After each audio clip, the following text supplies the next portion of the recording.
Prologue, in the 50th state. Crisis _of_blue_ ocean. Part 1. November 10th, Oahu, press conference room, from footage taken by an EAC news relay camera. Time is quite valuable, so let's keep the greetings short. I'm sure the ladies, gentlemen, and cameramen lined up here don't want to be buried in flowery speech, and I know the viewers at home always want something a little more stimulating. He was a man in his 40s. His finely chiseled Latin features had a dreadfulness and wildness not found in a teenage delinquent. Muscles outdoing those of your average athlete were hidden below his tanned skin. The lack of an aura of intelligence was unfortunate, but the fault lay with the citizens who chose him. He was Roberto Katza.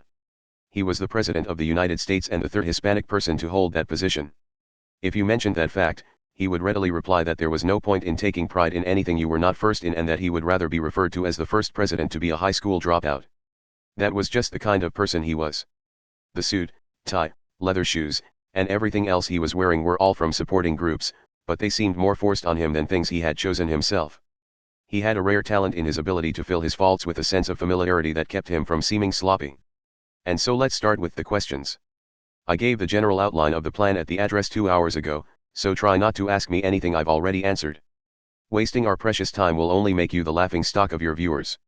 Mr. President, said one of the reporters after raising his hand. You said the giant golden rings and bones that appeared at the end of World War III were being disposed of in the ocean near Hawaii, but why did we accept those useless pieces of junk? What a boring question.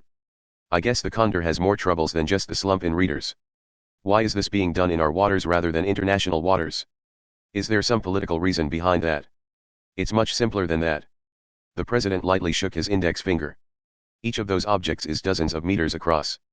If that many were just dumped all over the ocean, it would cause a change in the ocean currents. That change could harm the oceanic ecosystem and the supply of things like plankton and oxygen, and that would be a problem. We searched all over the oceans of the world, and the acceptable zone we found just so happened to be near Hawaii.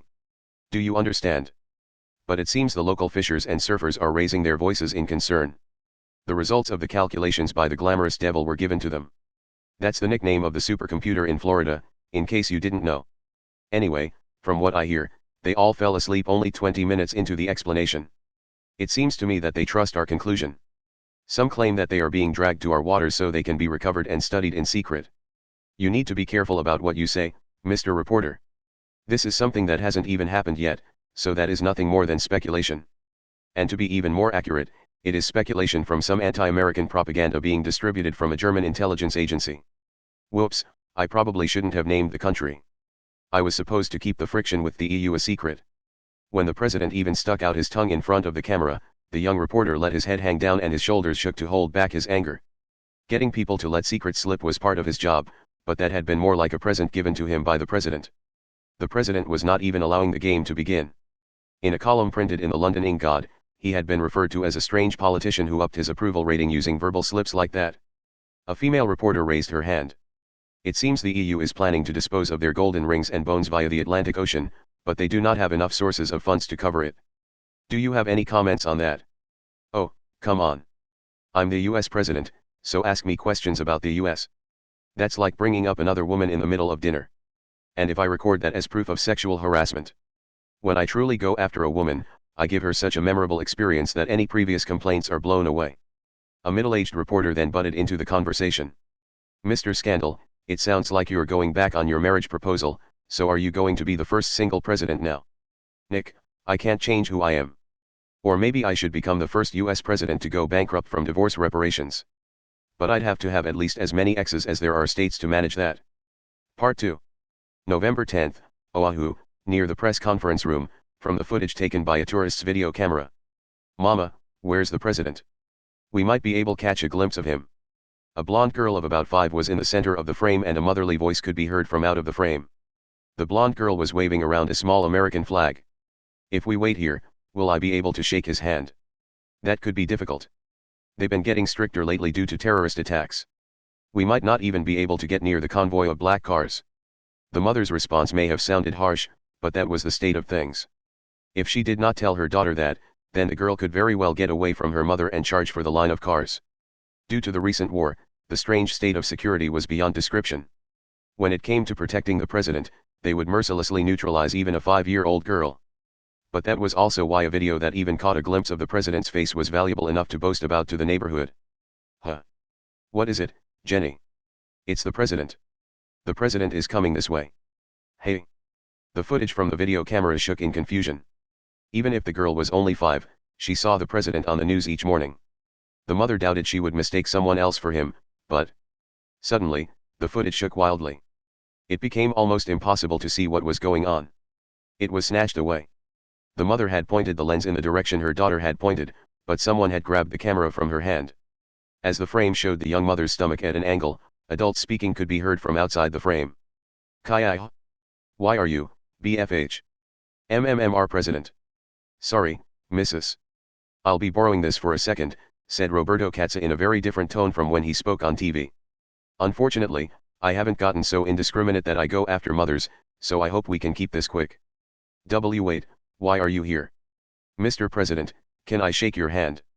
In the shaking footage, a large Hispanic man could be seen politely shaking the small girl's hand and then rubbing her head with his large hand. The frame was then filled with his face. His gaze darted around as he spoke quickly. You may not believe me, but something strange is going on in the center of the government. The details are unclear at the moment, but it's being caused by an external factor. People who were completely normal the day before are suddenly becoming enemies of America as if they are being controlled by someone else. How good a person they were originally makes no difference. I cannot deny the possibility that the same will eventually happen to me if I stay in the White House. As such, I will be making sure no one knows where I am for a while. As he spoke, the president's rapid breathing must have been hitting the microphone because static would mix in at irregular intervals. I repeat. I am disappearing of my own free will. I have not been abducted by some third party. I hope that whoever sees this is able to act rationally. From now on, I will be acting as a member of the US government in order to deal with the danger that is growing in this country. After saying that, the footage shook greatly. It seemed he had handed the camera back to the mother. The camera was still shaky, but it now showed the president's entire body. He was holding a small attaché case in one hand and was gently shooing the holder of the camera back with the other. You don't need to contact the police. I doubt it would help if you did. There is a reason that I am leaving this message so that it can be heard by others. You two should just enjoy your time in Hawaii. The president then left the still confused mother and forced his way across a road filled with cars. Shortly thereafter, the back entrance of the press conference room opened and a number of men in black suits cut past the camera. Well, that was certainly more than a glimpse, said the mother, getting excited at the treasure of a video she held in her hands. Maybe I can marry the president. Her daughter's dangerous words brought her back to her senses. Chapter 1, Which side will deliver a preemptive strike? First_contact. Part 1.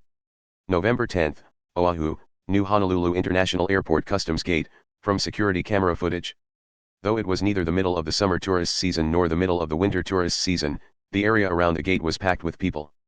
Since one of Hawaii's main industries was tourism, holding that many people up for so long could easily be seen as a breakdown in the system.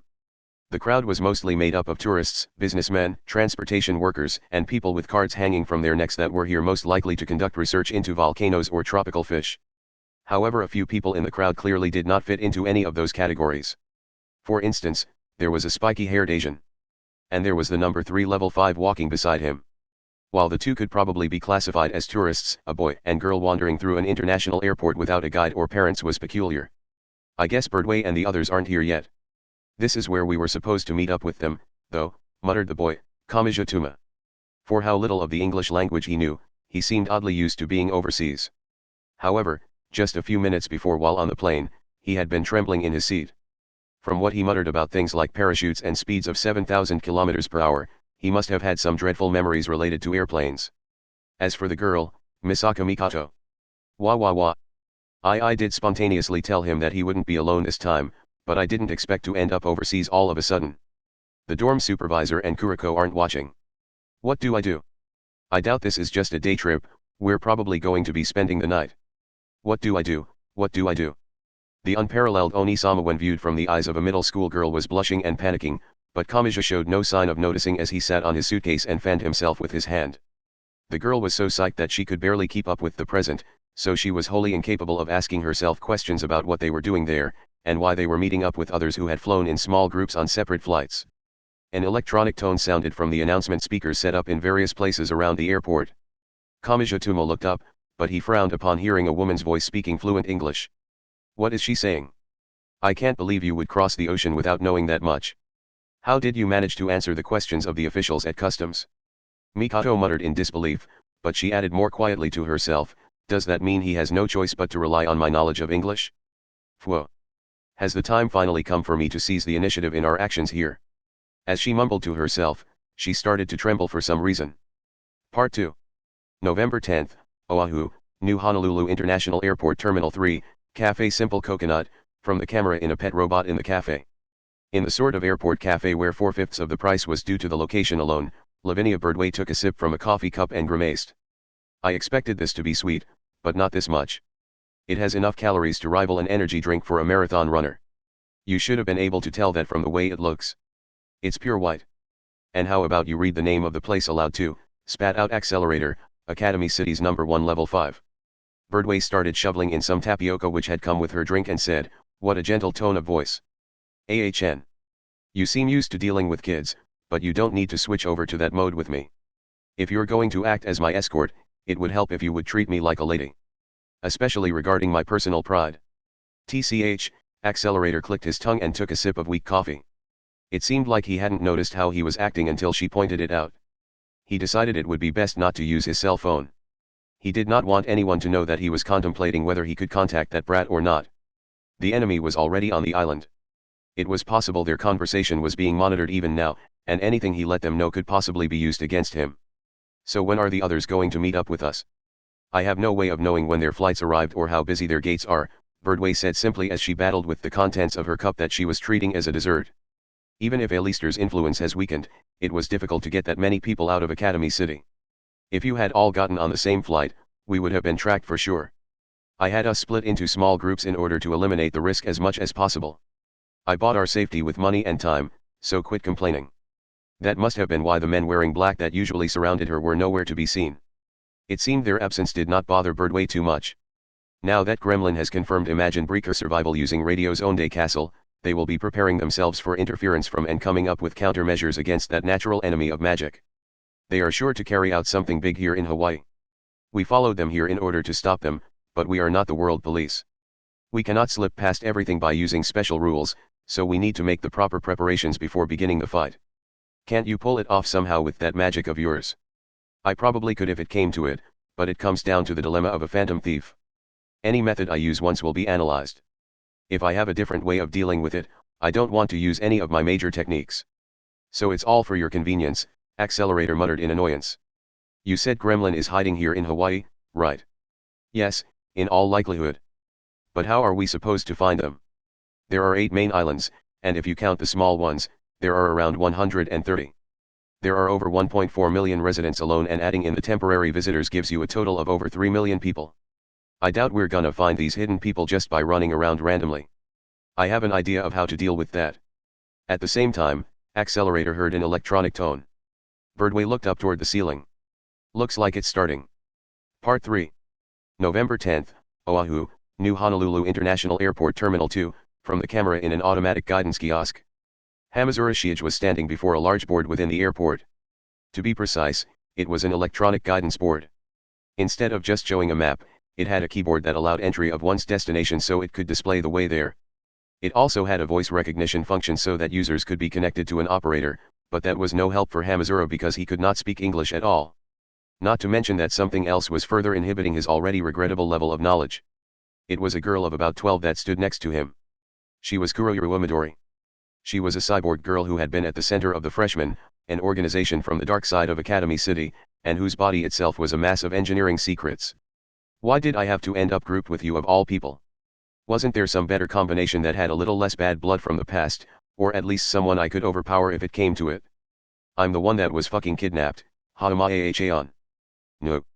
Your speech pattern has changed by default. God damn it.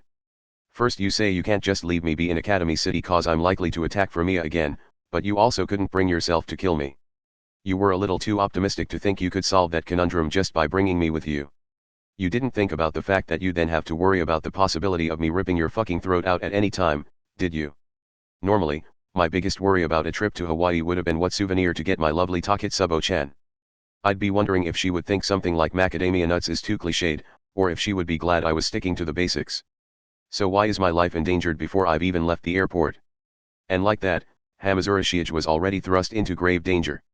He had thought that Kuroyuru had not attacked him up to that point because she thought it would be easier to escape if she was outside of Japan first. However, the deadly cyborg did not carry out a terrorist attack with her bomber lance. Before she could, another figure approached from behind. It was Misaka Worst. The AO dye-wearing girl with a mischievous glint in her eyes and her dominant hand in a cast wrapped one arm around the cyborg's neck. Kuroneon. You can do whatever you want, but do you really think we would have put together this plan if we had no way of winning? Gya gya gya gya gya. Kuroyuru suddenly started howling because Misaka Worst had used her ability to manipulate electricity on the cyborg control mechanisms. The usually cool girl may have suddenly shouted transform, and made a strange pose, but there were valid reasons for doing so. It was not a prank that would have helped a school counselor to earn his keep. Naya naya, gya. Ha ha ha. You should count yourself lucky that Misaka didn't mess with the ones for your organs. Mechas like you just aren't suited for facing electricity-type espers like Misaka. Did you not do your research beforehand, Neon?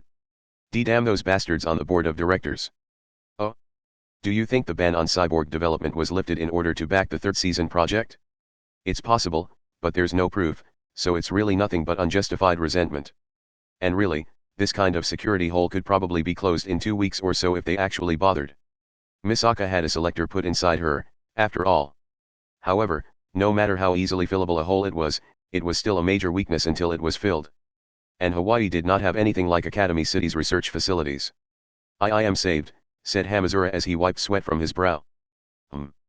Misaka never said anything about being on your side, Nia. I was right?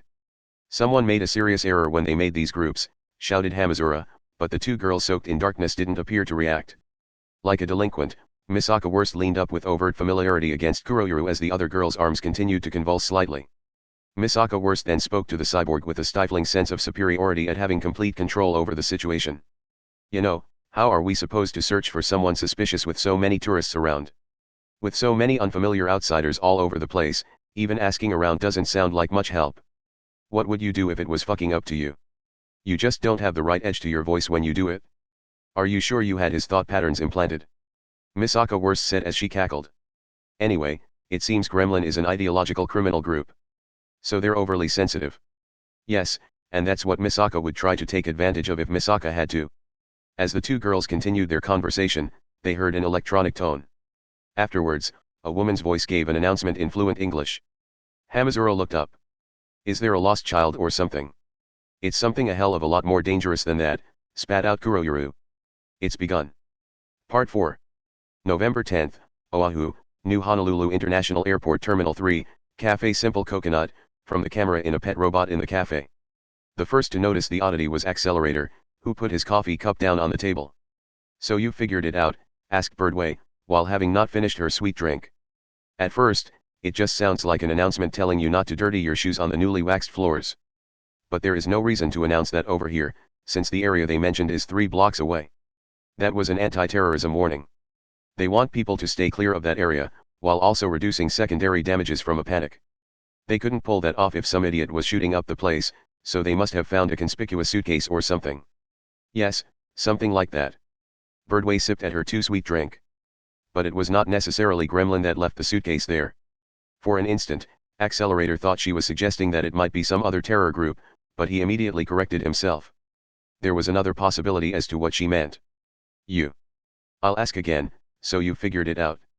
Since finding Gremlin amid all these people would be difficult, you set something up on our end. It's merely a matter of efficiency. Birdway was still completely relaxed. If we do nothing, Gremlin will do something. That will cause a great number of people to suffer. As such, we need to draw them out beforehand.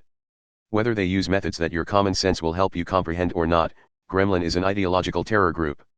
That means they can be overly sensitive when it comes to their ideology, finished Accelerator as he became profoundly aware of the electrode on his neck.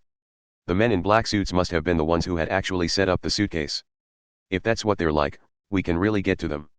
If they know someone else is going to use their name in a copycat attack, they'll try to stop it even if it puts them at the disadvantage.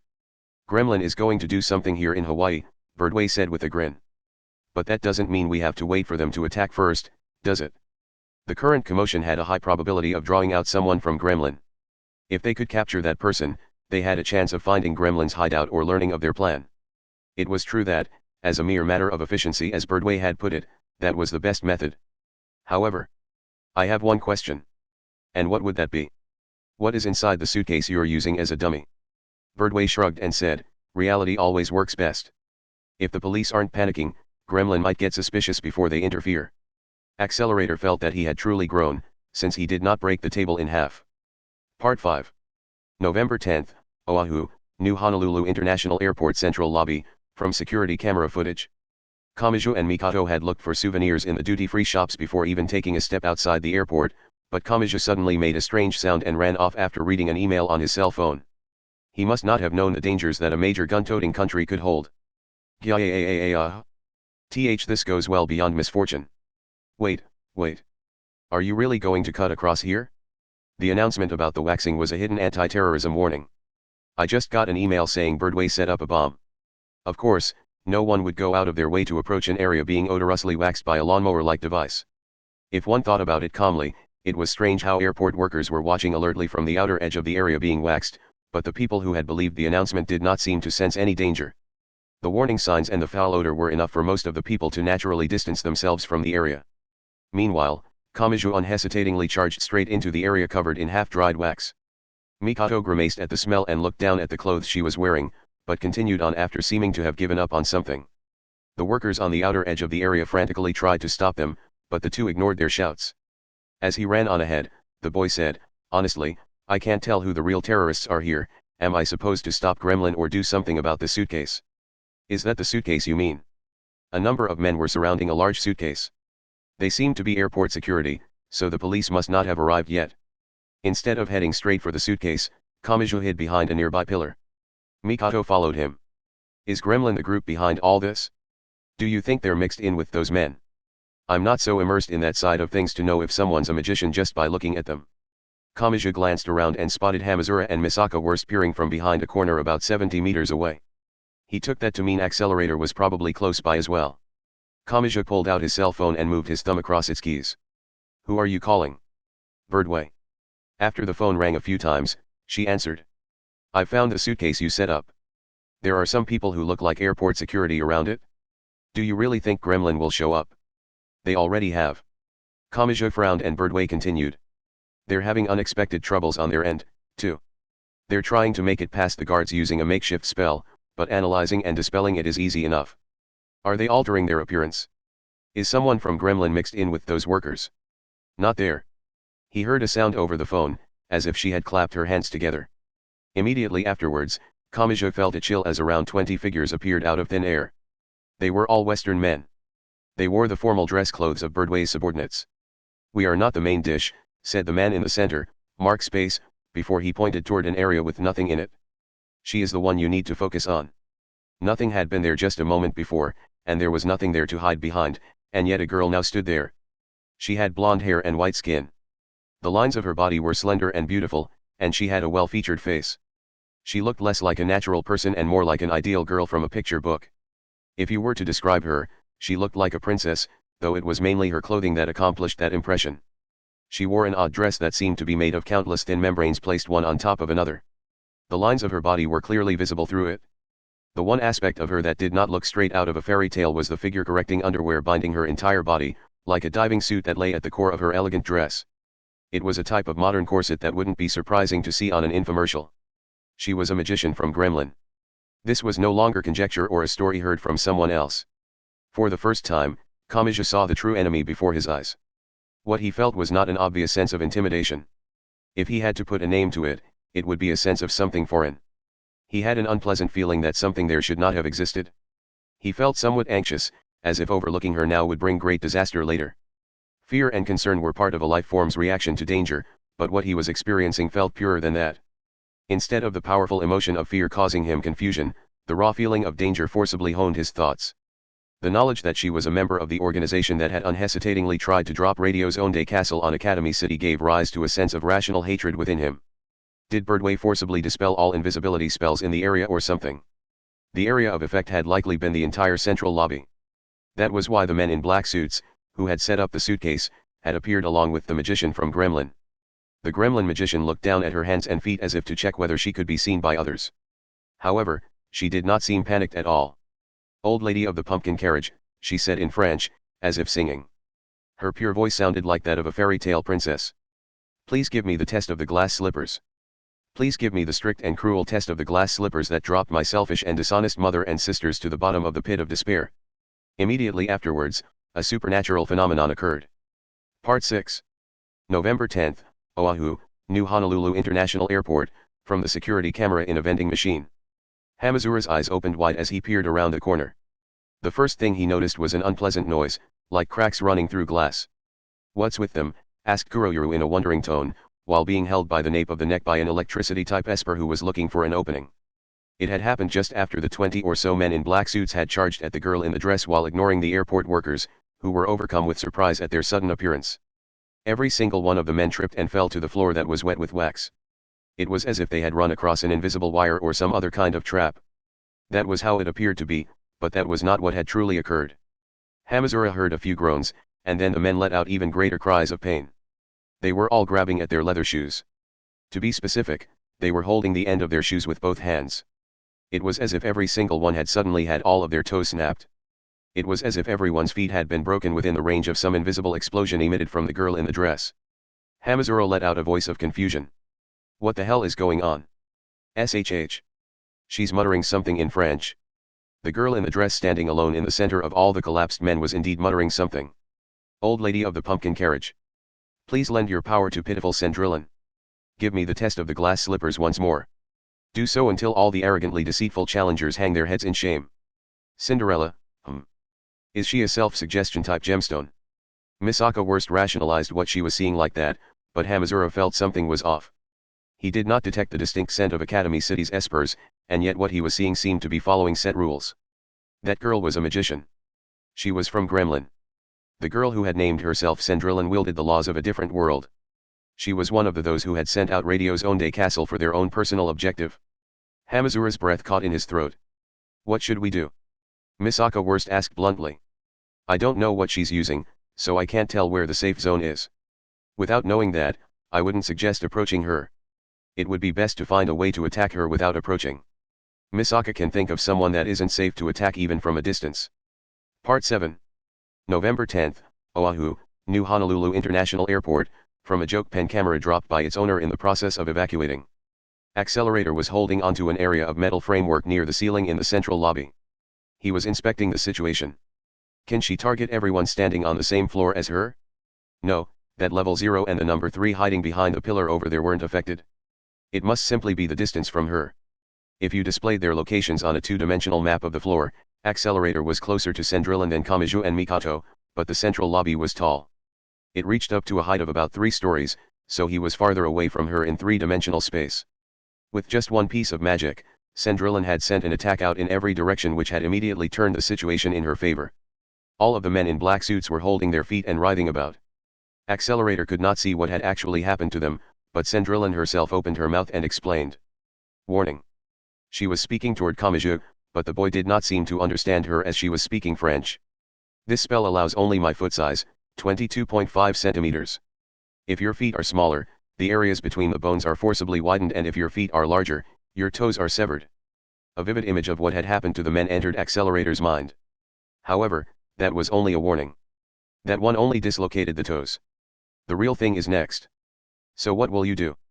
Will you leave Gremlin alone, or must I take some collateral that is a little more certain?" Kamiju's face finally paled once the number 3 translated for him. The collateral she referred to was likely the toes of everyone who opposed Gremlin. The main question is on what conditions the glass slippers activate. Accelerator tried to come up with some means of fighting back. "If there's something that moves along the floor and explosively spreads out, I just have to destroy that. But I'm up against a magician here. If it's something like a cursed straw doll and it simply attacks anywhere there are feet while ignoring the concepts of distance and vectors, I could be in trouble." Not too long before, he would have mocked that kind of thinking. But now, it was no laughing matter. There was no guarantee that his vector transformation that altered definite values would work on that mysterious attack. Part 8. November 10, Oahu, New Honolulu International Airport 3rd runway, from a wild bird surveillance camera for bird strike prevention. The gray runways spread out like packing tape placed over a lawn. A girl of about 12 walked along one of the countless asphalt lines cutting across. That was, of course, an area where normal people were not allowed. She was speaking with someone over her cell phone. Right. Well, that won't work. You just pretend you didn't understand her French and try to stall for time. That was all those idiots were there for anyway. I never expected them to win. Just put on an act so it looks like you and that middle school girl who's translating are too worked up for her to get her meaning across. I am a bit disappointed that they were taken out in a single strike though. As she spoke, the girl headed for one end of the runway. She was not headed for a large passenger plane. I already told you, it won't work. What? Hamazura and the others have started firing at her with a compressed gas gun they made from a fire extinguisher? That won't work either. She'll probably just avoid the shots with monstrous speed. She's transformed the story of Cinderella into an attack spell by overriding religious motifs into it. In the fairy tale, an amateur girl was given the dancing skills required to win the admiration of a prince who was used to balls. She'd probably casually avoid a cluster bomb if you dropped it near her. It had looked like an easily walkable distance from within the terminal, but Birdway was realizing that the scale of the runway was much greater when you were actually walking across it. She was getting sick of walking. It was probably originally created as a countermeasure for your imagined breaker. Foot crushing and high-speed battling, it's almost too obvious. They confirmed your survival the other day using Radio's Onde Castle, so Gremlin now sees you as their natural enemy. Your right fist is a powerful trump card, but it's pointless if you can't hit them. Having enough speed to dodge a bullet is a so-so countermeasure. Birdway finally stopped walking. That's right, so buy some time. Don't think you can defeat her. If you charge in, she'll counter you. She'll either take your toes or shatter your cheekbone with a straight right that has all her weight behind it. I doubt you want to experience either one. Birdway looked up at what was stopped at one end of the airport. What she saw was, I started this game, and I have an idea as to how I'm going to end it. Part 9. November 10th, Oahu, New Honolulu International Airport Central Lobby, from surveillance camera footage. Low sounds like the beating of a drum intermittently reached Kamachi's ears. Shots were being fired at approximately 5 to 10-second intervals. The noises were coming from Hamazura and the others, who were around the corner of a passageway. They were firing an improvised gas gun at Cendrillon. To create the gas gun, they had tied 4 large fire extinguishers together in a bundle and attached a steel pipe to the end of the 4 hoses. Inside the pipe, they put corks with nails sticking through them. Those projectiles were sent slicing through the air at 230 km per hour, so a direct hit could drive the end of the nail into an arm or leg bone and shatter the bone like glass. They were using the weapon like a disposable bazooka. And yet, I thank you, old lady. Cendrillon's pure singing voice continued on. Not a single shot hit her. I thank you for this lovely dance with the prince. I thank you for the glittering dress and glass slippers. These lovely clothes have turned this timid girl into an elegant and perfect princess for a night. The sound of her high heels on the floor was like a sewing machine. Her eyes met Kamaju's. However, that was not all she was doing. Cendrillon was approaching Kamaju in great flowing motions as she avoided the projectiles. The situation had changed. During the discussion, the situation had become one where he could no longer attempt to buy time. KH. He immediately held up his right fist, but he simply did not have enough time. Her slender arms wrapped around Kamaju's right arm and she stuck one high heel between his legs. Kamaju reflexively moved in order to avoid great pain. His body spun around as if he were the lead in a ballroom dance. In so doing, he moved himself in between Cendrillon and Hamazura. Old lady of the pumpkin carriage. Cendrillon thrust one arm under Kamaju's arm and held her open palm out toward Hamazura, who had frozen in shock. Please send the carriage quickly. Send it before I wake from this one-night dream. Please send the pumpkin carriage. A shockwave roared across the room. It was as if an invisible vehicle had driven through. Sensing danger from the line of destruction that ran across the floor, Hamazura and the others frantically headed back around the corner. The instant they did, the wall next to the corner was smashed to pieces. Why you? From her position near Cendrillon, sparks flew from Mikoto's bangs. However, Cendrillon tightened her grip on Kamaju's arm, swung him around, and used him as a shield once more. Mikoto's natural ability was sealed by that shield. Old lady of the pumpkin carriage. She swept Kamaju's legs out from under him and he fell to the ground, taking Mikoto with him. Cendrillon's lovely singing voice was the only thing left resounding through the central lobby as she leaned over. She was preparing her foot-crushing attack. She was going to create a new explosion using magic. Please give me the glass slippers. The distance is 500. The number of people is unlimited. Please give me the strict and cruel test of the glass slippers that leaves all the dishonest liars hanging their heads. That same spell. As Kamaju lay on his back, he saw Accelerator holding onto a metal framework near the ceiling. She's noticed he's hiding there. That's why she set it to such a wide range. There was no guarantee that Accelerator's reflection would work against her. It was an unknown number. And Kamachi's own situation was hopeless as he had no obvious defense other than his right hand. They had been naive. Kamachi and his group had not been the only ones trying to draw out the enemy. Sandrillan had noticed the trap and had charged straight into it in order to eliminate all of the dangerous elements at once. That seemed to be how it would end, but... "You're still in the central lobby, right?" asked Birdway's voice. Kamachi looked around for the source of the voice and spotted his cell phone lying on the ground nearby. "Stay away. You need to fall back and wait for another opportunity to dash." "That's all I need to know," she said, cutting him off. Immediately afterwards, the window covering one wall shattered. The window was over 3 stories tall and over 300 meters across, but the entire area of reinforced glass shattered all at once. The cause was clear. A giant tanker truck filled with 50 tons of airplane fuel had smashed through the window and into the central lobby at full speed. Birdway was aboard it. However, she was not in the driver's seat. She was standing on its roof in a daunting pose. Birdway must have been using some kind of spell because not a single shard of the glass she had shattered touched her. Ha! Still sitting atop Kamachi and Mikato, Sandrillan cocked her head to the side and stiffened. Birdway ignored her and spoke into her cell phone. "Hold down her legs." Kamachi stretched out his arm like a drowning man reaching for something to grab onto. In doing so, he managed to slow Sandrillan's movements by a few seconds. That was more than enough to decide things. It was a direct hit. A great roar soared right past Kamachi's face as he lay on his back. The ground clearance for large American vehicles like that was quite high, so Kamachi and Mikato managed to remain below the vehicle while Sandrillan, who was sitting atop them, was hit by the front of the truck. "GHGH. Sandrillan tried to shout something, but the tanker truck moving at nearly 200 km per hour did not give her the opportunity. The truck continued on and slammed into the wall of the central lobby. The record for the loudest noise in the battle was broken again and again. This new sound deafened Kamachi's ears. A large crack ran through the wall, fragments flew through the air, and something like dust billowed up. The driver's compartment of the tanker truck was crushed in like an empty can. Given the state of the truck, Birdway should not have gotten off lightly from her position on its roof, but for some reason she was perfectly fine. She landed lightly on the floor of the central lobby. "There," said the young girl as she played with her hair. "Honestly, I can't believe all of you let yourselves collapse all over the place so easily. It was a little tricky working the wheels through the gaps between you." "Why, you monster," said Kamachi in a trembling voice as he sat up. Sandrillan's spell must have been forcibly dispelled because the men ceased groaning and shouting. "I thought we needed that Sandrillan girl to find Gremlin's hideout and learn about their plan? Wasn't that a little much? This is well beyond needing to call an ambulance." "Not necessarily," said Birdway as she lightly waved her right hand. At some point a wand had appeared there. "See? It looks like we can't deal with Gremlin using ordinary means." Kamachi was about to let out a puzzled voice, but then he heard a creaking noise. It sounded like a metal sheet being bent. The noise was joined by other similar noises and they grew slowly but surely louder and more frequent.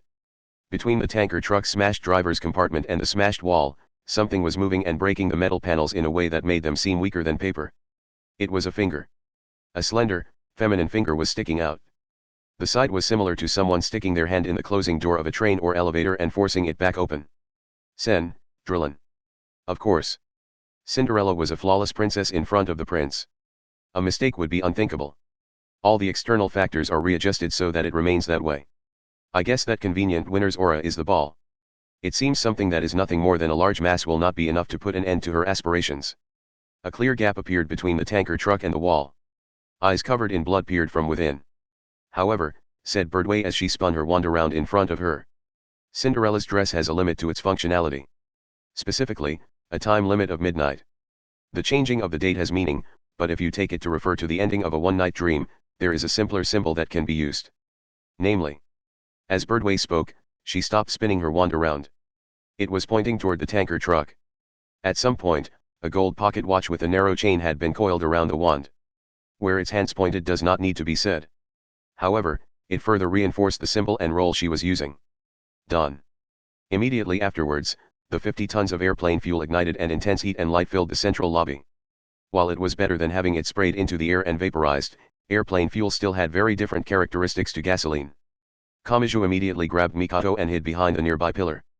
Mikato blushed, but she still managed to hold out her right hand and used magnetism to create a wall of steel objects that protected the dumbfounded airport workers. The men in black suits knew much better than Kamachi and the others just what kind of person Birdway was, so they had already fled the area at full speed. Kamachi did not have time to check what Accelerator and Hamazura Shiich did. The fuel exploded and all his senses were blotted out. Anti-index v03053.png. Even as an intense flash of light filled the entire central lobby, Kamachi had no idea if he was doing all he could to protect himself. His vision did not start returning until about 30 seconds later.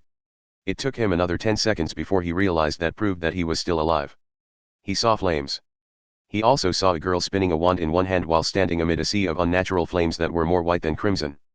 She stuck her other hand into the remains of the tanker truck and pulled something out. That something was Cendrillon's battered form. Birdway was holding her by her blonde hair. Parts of her dress had melted and she had burns on her skin, but it was still strange for her to be in one piece after being that close to an explosion like that. Lavinia Birdway stood alone amid the flames, holding her target by the hair. "That settles the opening battle," she said, sounding bored. Part 10. November 10, Oahu, from an ATM security camera.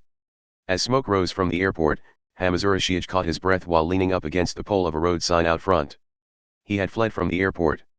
Luckily, the explosion had led to around 20,000 passengers and workers evacuating outside, so no one found him suspicious.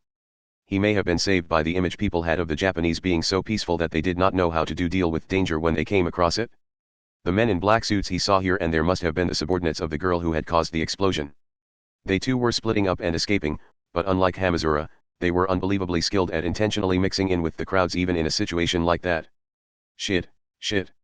I thought we were fighting terrorists here, not becoming them. Some people probably got caught up in that. And the suitcase was blown up in it too, wasn't it?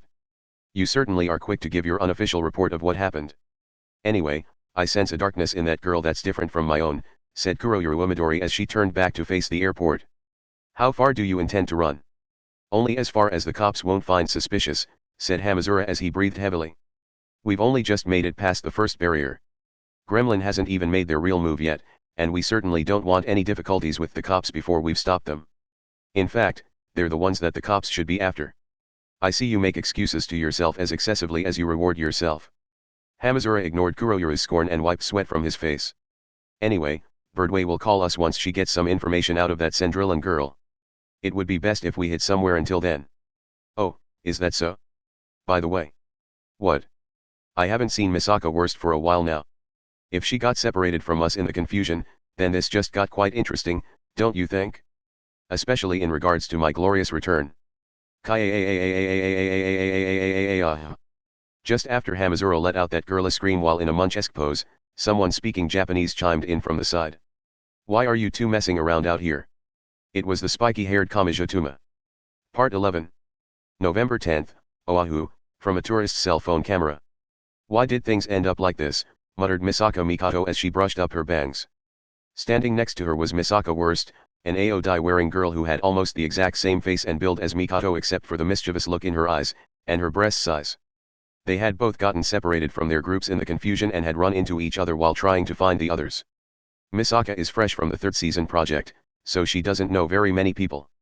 When she's not with him, about 90% of her desire to fight disappears. Third season. Don't look at Misaka like that. The project was frozen anyway. All as a secret to you, Onitama. It basically comes down to the fact that there are a surprising number of heroes scattered around this world, muttered Misaka Worst. Anyway, number 3, are you sure you should be doing that during such an urgent time? What are you trying to say? Mikato had called up a map on her cell phone in order to think up a way to regroup with the other members, but that sure is a lot of unrelated locations you have marked on your cell phone map there. What's this? You have the head store of Cupid Arrow marked. Phew. Mikato turned her cell phone off as quickly as humanly possible, but Misaka Worst's grinning did not stop. Isn't that a store well known for its wedding rings? Although Misaka had heard they had recently started expanding the breadth of their operations because business was poor. For someone born so recently, you sure are knowledgeable about this. You can quickly find almost any information you want on the internet. But Misaka thought they had an external detective agency perform a background check on the customer before they would make an engagement ring or wedding ring for them.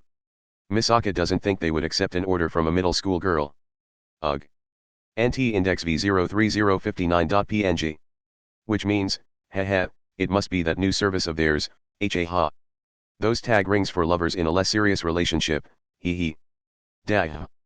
Fine, you're right. When I heard we were going to Hawaii, I just thought I could stop by and buy Cupid Arrow tag rings when I had some time. Is that so wrong? Those rings are made of titanium. They're cheap, but don't you think they're a little unrefined? Titanium can be colored using electrolysis when it's in a solution. If two rings are manufactured with the same equipment, the pattern of the coloration comes out so the two rings connect.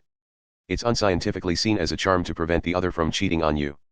So you were going to color them using a combination of the store's equipment and your own berry-berry-ness? Sorry, but that's the same as putting one of your own hairs in a guy's Valentine's chocolate. The girl's the only one who finds it romantic. Not to mention that the two of you aren't even going out yet. Do you have any idea how a guy must feel if the girl gives him a ring? He'd probably also want to know how you know his ring size. Mikoto stiffened and Misaka worse sighed. The girl who was less than a year old felt sorry for Mikoto and decided to stop poking fun at her over that. Well, enough with the Cupid arrow tag rings. More importantly, Misaka knew that you didn't look any different from the clones of the old project, but... what? What's the point of an original if she loses to the clone in so many ways? Are you talking about breast size? Sparks flew from the 14-year-old's bangs as she cocked her head to the side slightly. Paying the sparks no heed, Misaka worst said, "Oh, Misaka never said that. Maybe she was talking about number of appearances. Now you've said it?" Part 12. November 10th, Oahu, New Honolulu International Airport Terminal 3 storage area, from security camera footage. "So you're the only one that didn't run away," Birdway said bluntly. Accelerator clicked his tongue. She gave a light jab with her foot to what was lying on the ground in front of her. It was Cendrillon. The semi-transparent dress that could be seen as her symbol had been taken from her. She was now in only her underwear. While that sounded erotic, in Cendrillon's case, it was the figure-correcting underwear that looked like a diving suit. The synthetic fiber covered her from her collarbones down to her knees, so she could likely have walked straight past a policeman without suspicion if she was holding a surfboard. Was that for revenge? Accelerator asked. Stripping someone of the same sex is no fun, Birdway replied. She created a single piece of magic by combining her own body and that dress. Instead of just holding a wand or something, she was using her own body as a portion of a spiritual item. In other words, she cannot use that spell once her clothes are removed. What I don't know is if she just wanted to be that soaked in magic or if she wanted an obvious safety feature out of fear of the latent potential of her own spell. Now then. Cendrillon already had a few injuries. They were not due to torture. They were burns she had received in the airplane fuel explosion. Accelerator narrowed his eyes slightly. Do you think she'll talk? Why else would I go through all the trouble of getting her to talk, replied Birdway as she placed a number of charms made of parchment on Cendrillon's face. Either due to the damage from the burns or due to having been turned back into a mere girl from losing her dress, Cendrillon was clearly unable to resist. She merely writhed weakly on the ground. Deny, Birdway said with a grin. No matter what you try to deny, I can read it from here. So you only need to resist my questions with all your might. If the girl responded truthfully, that was that, and if she desperately tried to resist, that would act as a sign. The only possible escape would have been complete apathy, but it was difficult to give absolutely no reaction while being questioned when the state of your mind mattered as well. And when violence was involved, it became all the more difficult. Reacting defensively to avoid pain was only natural, and humans received much more information from others' words than they realize. Cendrillon slowly shook her head. Birdway ignored her and asked, "Where are your comrades?" Cendrillon seemed to be trying to keep the muscles in her face from moving, but her cheek started twitching slightly. What is your goal? One of the charms started glowing. Birdway had intentionally driven Cendrillon to resist, and the location of that barrier over her heart could be used to expose the location of what she was trying to protect. She had no way to resist it. This was not a puzzle or video game that was made so that it could be won. The player's skill did not matter when she was trapped within a professional's net that had no escape. The calculations are going well. In another 30 seconds, I'll have some good news for you, said Birdway lightly. Oh. Cendrillon-chan, you certainly were utterly and obviously defeated. A new voice came from Cendrillon's own mouth. Immediately afterwards, Birdway mercilessly jammed the end of her wand into Cendrillon's mouth. The unpleasant noise of her front teeth breaking could be heard, and dark red blood spilled from her open lips. Despite this, Cendrillon was smiling, or rather, made to smile. There's no point in trying to subdue her. After all, I don't mind if you break all her limbs. I can control her like a marionette, so I can force her past her human limits. The sound of something cracking could be heard. It was the sound of Cendrillon biting through Birdway's spiritual item. However, her front teeth had already broken. Doing that with nothing more than the pure strength of one's jaw would be bad enough, but she was doing it with only partial fragments of her broken teeth remaining. The pain must have been unimaginable. Accelerator flipped the switch on his choker and kicked rubble at her at blinding speed.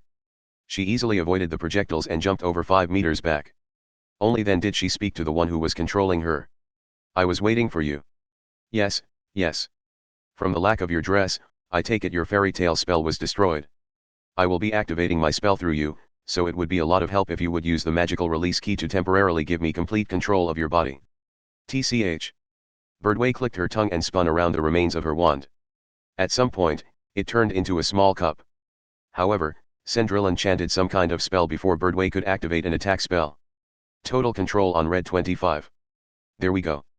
The result is black 11. Authorization complete. A dry sound burst from within Cendrillon's body. The color of her eyes clearly changed. Traces of someone other than herself could be seen there. And... okay, Cendrillon-chan. Time to truly protect Gremlin's information. Cendrillon grinned. She then pulled a sharp piece of the wand from her mouth and forcefully stabbed the end into her own temple. Said a voice. The voice came from Cendrillon's mouth. With a shocked look on her face, she collapsed to the side. Her reaction was simply too little.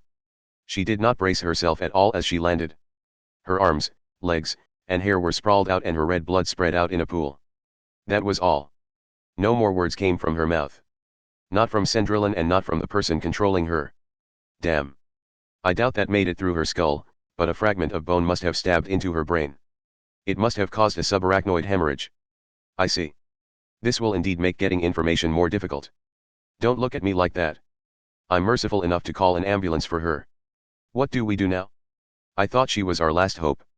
Oh, we still caught a fish, said Birdway, sounding bored and looking around. Gremlin contacted us to silence her. Now we just have to reel them in. Chapter 2, The Trigger. Natural_bomb. Part 1. November 10th, Oahu, Hotel Firefly 49th floor, from a camera recording the proceedings. They were within a hotel room that was far from being the nicest in Oahu. They knew of other high-class hotels suited for VIPs and facilities with suites that normal people did not even know existed, but those places could possibly have been marked by dangerous elements. Why are you still running that thing? That displeased voice belonged to a woman named Rosaline Crackhart. She was the president's aide. She was in her early 30s and had an atmosphere that made her seem extremely well suited to being a tutor, in more ways than one. However, she had once broken a reporter's nose on national television when he had asked her about the veracity of rumors saying she knew every inch of Mr. Scandal's body. Fortunately, this had given her the image of a guardian who would protect any potential victims of sexual harassment, so the president's approval rating improved due to the incident. Her general behavior was also evident in how well her suit that was custom-made by a supporting menswear company suited her. It is my duty to record all conversations while we are on the job, replied a secretary holding a video camera. I see. Thanks. Rosaline lay down across a three-person couch and grabbed a business magazine. The featured article was about the 100 most important people who kept America running. She glanced through articles on Flack Cadman the Car King, Ole Blueshake the Media Queen, Douglas Hardbell the Rock Star, and others before narrowing her eyes. The president's name not being on the list of people who keep America running is indeed a problem. Ma'am, how about we get down to the main issue at hand? I always end up putting off things that I know are just going to depress me.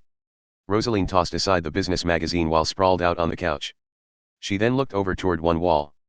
General, have you found the president? And no, but we are currently searching for him with everything we have. It's that hard even for the Marines. He abandoned his GPS in a garbage can near the press conference building. For some reason it was inside a contraceptive with the end tied shut. Our code-breaking team says it may have been some kind of message. That was just his idea of a joke. Rosaline put her hand to her forehead. She was irritated, but it was not due to direct anger at being toyed with. That idiot. A condom. If the Christian groups find out the president was carrying one of those around, we'll never hear the end of it. What about the Secret Service? We are of course doing everything we can, but the cooperation of specialists like them is essential. General, you are the commandant of the Marine Corps. You can complain about a lack of manpower all you want, but we cannot have you fearing the possibility of having all responsibility fall in your lap in an unforeseen situation like this. I believe we already explained to you why we went beyond the normal boundaries and asked for your help. Rosaline reached for a wine bottle on the table but grabbed some mint gum once she remembered the camera was running. They are suspicious. Her voice had been quiet, but her words had held great meaning. The general naturally fell silent. We know something is happening, but that is all we know, Rosaline continued. We cannot figure out what exactly that something is. This is not simple bribery or coercion. Merely using a blacklist to quarantine it is not enough. They are suddenly becoming enemies of the United States as if they are being possessed by a demon.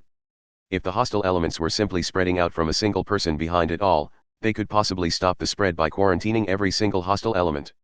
However, when the person behind it was like an invisible demon that chose other people to control, the quarantine method lost all meaning. If they could not stop this person behind it, they could not guarantee their fundamental safety. It was unclear by what means the people were being controlled.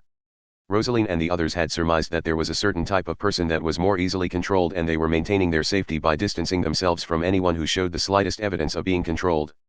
However, they were unsure how long that would suffice. As for the Senate and the House, well, about half of them seem suspicious. It seems to be spreading below the surface. And the military is no exception, General. I had been told, but it simply does not seem real. I know what you mean. I have seen it with my own eyes, yet I still can't believe it. However, the fact remains that it is happening. Fortunately, the only confirmed victims so far are American officials. That is why you and the few units you accompanied in the joint operation cleaning up after the war with the Australian military did not run into any difficulties. Rosaline Crackhart knew relatively little of the occult. She was only aware that it seemed somehow different from the Esper development occurring in Academy City. The president on the run likely had a similar level of knowledge in that regard. A few teams were working on analyzing the mysterious phenomena that had occurred during World War III, but they had yet to come up with any real results. That was why she was only able to give vague descriptions despite having witnessed clearly abnormal occurrences in the White House. Then. Yes, we are only here due to our good fortune. However, we need to investigate as to why we had that good fortune. After all, we are in a situation where it is possible we could become possessed the instant we step outside. In all truth, the world police are being eaten into. I cannot guarantee that a child or old man on the street won't suddenly start firing into a crowd, much less that the government can continue to function.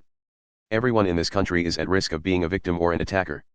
If we do not find the occult conditions behind this and stop whoever is behind the invasion, even the nuclear launch codes could fall into enemy hands. Is this why the president went off on his own?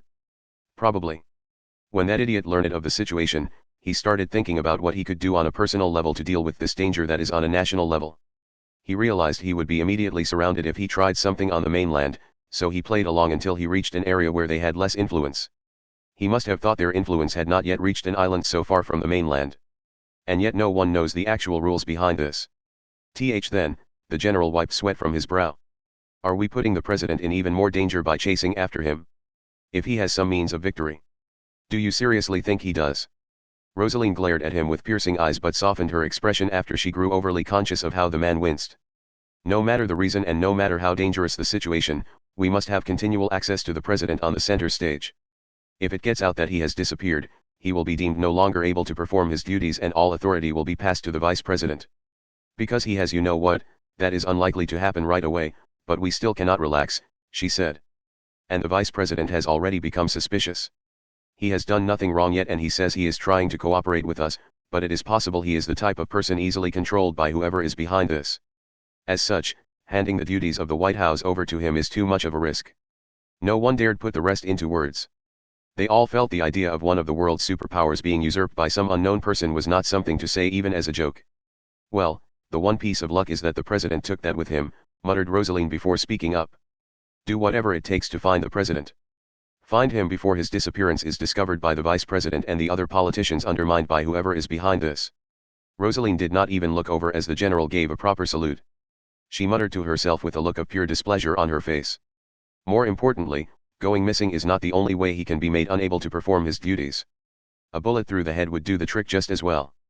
Part 2. November 10th, Oahu, Dear My Car, Oahu Branch, from an in-car camera. Roberto Katza, the American president, entered a rental car shop with a silver attaché case in one hand. He spoke to the young woman at the reception counter. I don't care what, but just give me something cheap. I think electric cars are supposed to have a good image. Rosaline is never shutting up about it. Well, gasoline or deuterium or whatever is fine too. Just don't give me a car that was just used for sex. Even if you wipe it down with ethanol, the smell sticks around. You certainly have an attitude. Just who do you think you are? The president. As one of the citizens supporting this nation, could you at least watch the morning news? Oh, so you're an impersonator. Can you do his "we will save the world" thing? Whatever. Just give me the key already. Roberto tossed some crumpled up bills on the counter and the woman tossed the key back toward him. He walked down a line of two-person cars and looked over at an especially battered convertible. He was about to kick the tire, but stopped himself when he realized it was made by a company that supported him. He instead opened the door. Just as he was inserting the key, the young woman came running after him. Sorry. I missed part of the procedure. Mr. Impersonator, I need to input the information from your license before I can let you rent that. Can't I just give you my social security number? It has to be your license. What a pain. Maybe I should submit a bill to get that changed next chance I get, muttered Roberto as he pulled a card out of his wallet. The woman held out a reader similar to a cell phone's wallet function. Roberto Katza held his license up to it. The young woman nodded in satisfaction upon confirming that the device had read the information from the integrated circuit inside. Okay. So your name is Roberto. Roberto Katza. You live at the White House? Hey, wait a second. May I go now? He asked with a grin. Did you go so far as to change your name? I can't believe you found an apartment complex called the White House. And it's even in Washington, D.C. You certainly are a dedicated impersonator. Well, why don't you just believe that until the day you die? Why? The president drove off with tears in his eyes. He was further made a fool of as the woman saw him off by imitating his "We will save the world." After leaving the grounds of the rental car shop, Roberto drove with one hand and used the other to open the attaché case lying in the passenger seat. The case was secretly a computer. He connected the cables inside to a GPS-like device. It was known as the Imperial Package. It gave him president-level access to all government cloud systems. With that one device, he could send orders to any government office or prepare ballistic missiles for launch. Of course, it used various methods of ensuring that only the current president could use it. This way I can check on what the people who have become suspicious are accessing. Areas where the flu is spreading tend to have more people searching for information on the flu using search engines. This fact could be used to determine how far the flu had spread by checking the search records of the search engines. Roberto was doing essentially the same thing. However, he was checking on what he estimated the suspicious people were after rather than the flu. From what he could see of the people taking suspicious actions, Roberto could not tell if the total number of enemies was increasing or if the enemy was merely switching over to controlling people closer and closer to their objective. However, he had to assume that anyone that showed any suspicious behavior even once would once more become suspicious, as if they were switching back and forth between good and evil. He may not have been able to see it clearly, but it all had to be a clear attack. The people being used as pawns all had their own individual lives. With each person taken over, whoever was taking control of them was getting access to the information that person alone had access to. If Roberto could figure out what the person behind it was searching for, he could get a better understanding of what the enemy's true objective was. As he used the Imperial Package to view the secret cloud, Roberto searched for areas of concentrated accesses that had nothing to do with the people's normal duties. Roberto Katza clicked his tongue lightly. So I was right. It is the trigger being stored in Oahu. It was a top-secret piece of equipment that had been developed in an American military research facility. Depending how it was used, the special device could be used to take the lives of hundreds of thousands of people at once. The president's grip on the steering wheel naturally tightened as he thought about how it could be used in Hawaii. Part 3. November 10th, Oahu, Green Cafe Iwameke, from the camera in the tablet terminal installed on the table. A broadcast of a football game seemed to drag on forever within a cafe near the airport. The cafe specialized in Japanese tea, so the sport did not fit the atmosphere. A major broadcasting company had bought the rights to broadcast all of the team's games, so it was being broadcasted for free. The customers seemed quite excited about it. A cardboard speech bubble had been attached to the edge of the flat-screen TV that said "A round of applause for Ole Blue Shake the Media Queen," in English. Kamiya Tuma was carefully listening to a phone call from Birdway so that he could hear over the surrounding noise. He had his cell phone on speakerphone, so Hamazura and Kuroyura could hear as well. Kamiya had been about to ask what would make a good souvenir for Index. It had to be food, of course, but what Birdway told him made it clear it was hardly the time to be thinking about things like that. Incidentally, Kuroyuru was cowering from Kamiya, who had suddenly appeared earlier, and Hamazura was trembling while looking over at Kuroyuru. Due to Sendrillan being taken out, I have succeeded in drawing a different gremlin magician out from the crowd. This new one is the type of magician that controls other people. That type almost never comes out to the front stage themselves. Getting them to come out into the spotlight is the true battle when it comes to that type. What do we do now? We go fishing, said Birdway, sounding very pleased. It would be foolish to think a magician like this can only control one person. The more people this one controls, the more her power grows, so it would be best to assume she is targeting the normal people in the area as well. The reason she leaves everything around her to others and does not stand in the path of danger is likely due to a complex over her own lack of power. She's trying to overcome that with numbers. Therefore, I need to first gather some samples. 2 or 3 of the poor victims being controlled by gremlin should do it. With that, I can analyze her spell. I need to know what conditions are needed for its use and what kind of line connects the user and the victim. Knowing that will allow me to find her, and make a direct magical counterattack. And that investigation will best be carried out without letting this magician know you're doing it, right? Of course. What if she isn't in Hawaii? I will hide even the fact that I can detect where she is. If she is outside Hawaii, it'll take some time, but we'll still be able to catch the idiot by surprise. In fact, we could even purposefully fail in our attack. Each time the idiot gets away, she will only lead us to a new hideout. During that process, Gremlin will lose manpower and assets. Gremlin will likely eventually begin to suspect the idiot, but if we give the right false hints we can make them think she's a traitor and a spy and they'll end up taking each other out. The whole process will likely uncover the identities of other Gremlin members, so we just have to change who the target of the search is at that point. You certainly play dirty. Kamachi would get into a direct fist fight and solve things on the same day they began, so that was a completely different style of fighting than he was used to. To be honest, he did not feel he could completely approve of the method. However, he could not come up with an alternative method. What do I need to do? Just stay where you are, replied Birdway over the phone. I have another hero. And unlike you, this one is quite skilled at working behind the scenes. Part 4. November 10th, Oahu, in front of Hotel Firefly, from a tourist's video camera. Only the most commonplace hotels did not have a doorman and porters standing in front of the entrance even in an area as ungodly hot as Honolulu. A set of 3 was created when the valet who parked guests' cars in the underground parking garage was included. However, services like that would require a tip and the hotel parking garages were often quite expensive. As such, cheaper parking areas were established around the hotels and it was not uncommon for people to park illegally. In an area full of tourists coming and going, leaving one's car out in the open was quite dangerous, but most of the tourists were not from the island and therefore usually had rental cars. By purchasing the cheap insurance beforehand, a broken window was no big deal. And no one was stupid enough to leave their valuables in the car while staying in a hotel, so there was no danger of having their possessions stolen. Edward Torque stepped out of one such illegally parked car. The white man was wearing a suit that, while not the nicest, was at least not mass-produced. However, the heat of Hawaii had ruined his usual style. His tie was loosened and his jacket was off and draped over his arm. From the look of him, the sleeves of his shirt would likely be rolled up after another hour. However, even as the glaring light of the sun reflected off of the hotel windows, Edward Torque did not hold his hand in front of his face or even narrow his eyes. His pupils underwent no change. The frequency of his blinking was as accurate as if it was being timed with a stopwatch. He was not a tourist. He had come to the island for a business negotiation. He was supposed to be speaking with the local fishing union about the safe collection of deep ocean water as the first step toward creating a foothold in the business of manufacturing and selling a health drink based on it. They had decided on a room in that hotel as the location of the negotiations about the price. He accurately remembered that the negotiations would take place in room 4911. In reality, the hotel the negotiations were to occur in had a completely different name and someone completely different was staying in the room 4911 in question. Edward Torque had just stuffed a large contract and check into an attaché case.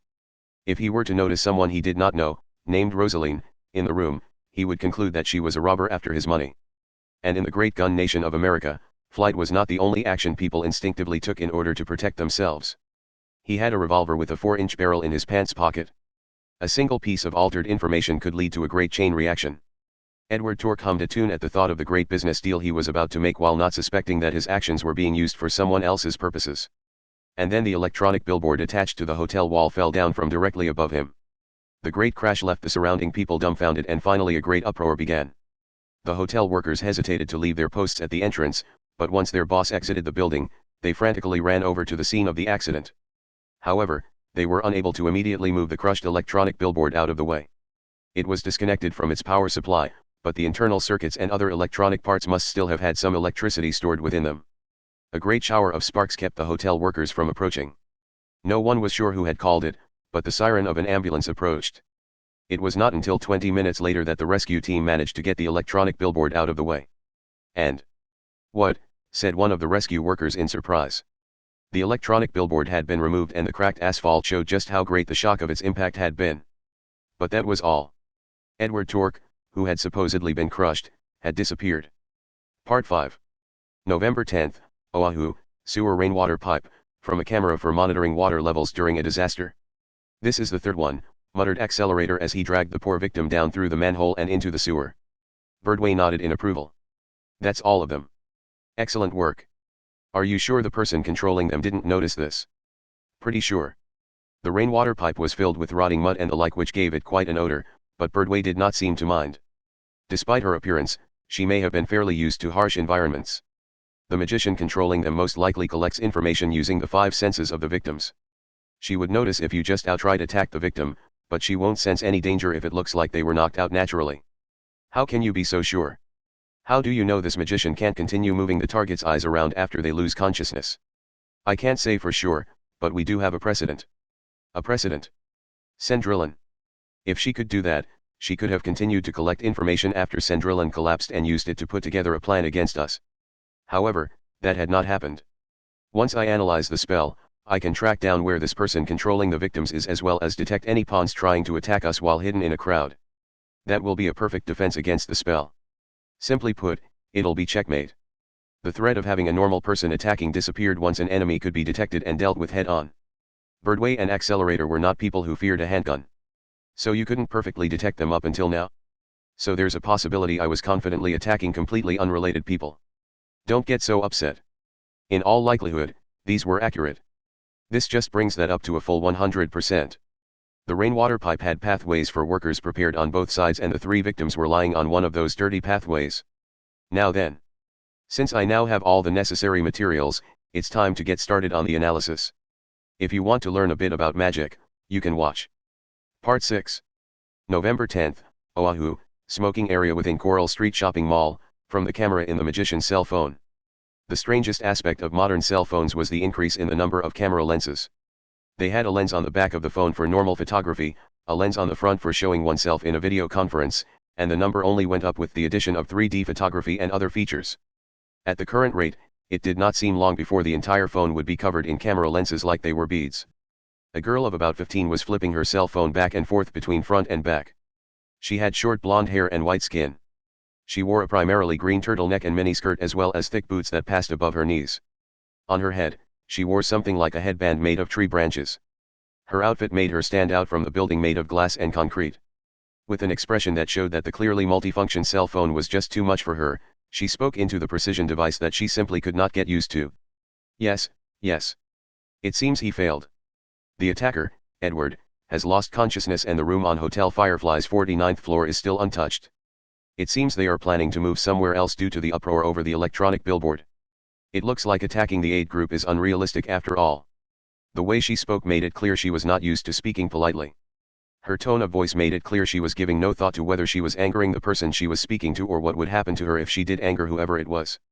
This was because she was skilled enough to avoid any danger coming her way. She was especially skilled at avoiding danger by using others as a shield. Yes, yes. I understand that. The incident at the airport was indeed bad, but the basics of the plan will fall apart if the immunity is not activated. Well, we now have an idea as to how many of them there are and how serious they are. Also, they can be used as a positive factor from here on out. In the end, it is not a problem. The magician was simply saying whatever she could to pacify the person she was speaking to rather than logically analyzing the situation. Anyway, we just have to follow the plan now. After blowing through the side quest, we just have to work on the main quest of the trigger. The magician's eyebrows then moved slightly. She seemed to finally be showing interest in something the other person had said. Oh, really? I knew it. I had thought that was a little too convenient. So they are interfering. The magician's tone showed that she did not particularly mind. Well, thanks for that. When it was just me, I denied it, saying I was overthinking things. Having proof really is important. Proof is so much better than guesses. Yes, yes. I will do something about that, too. Bye. She hung up, spun the phone around in her hand, and then stuck it in her pocket. At the time, no smoking campaigns were quite popular worldwide, so there were no smokers in the smoking area. The grotesque enlarged photo of a sperm with a note about smoking reducing sperm count was probably not helping. The magician shrugged and turned around. A man was standing there. The large black man was wrapped in powerful muscles and seemed to have a military background. He was one of the people she was controlling. The method of control she was using on him was a bit more complex than some of the others. You're up, Mr. Secret Trick. Part 7. November 10th, Oahu, Coral Street Shopping Mall, from a security camera near the east entrance. Oh, I already have all the data I need to analyze her spell, said Lavinia Birdway with complete confidence. She was waving around a single scrap of paper. It was about the size of a small certificate of commendation, but it was thicker and had a rough surface. It's papyrus, Birdway explained. Apparently, she had bought that item used as a royal burial accessory from a plant specialist. Now we just have to wait for her weaknesses to be exposed. The automated work should finish in about an hour. Even now, I'm receiving information bit by bit. For example, I know what kind of line connects her to her victims and from where she is controlling the victims. Accelerator listened to her while walking through the shopping mall with his modern cane.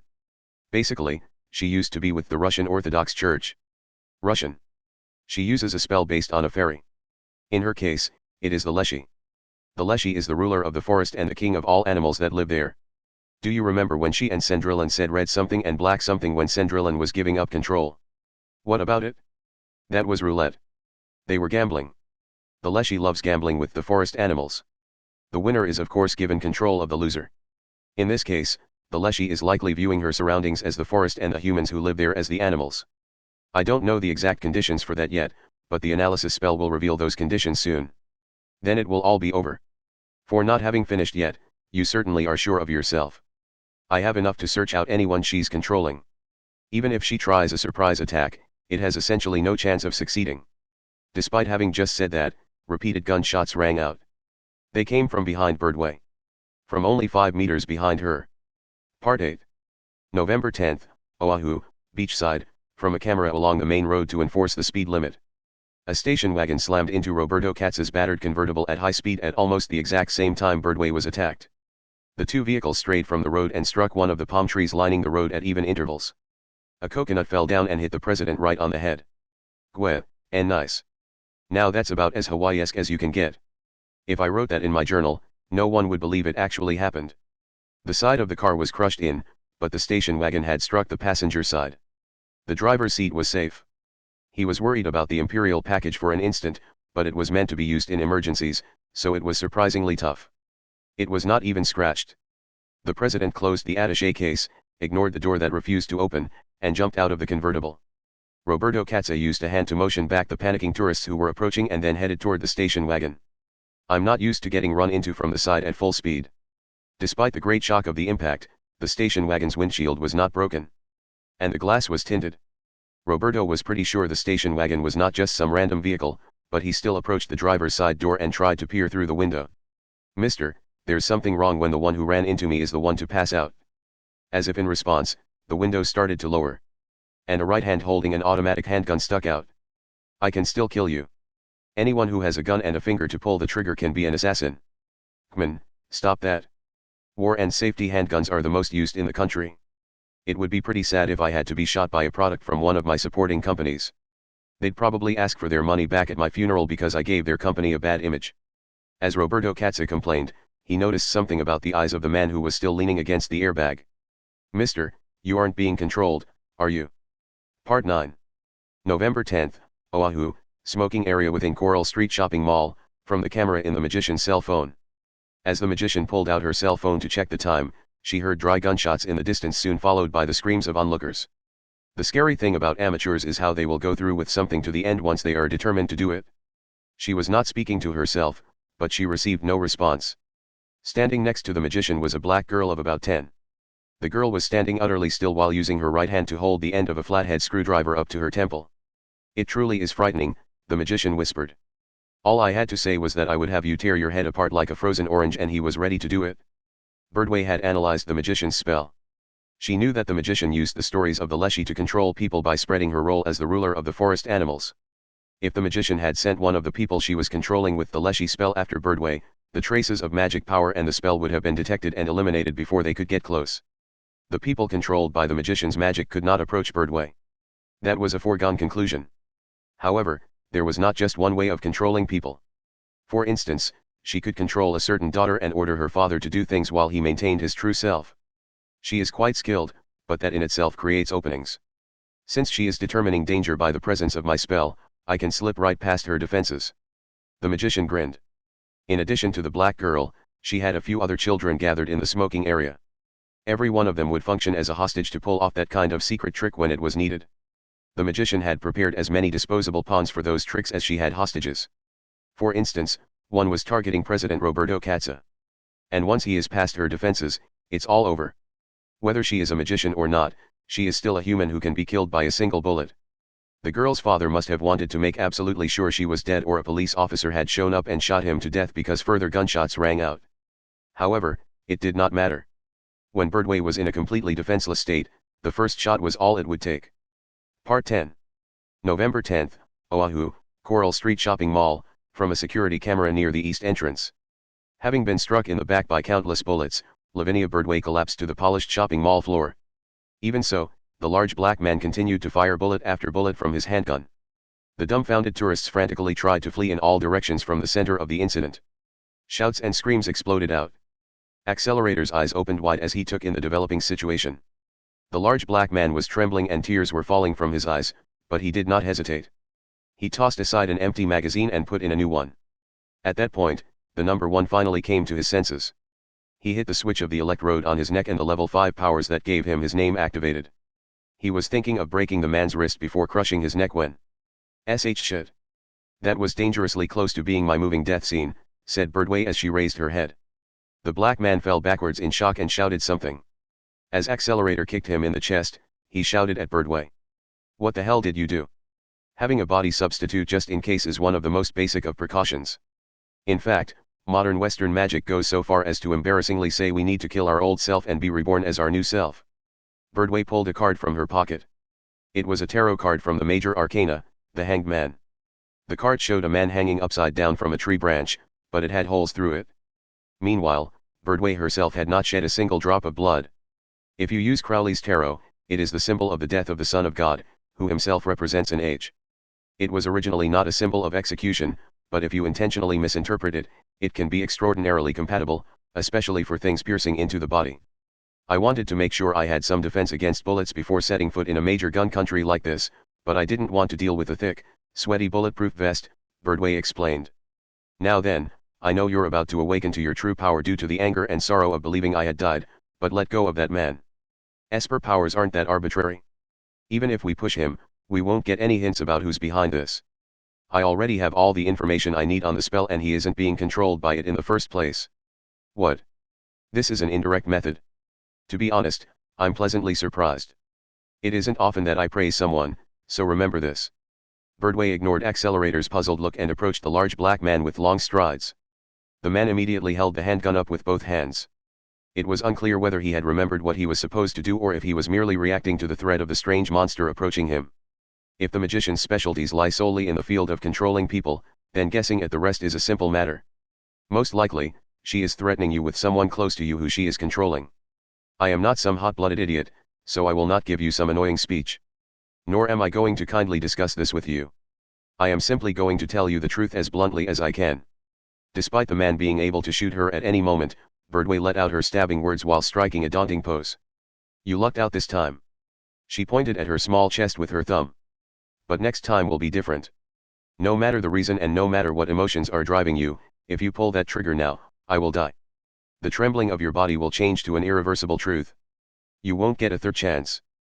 People aren't normally lucky enough to get the second one. With a terrible light in her eyes, the victim spoke to the attacker. Her tone of voice made it clear she knew what it was like to cross that line. Are you still willing to shoot me?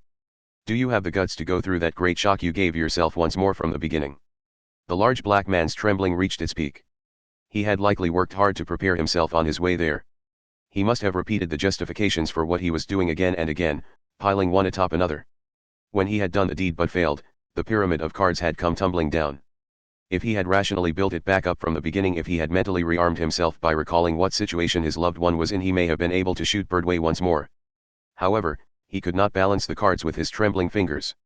Now that he knew the shock he had experienced when he had fired that first shot, he could no longer put a stranger's life on the scale so easily. A cry of desperation burst from him. It sounded like anger at his dead end of a future and also like atonement for what he had done to Birdway. The man's eyes opened wide as he shouted and he stuck the barrel of his handgun into his mouth.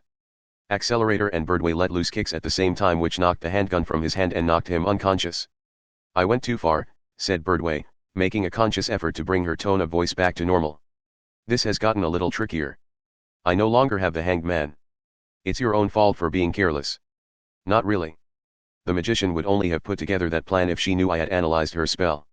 So where did Gremlin learn that? My methods were perfect and there was no flaw in your retrievals. And yet, this is not an enjoyable situation to be in, but we might find something enjoyable if we look further into this. Part 11. November 10th, Oahu, beachside, from a camera along the main road to enforce the speed limit. When Roberto Katza pointed that out, the driver moved slightly while still holding out the handgun. It might have been a nod. The attacker finally opened his mouth and said, "And if I'm not? Then they most likely have a hostage. Perhaps your lover or your child." "And if they do," shouted the attacker as he re-aimed the gun. "Whatever my situation is, the situation here remains the same. Come with me. If I capture you, I can protect my family even if it means the end of this country." "Come on, mister. Do you really think they'll hold up their end of the deal? These are people that threatened you right off the bat rather than showing any kind of goodwill, right? I don't give a fuck. If there's even a 1% chance, that's enough. If I do nothing, she'll be killed for sure." "Well said." The president grinned. "But those aren't words you should use out of desperation. If you're willing to believe in a 1% chance, how about you put that trust in a much better option?" "Shut up. Shut the fuck up. Can't you see this gun? All you have to do is tremble in fear and do what I tell you. Those crazy people kidnapped my younger brother's daughter. It's a long story, but my dead wife risked her life to protect that girl. I can't lose her now. In fact, if the police and you guys in the government had done your job, none of this would be happening." The man's words were fueled by resentment toward crime in general and dissatisfaction with the agencies meant to protect the peace that had not stopped it. Even though he had clearly gotten caught up in the incident, it was unlikely that he knew who the real enemy was.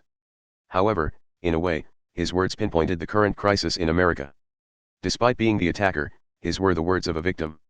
Before speaking, the president reflected on the twist of fate displayed in those words. "Mister." The president moved slowly, completely ignoring the gun pointed at him. "I apologize for what has happened to you and the kid who is being used as a hostage.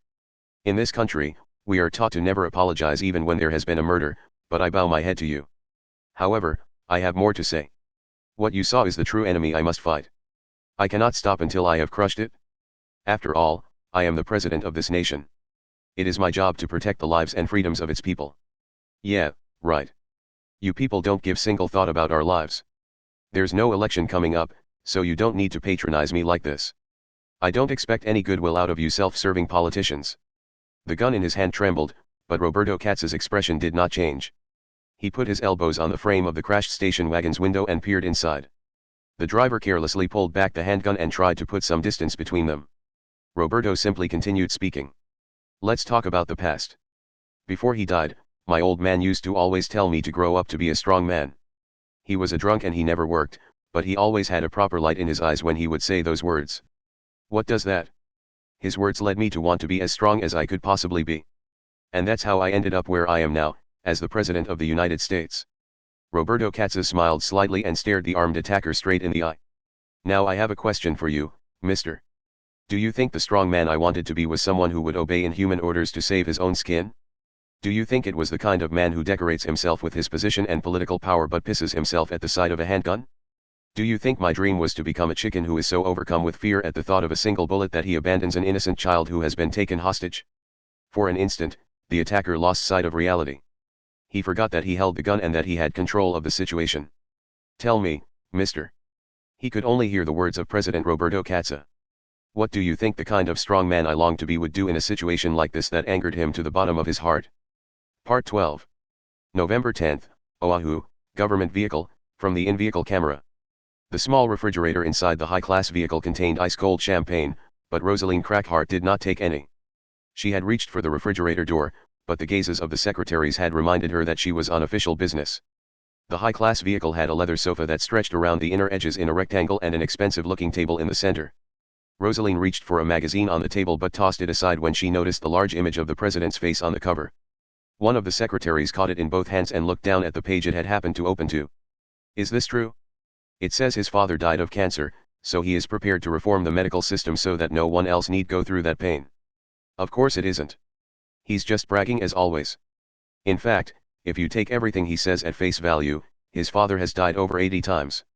I was thinking of throwing a party once it breaks 100. Part 13. November 10th, Oahu, beachside, from a camera along the main road to enforce the speed limit. The attacker moved his trembling hand and lowered the gun. The president had not actually done anything to him or taken out an even more powerful weapon. He had only spoken. His words had held enough power to cause the attacker's eyes to open wide and to rob him of his will to fight. What? I'll say it again. If you're going to bet on a 1% chance, why don't we try to save that girl from those bastards rather than just doing what they say? You're lying. You're just saying whatever you can to get out of this alive. We have a chance. The president's words destroyed the attacker's doubts. I already encountered them back on the mainland. There is something a bit different between you and the ones I encountered before. The true attacker had already made it within the White House, the Senate, the House, the military, and other agencies. It's your eyes, said the president. The suspicious ones, well, I'm not quite sure how to put it, but they have a look in their eyes that isn't right. That was how I noticed it. I noticed their gazes while I was putting together the basics of the Emergency Financial Protection Bill. Their gazes. The Secret Service, my secondary secretary, the reporters at press conferences, even the cleaning lady. It wasn't just one or two people. They did not fall under any one profession, race, age, ideology, or religion. The only common feature was the look in their eyes. No individual person looked at me for long, but it felt like someone was watching me at all times. It gradually increased until they were the majority. The White House was overflowing with those creepy people. The president was not familiar with the details of the occult, so he did not know if a large number of enemies had been created or if the person being controlled was swapped out depending on the situation. What he did know was that the number of people with a dangerous element was increasing. It was highly likely that anyone who had been taken even for an instant would once more become dangerous. It did not matter if any of those people were even the type to do bad things. Was it a spiritless look with no readable expression? Mister, was your niece like that? It looked like she was in some kind of a daze. Roberto Katz sighed when he heard that. Things got to be a pain, so I contacted some people outside the White House to investigate the situation and deal with it if necessary. However, that was how I found out the suspicious people were not just in the White House. They were hiding within the NSA and CIA, and the number of people taking dangerous actions grew each day. And they have been accessing classified information on the trigger using a government network, the president explained. I don't know what kind of technology the person behind this is using, but he or she can control people. And this person can likely gather information through the eyes of the ones being controlled. His investigation using the Imperial package had revealed that even missile lab researchers and nuclear submarine crew members had tried to access information on the trigger. People in special environments like that would not be able to use things like cell phones, but they had to have some means of getting any uncovered information back to the person controlling them. That led the president to believe the person was directly linked to the people's senses rather than using some kind of communication device. That is where our chance lies, said Roberto. If you were being completely controlled, you could not hide anything from the person controlling you. However, you are different. Since you are a normal person being controlled by a hostage, the person behind this has no way to gather information from you. We can use this to get past this person's defenses and possibly get in a surprise attack. Part 14. November 10th, Oahu, Green Cafe Iwameke, from the camera in the tablet terminal installed on the table. And that's how it will pan out if all goes well. Kamachi listened to Birdway speak over the phone. They too were planning to counterattack using the normal people who were forced to fight, but since that man was able to attack me so easily, the magician ordering him around must have a means of detecting our location. This might also mean that she knows when her attackers fail and, therefore, when the hostages are no longer needed. Thanks to this possibility, the monster with me has been in a very bad mood. He really is a hero. What, anyway, this person uses magic to control the people around her, right? So wouldn't she have lookouts posted? I would have noticed them. I can detect traces of the spell, cut in Birdway. And over what range do you think she has lookouts posted? How did she know I had come to the shopping mall? Or are you trying to say she has lookouts posted all across the Hawaiian Islands? Could she be using an information network other than her natural magic? I would say she at least has a means that either covers all of Oahu or that can scan all of the Hawaiian Islands. It also has to be something that can slip past my magic side way of doing things. A surveillance network using something other than magic? So a science side means. Kamachi looked up at the corner of the building ceiling. Like cameras. At any rate, we need to come up with a countermeasure. Birdway gave a few instructions. Kamachi frowned.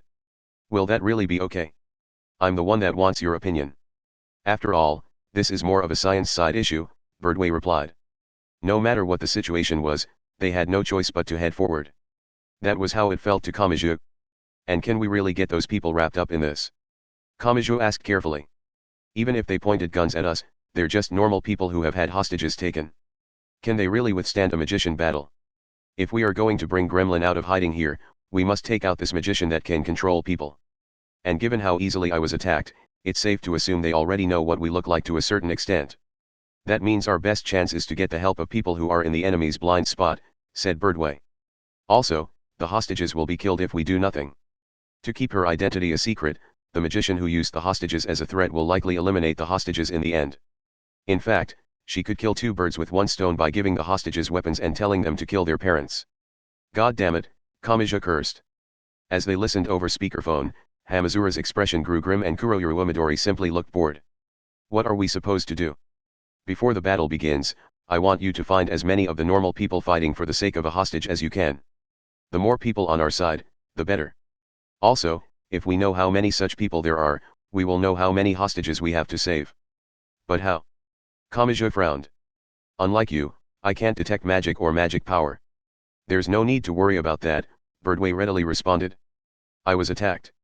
We can assume they know who is in the Kamachi party to a certain extent. Also, they know you are alive due to Radio's Onde Castle and we have already seen a countermeasure put together especially for you. At the very least, we know the enemy will be closing in on you. Just as a chill ran down Kamachi Tuma's back, he heard a scream. The front door was kicked down and a large man holding a handgun entered and stared directly at him. Kamachi jumped to the ground, bringing Kuroyuru's small form with him. Slower to react, Hamazura frantically climbed over a 30-centimeter thick partition. The very next instant, repeated high-pitched gunshots rang out. Part 15. November 10th, Oahu, smoking area within Coral Street Shopping Mall, from the camera in the magician's cell phone. 10 minutes had passed since the magician had heard the gunshots. However, she had received no calls and the poor berserkers worried about their children had not returned. Were they shot by police officers who happened to be present, wondered the magician. She pulled her cell phone from her pocket and spoke while operating it with her thumb. She spoke to the unmoving hostages. Those 4 children were being controlled by the magician and each of them was at or just under the age of 10. Okay, everyone, listen to what I have to say, she said with the tone of a guide on a school trip. She then unzipped her bag and pulled out 9mm machine pistols. The adults walking around outside are very dangerous, but you will be safe as long as you have these warning buzzers. The scary adults will run away if they hear the noise from these buzzers. If the adults find you, just point your buzzer at them and set it off. Do you understand? She then reached for a shopping bag filled with clay-like explosives. She attached the medical electrodes extending from the bags to the children's wrists as she continued speaking with a big smile on her face. And these are your GPS devices. With them, I can tell where you are, so even if the dangerous adults capture you, I will come to rescue you if you press the secret button to let me know. So make absolutely sure that you never take off your GPS device. She was using the same method she had in her attempt to make Edward Torque attack the Oahu hotel. She was controlling them by creating a deviation in their knowledge. From a third party's point of view, she was telling them to do absolutely unthinkable things, but none of the children there were aware of it. The children looked at the guns and explosives with unambitious eyes. The magician secretly smiled. At the very least, Lavinia Birdway was in the same shopping mall. Even if she only needed to get safely and surely farther away from her, the magician wanted to create a great confusion she could escape in. The current problem was their locations. The shopping mall had 7 exits and the magician had a chance of being spotted even amid the confusion if she accidentally headed toward Birdway. To prevent that, she had to contact her collaborator and learn where the enemy was currently located. However, the magician frowned as she put the cell phone to her ear. She looked back at the small screen and looked confused. No signal. Immediately afterwards, men holding handguns burst through one of the smoking area's windows. They were the poor men who she had used hostages to control. Part 16. November 10th, Oahu, Coral Street Shopping Mall, near the east entrance, from a CCD camera in a tourist's notebook computer. Misaka Mikato and Misaka Wurst rushed through the large shopping mall. Bluish-white sparks intermittently shot from their bangs. Because they had guessed that the enemy was monitoring their movements through the cameras, they were jamming the wireless signals. Dag. I can't stand this. We finally get a call from them and it's just asking us to be human jammers. And to rescue the family of a man who attacked them with a gun but was repelled by a cyborg's power? That idiot sure is calm about all this. We came all the way to Hawaii, so can't we do something a little more exciting, complained Mikato. Since you were just staring blankly over at that swimsuit shop, how about you take your own advice to heart? Maybe go for a slingshot. Or how about a micro bikini? Or a Brazilian swimsuit?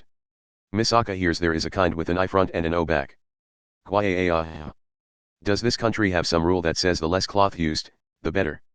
But if Misaka wore a slingshot, it would be rather tricky because her breasts would make a bridge-like gap between her body and the cloth. But for you, Onitama, it would be no different from gluing bandages around your body. If you say one more word, I'll unleash a never-before-seen rail shotgun on you. Misaka doesn't feel too threatened when you say that while holding a shopping bag from Cupid Arrow. BPFH. And Misaka isn't going to respond to that over-the-top reaction either. Misaka is a bit worried about a certain someone's Joker-style electrode. But on the other hand, a malfunction would be quite interesting indeed, so she needs to focus on going all out with her jamming. Part 17. November 10th, Oahu, smoking area within Coral Street Shopping Mall, from security camera footage. The magician's lips stiffened slightly. She had looked down on those pawns as nothing more than normal people and had planned to dispose of them along with the hostages, so when those people she clearly saw as small fries charged in with their handguns, she grinned. You fools. This only hastens my plans. The magician snapped her fingers. The hostages, the young children who had been standing stock still until then, began to move. With the bags hanging from their shoulders, they turned the machine pistols in their hands toward their family members. Gunshots rang out. However, a tragedy did not occur there. Just before the guns were fired, the shopping mall ceiling collapsed. The one who had brought the shutter of rubble down was Accelerator. And he did not stop there. He manipulated the vector of his momentum to give himself superhuman speed and kicked the bags hanging from their shoulders, sending them flying far away. A few of the children made a motion as if they were trying to rub their side with their upper arm, but they did not make it in time. The explosives detonated, emitting a great roar and explosive flames, but they were far enough away that it only shook the building. So you had them set up to spread the damage as far as possible with the guns and then blow up when they died. We took some samples to look into how you do things, you fucker. The magician was already headed for the exit. However, Kamaji and Hamazura came running in through the two passageways connecting to the rest of the floor. Not good. She had a bad feeling. However, it was not due to who was there. I still don't know where Birdway is. Even if I manage to escape amid the confusion here, this could get truly bad if she's lying in wait for me up ahead. As she backed into a corner of the smoking area, the magician felt sweat dripping along the edge of her nose. Of course, she was not about to let herself get taken out there. The magician saw the normal people unhesitatingly aiming their guns at her and preparing to pull the trigger, but that was when the situation changed suddenly. The cause of this change was a single explosive thrown in from outside the camera frame. Part 18. November 10th, critical error. An unknown cause is placing a heavy burden on the FCE. Self-diagnosing, output of report complete. The FCE is beginning its reboot sequence. Part 19. November 10th, Oahu, Coral Street Shopping Mall, in front of a coin locker, from security camera footage. Kamijituma and Accelerator had jumped into the same area next to the smoking area. Together, they had pushed the hostage children into that area. What happened to Hamazura? Asked Kamiji. He jumped out the other exit. He's with the parents. More importantly, what the hell was that? What idiot intervened? The sound of scraping metal could be heard beyond the black smoke. Kamiji tried to peer out through the smoke, but Accelerator grabbed him by the nape of the neck. Immediately afterwards, gunfire rang out. It was not the sound of a handgun being fired. The explosive noise was deeper and continuous. It was most likely from an assault rifle or something like that. Which meant, this isn't the occult, Accelerator muttered. Then this is a job for me. You take those kids and get out of here. Hey. I have no intention of getting into a firefight with those kids still here. And your power can release them, right? It was true that one of the children Kamiji had pushed to safety was acting differently from before. She was staring in confusion as if she could not understand what was going on. That was most likely due to Kamiji's right hand having touched her. Accelerator spoke without turning around. I'm best suited for this kind of battlefield, so you hurry up and get out of here. I'll repay you for this later. Don't let yourself get taken out easily. Having said that, Kamiji lightly tapped the heads of each of the hostages who were still trying to attack according to the magician's orders. That was all it took to bring the children back to their senses. Taking them with him, Kamiji started leaving the coin locker and the attackers from the other side of the smoke tried to chase after him. However, Accelerator stepped into their path as if challenging them. It may be a little unfair, but we want to make sure we use the right person for the right job. Part 20. November 10th, Oahu, Coral Street Shopping Mall, eastern side of the first floor, from the camera in a tourist's smartphone. The explosions and gunfire caused a great panic within the shopping mall. No one was stupid enough to try to catch a glimpse of what was going on. The people sensed a crisis and all tried to get out of the exits at the same time. However, there were simply too many people, so the flow of people got caught near the exits, packing everyone in together. Mark, one of the men in black suits, asked Birdway a question. Do you think it is going well? As the gunfire is not ending, the battle must be continuing. Well, that magician has been getting other people involved while taking it easy on her end of things. It really made me want to take the fight to her. Not getting direct progress reports from the people there is a pain, though. I didn't realize how thankful I was for cell phones, she said lightly. The main reason I wanted to win over the normal people was to get a good idea of where the magician was, but I never expected her to be in the same shopping mall. Luckily, it looks like the multi-sided attack was fairly effective, making this easier. But even if you have people posted at all the nearby exits, there is still a chance that she can slip by in the confusion. I can just follow the flow of magic power. That way, she can't mix in with the normal people. And if she does not refine any magic power. Unthinkable. This is not a safe zone for her. When a surprise attack could come at any time, she will put up her defenses so she can deal with one. Even if she knows purifying magic power is dangerous, she will be even more afraid of not having any. Assuming the current magician specialized in controlling people, Birdway reasoned that she would unhesitatingly flee when attacked head-on. As such, Birdway was waiting at one of the exits for someone who might be the magician to show up. Birdway frowned upon catching a glimpse of a figure within the crowd. What is someone as famous as that doing here? Part 21. November 10th, Oahu, Coral Street Shopping Mall, in front of a coin locker, from security camera footage. An armed group of 5 stepped out of the black smoke and in front of Accelerator. They were covered in special all-silver military uniforms from the top of their heads to bottom of their feet. The surface of the uniforms glittered like a CD. Their faces could not be seen, but Accelerator could just barely tell from their body shapes that 3 were men and 2 were women. They were all armed with special bullpup-style assault rifles. In addition, the men had recoilless guns hanging from their shoulders and the women had intelligence-gathering tools such as high-fidelity microphones and fiberscopes hanging from their waists. TCH. Are they from Gremlin? Those uniforms look more like electronic camouflage for fooling sensors than something to be used against people. They did not utter a single word. One of the men held up his rifle and unhesitatingly fired. However, Accelerator had his reflection. The man was struck by the bullet he himself had fired and was knocked to the ground, but the other 4 showed no sign of worry or confusion. They all took separate actions. Was he testing to see if I could do it? He had ignored the damage he would take on a personal level and made a calculated sacrifice to control the damage to the group as a whole. It pissed the number 1 off, but it did not change what he had to do.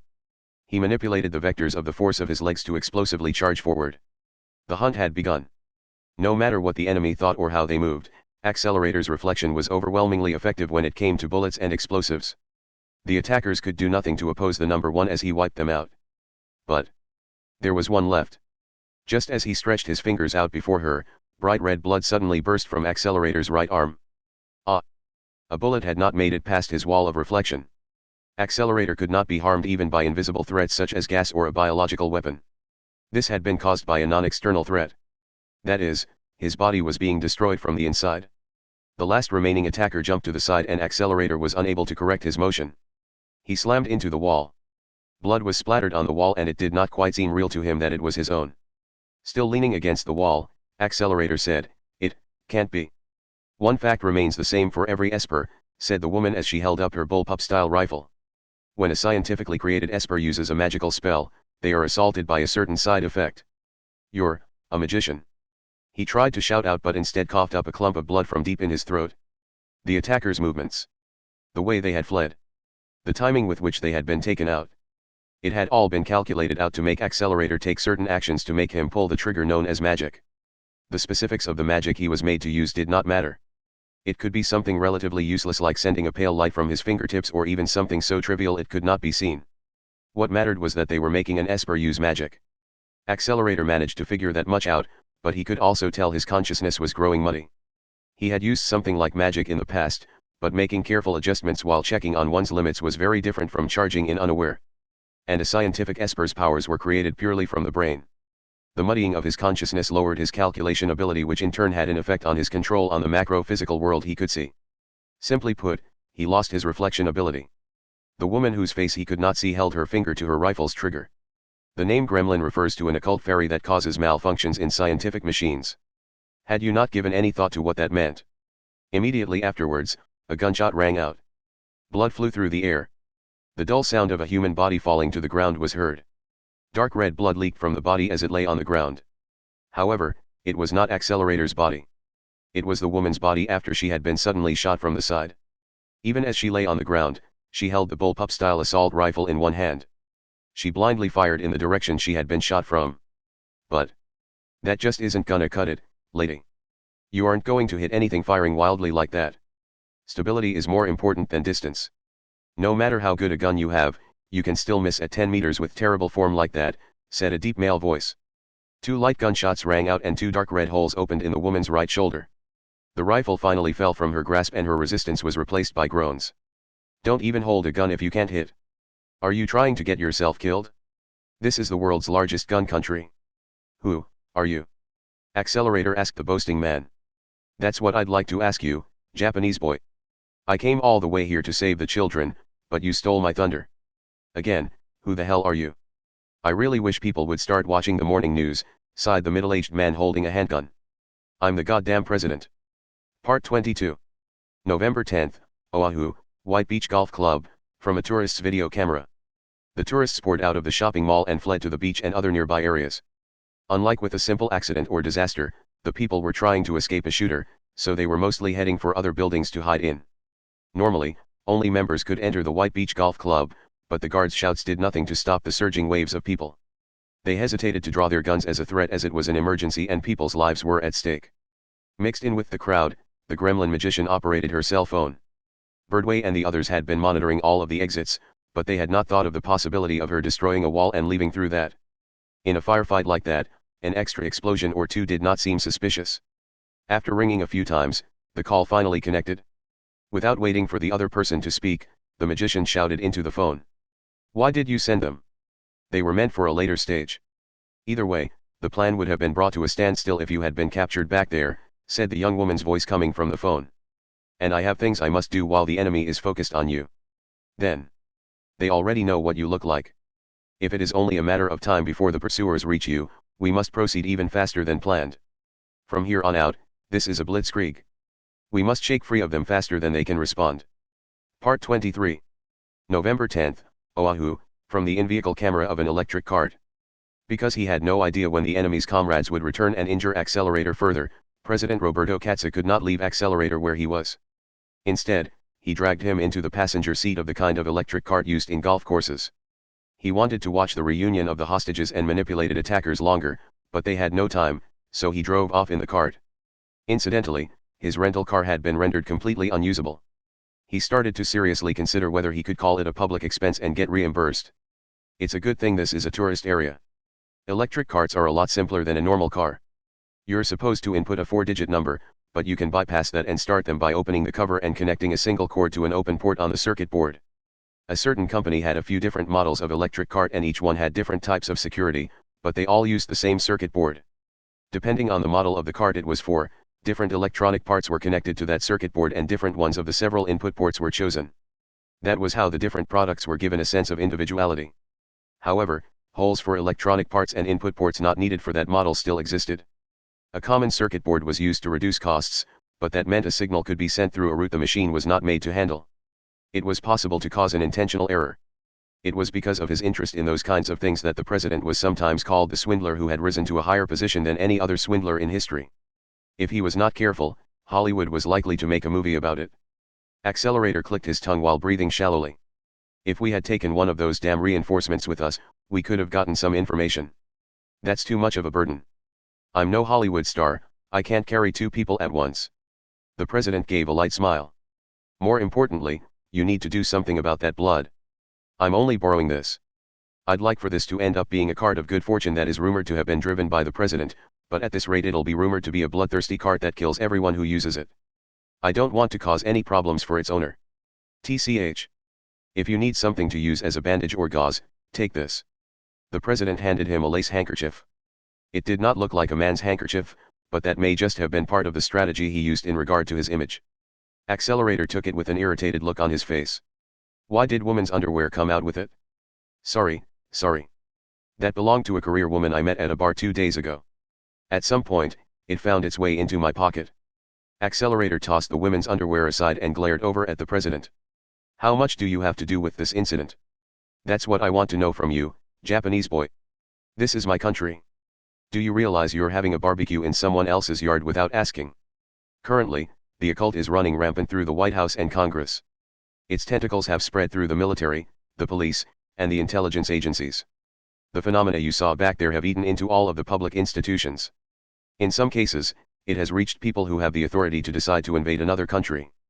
The bastards using the occult are using living people to put together their own force. In concrete terms, how far has it spread? Who knows? It could be a few hundred people or it could be a few thousand. It's beyond the point where we can tell that kind of thing. What I do know is that something isn't right in this country. There's no convenient test, so telling apart the affected and the unaffected is difficult. Areas that were safe the day before are not necessarily safe today. Is it Gremlin? What's that? A magic cabal, that is, a group that uses the occult, that is hiding here in Hawaii. To be honest, I don't know many of the details myself. Does someone in that group have the power to control people? Yes. I see. So you're a Japanese hunting dog that has chased the rabbit here, and so we're starting to catch glimpses of the enemy's tail in our sights. But if what Roberto said was true, it was possible Gremlin's influence was not confined to Hawaii. It would mean they had eaten into the entire country. The enemy could possibly wield the military and intelligence gathering power of that nation. Damn it, Birdway. What was that about an incident possibly occurring? If you want to stop this, you need to start moving before it's already checkmate. The president operated the steering wheel as he drove up onto the freeway. The electronic cart had no windows or walls, so a dry wind blew on them. Accelerator and President Roberto Katza had a common enemy. All the circumstances were connected. Accelerator started thinking about that fact, but joining forces with the president did not give them the power of America itself. After all, the country was already being eaten into by Gremlin. He decided joining forces with Roberto Katza as an individual was the best they could hope for. So these occult bastards making up this Gremlin group are controlling important people within the US in order to take over the center of the government and the military, said Roberto. Possibly. Or that's what I thought. AHN. If so, what happened back there was odd. Do you remember? That girl controlling people with the occult was using those children as shields and having them target normal people. Are you talking about how that group of what seemed like professional soldiers cut in partway through? Their equipment was weird, too. That CD-like uniform was electronic camouflage. That's meant to be used against high-tech sensors, not people. But I thought no military actually used it because they all hated how it looks. If they had been planning to use those soldiers from the beginning, they would have simply relied on them instead. I don't see why they would go out of their way to use those normal people who could possibly turn on them. And yet the magician used them. There is something there. We're just not seeing it. Part 24. November 10th, Oahu, Green Cafe Iwameke, from the camera in the tablet terminal installed on the table. There we go, muttered Birdway as she looked at the papyrus. It was the spiritual item she was using to automatically analyze the magician's spell. Kamiju, Hamazura, and Kuroyur looked at the papyrus, but they could not understand what they were seeing. Birdway ignored them. She is indeed from the Russian Orthodox Church. Mark, compress the analysis data from the papyrus and send it to our contact with the Russian Orthodox Church. Ask them politely if they have any idea who she could be. Do you really think they will answer honestly? As the main battlefield of World War III, Russia is in the process of being restored by Academy City's technology and America's funds. Gremlin is currently damaging both of those. Tell them any delays on our part could have a major effect on their recovery. Kamiju made sure not to touch the spiritual item and asked, do you know how her magic works? What's its weak point? Ugh, someone explain it to him. Ah, I have a response from the Russian Orthodox Church. That was incredibly fast. Especially for a bureaucratic job, Mark cut in. That last comment must have done its job, said Birdway as she snatched the tablet computer from him. Her name is Saronia A. Irivica. 14 years old. Comes from Ekaterinburg. She proudly thinks of herself as European and hates having Russia be called part of Asia more than anything. Well, that last bit is about as stereotypically Russian as you can get. She used her index finger to scroll down. During World War III, she was deployed to Vladivostok to stop Academy City forces from landing, but had little to do since the invasion was primarily carried out by supersonic bombers. She disappeared in the confusion of the end of the war. Her whereabouts since then are unknown. Them. Gremlin. Those created by the war who did not wish for the war to end. So is this Saronia trying to overturn the result of the war as a Russian soldier? Asked Hamazura. It's possible, Birdway replied as she shoved the tablet computer back toward Mark. Then is Gremlin a group of those who lost the war and want to come back? Do they just want to redo the war? I thought I told you personal objectives had more of a priority than an overall ideology. The group and an individual will not necessarily align. It would best to have as few preconceptions about them as we can. Suddenly, Kamaji's cell phone started to ring. He answered it to find it was from Accelerator. I know what Gremlin is after. I don't know what their ultimate objective is, but I know what one of the means to get there is. One of the means to get there. Kamachi quickly switched over to speakerphone so everyone there could join in the conversation. As soon as he did, Accelerator got to the core of the issue. Gremlin seems to be trying to obtain the trigger. The trigger? That's rather vague.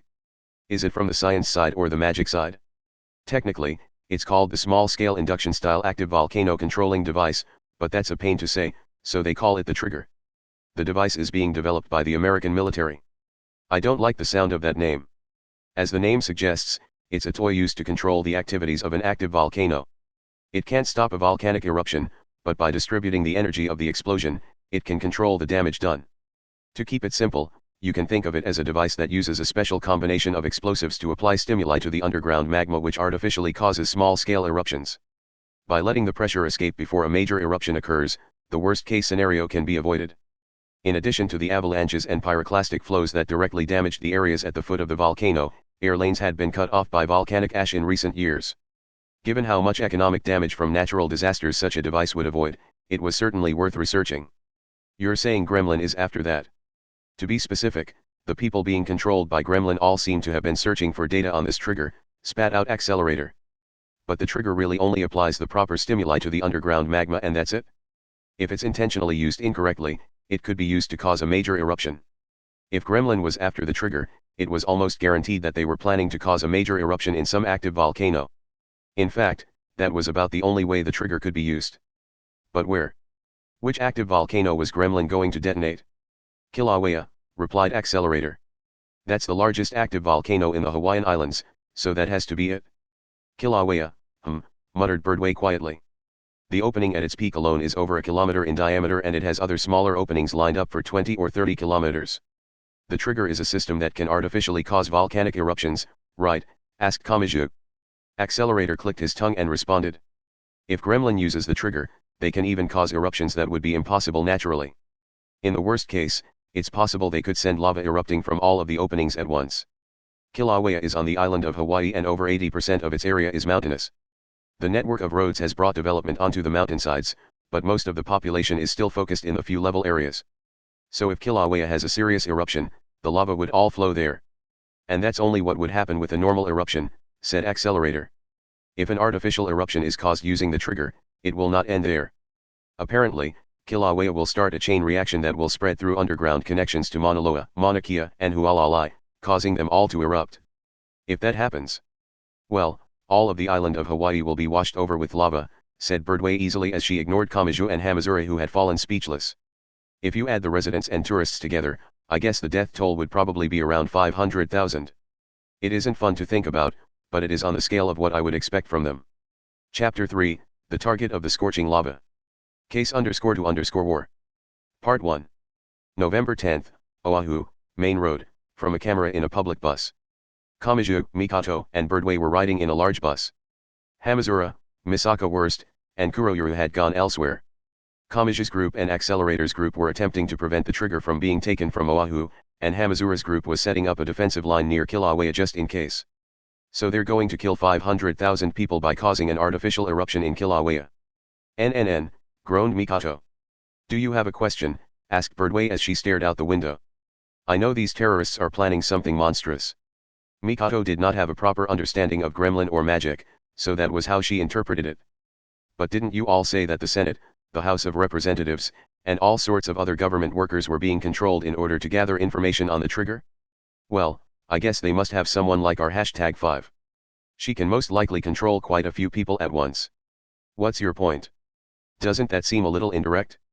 Maybe I'm wrong, but if these people have the power to control a majority of the US Congress, couldn't they change the state of the country without resorting to violence?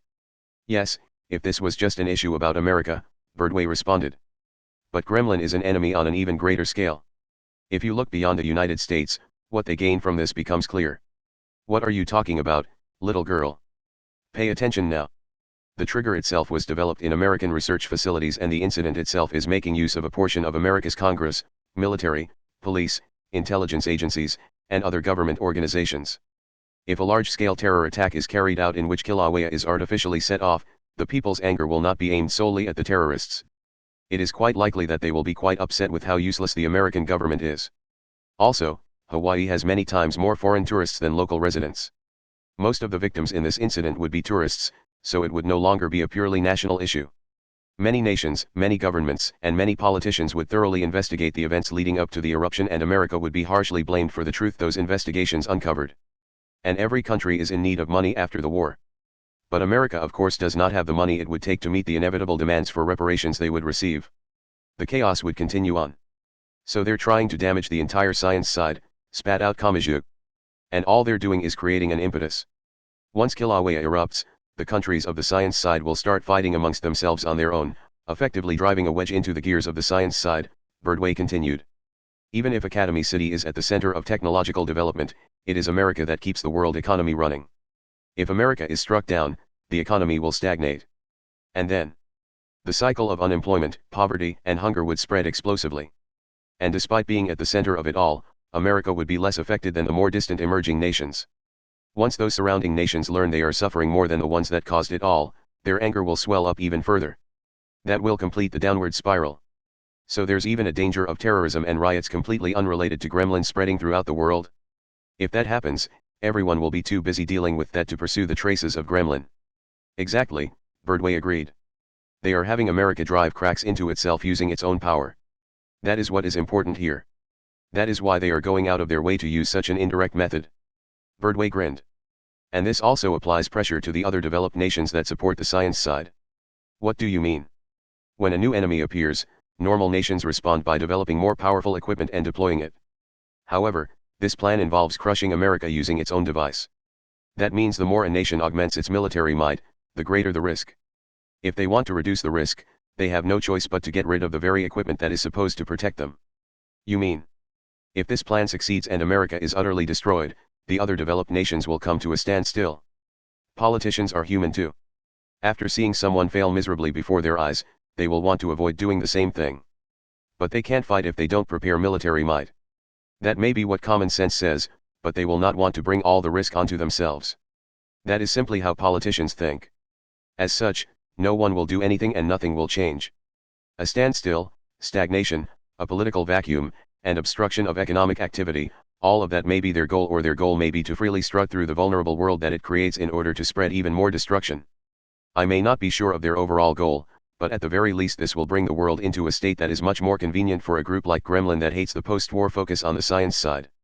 Causing 500,000 victims and crushing America was nothing more than an impetus for Gremlin. That way of thinking made Kamijituma silently but strongly clench his right fist. Part 2. November 10, Oahu, from the in-vehicle camera of an electronic cart. Roberto Katza drove the electronic cart with one hand while operating the stereo with the other. Accelerator thought he was looking for a radio news program to get information from, but the radio instead started playing trance music that was rumored to have more to do with the explosive increase of small animals than the waxing and waning of the moon. What the hell are you doing? Trying to relax. Rosaline is always bugging me about it. To be honest, I'm surprised at how much of a burden has been lifted from my shoulders just by finding someone I can be absolutely sure isn't being controlled. Do you know where this trigger is? Asked Accelerator while the electronic cart shook. It was primarily developed by the Marines because they are sometimes deployed for disaster relief. I know the Hawaiian Islands are the cornerstone of the US defensive line in the Pacific, but how many bases are there here? If you count Navy, Air Force, and Marine bases, there are 52, it's even more if you add in the training areas. Isn't that a bit much? There was a rush to build as many as possible in order to deal with World War III. The war ended much sooner than anyone expected, but money given to a project can't be taken back, or rather, won't be given up. A lot of meaningless construction is still going on. Accelerator clicked his tongue. The president grinned and said, almost half of the 52 I mentioned are currently being constructed. But parts of those are already functioning, so we can't just eliminate them from being possibilities. Then where are we headed? Not even I am reckless enough to just try a blind search. By using my presidential authority on the network, I can gather a certain amount of information on my own. Just get to the point. We are headed to the largest collection of American military facilities in Hawaii, and therefore the entire Pacific Ocean. I have a feeling even a Japanese boy like you will have at least heard of it. Don't make me repeat myself. Just tell me already. Pearl Harbor. Part 3. November 10, Oahu, near Pearl Harbor's 3rd Marine Base, from a traffic surveillance camera on a traffic light. Nothing but chain link fence continued for kilometers. Kamijutuma, Misaka Mikato, and Lavinia Birdway met up with Roberto Katza and Accelerator near that fence. When Mikato saw Accelerator, an expression of shock appeared on her face as if she had remembered some bloody trauma, but they did not have time to worry about that kind of thing. The trigger is likely within that fence, said the president as he pointed toward the base with his thumb. But as you know, even if we do not have the most advanced technology, this is a base of the Marines who lead the world when it comes to pure firepower. If we just tried to climb the fence and get through on guts alone, we'd definitely be shot to pieces. You're the president, aren't you? Can't you just give an order to get us in? Asked Kamiju in confusion, but the president only gave an exaggerated shrug. A presidential order isn't as convenient in reality as it is in movies. There are a lot of organizations between me and the individual soldiers here, and my order may not make it through those organizations if they are being controlled by a third party. Birdway said, Saronia A. Rivica, the one controlling people, is attempting to obtain the trigger, so there is no guarantee the people here in the base would obey the order even if it got here. Accelerator and Misaka Mikato exchanged a wordless glance. The two of them could force their way into a base that was filled with normal firearms. However, forcing our way in wouldn't be the best plan, Birdway cut in. This is a large base, so there is no guarantee we will find the trigger quickly. Continuing the fight the entire time would be difficult and reinforcements would eventually arrive from the other bases. I'm not saying we couldn't win, but I'd rather not turn this place into a sea of flames. If a bunch of explosions turned the facility into a pile of rubble, we would have no way of knowing if the trigger had been here or not. So to be absolutely sure, we need to confirm the existence of the trigger here before destroying it, Kamiju muttered. But I doubt the security here is lax enough that we can just sneak in. Roberto lightly caressed the surface of the attaché case he was holding. This base is one of the ones undergoing rushed construction to expand its functionality. That means construction workers are constantly going in and out. It may be easier to slip into than a completely finished base, he replied. I have a question. Does that create enough of an opening that Asian teenagers walking around won't seem suspicious? Asked Kamiju. The president's expression grew bitter. Birdway lightly crossed her arms and said, I could gather a group of white men using my subordinates, but I want as few magicians as possible here since Saronia is involved. It's possible she would notice if that much magic power was gathered here. Then what do we do? I never said I didn't have an idea. You know how we can sneak into that marine base? No, Birdway said as she shook her head. I know a way we can walk right in through the main entrance. Part 4. November 10th, Oahu, Diamond Marine Harbor, from a tide level monitoring camera. Hamazura Shiage, Misaka Wurst, and Kuroyuru Umidori came to a private yacht harbor in Oahu.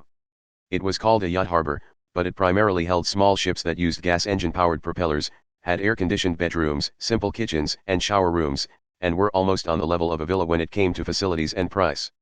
I can pick the lock, said Hamazura as he casually removed some wires wrapped around a pillar of the wharf. But I have no idea how to control a boat. Have either of you ever done it? Misaka has had all that imputed in her by the testament, but it's such a pain. Really, you'll be fine. There are no obstacles in the sea, so you'll be fine even if you're a little reckless. Just make sure to learn from your mistakes. You just don't want to do anything, do you? Oh. If Misaka has to focus on the ship, her restraint of Kuroyuru-chan may not be entirely effective. Will the end of the century emperor be okay then, Nyai? One day, I'm gonna rip you two into 8 fucking pieces. You heard me, 8. Not 7 or 9. I'll rip you into 8 pieces like a pizza. Growling, cut in Kuroyuru. No. It's like you've provoked a trained military dog. Hurry up and pick the lock, so Misaka can get into the air conditioning. If you don't, Misaka will let her rape you. While trembling, Hamazura stuck the wires into the keyhole on the ship's hatch.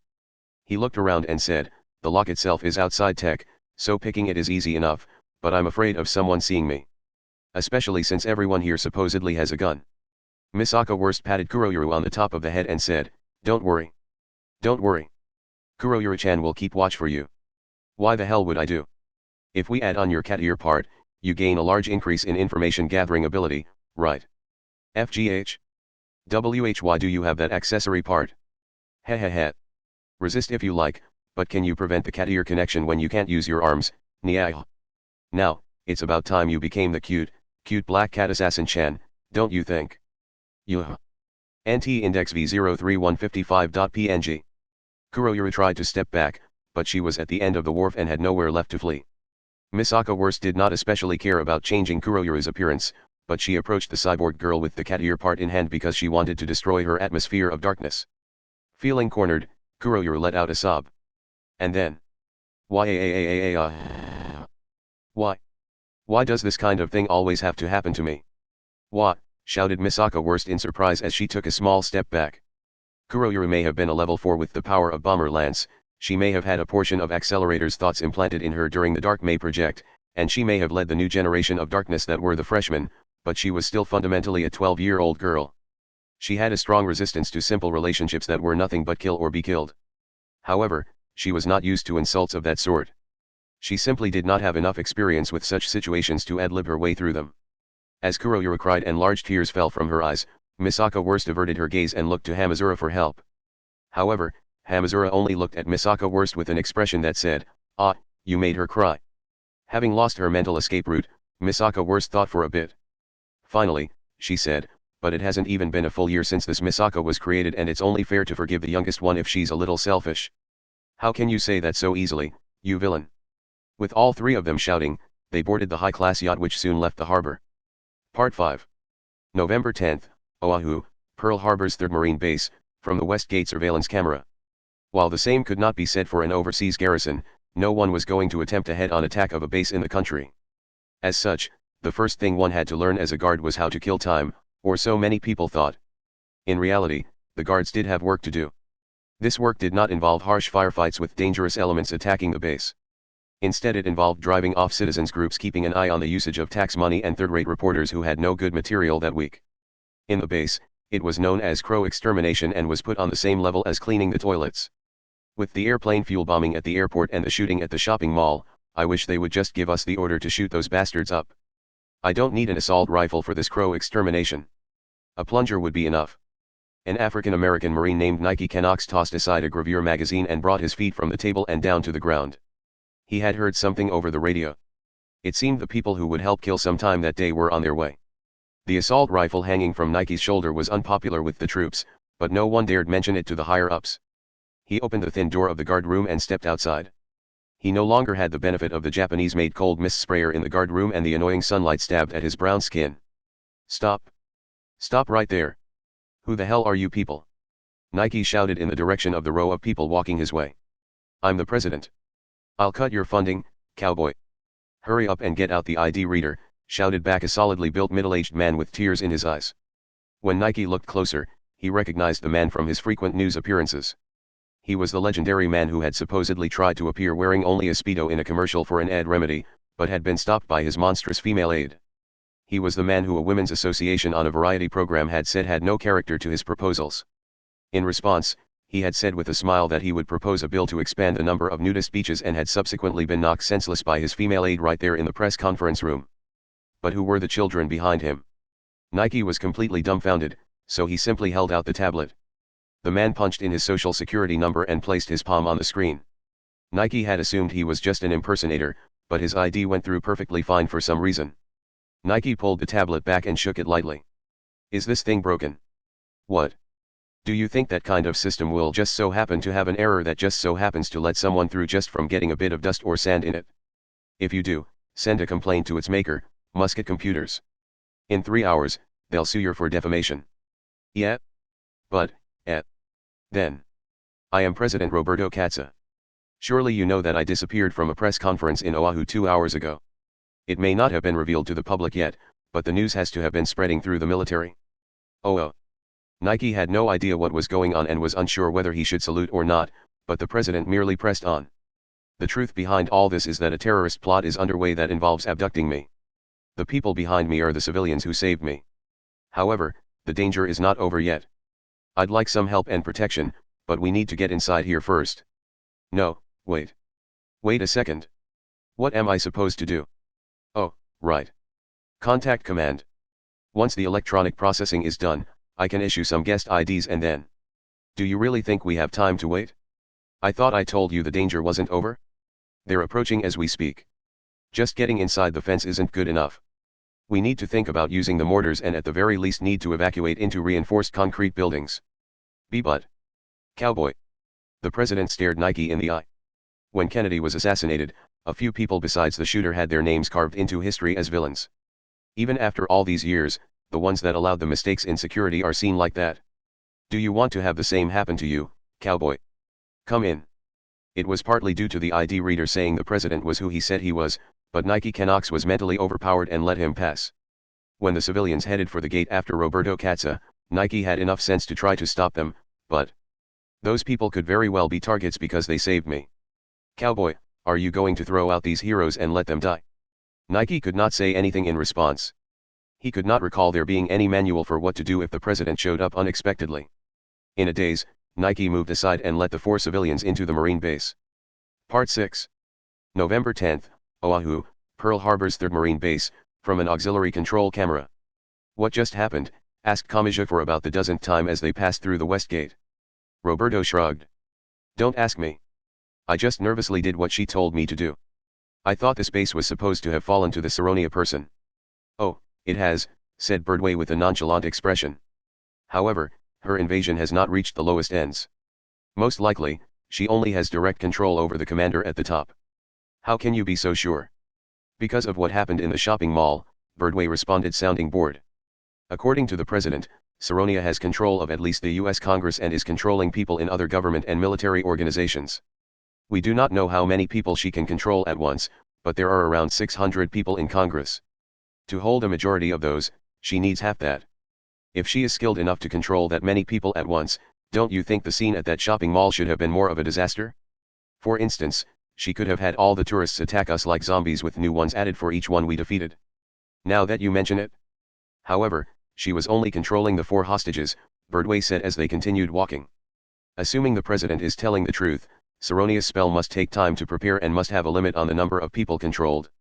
We can assume she has her hands full keeping her grasp on the nation and therefore cannot spare too many people to fight. In that case, she would want to reduce the cost of controlling the space. There are a few barriers that would keep someone from having complete control of the country, said the president with a light sigh. This Saronia person would need to spread her controlling tentacles across the entire nation to overcome all of those. I can see why she would be barely scraping by.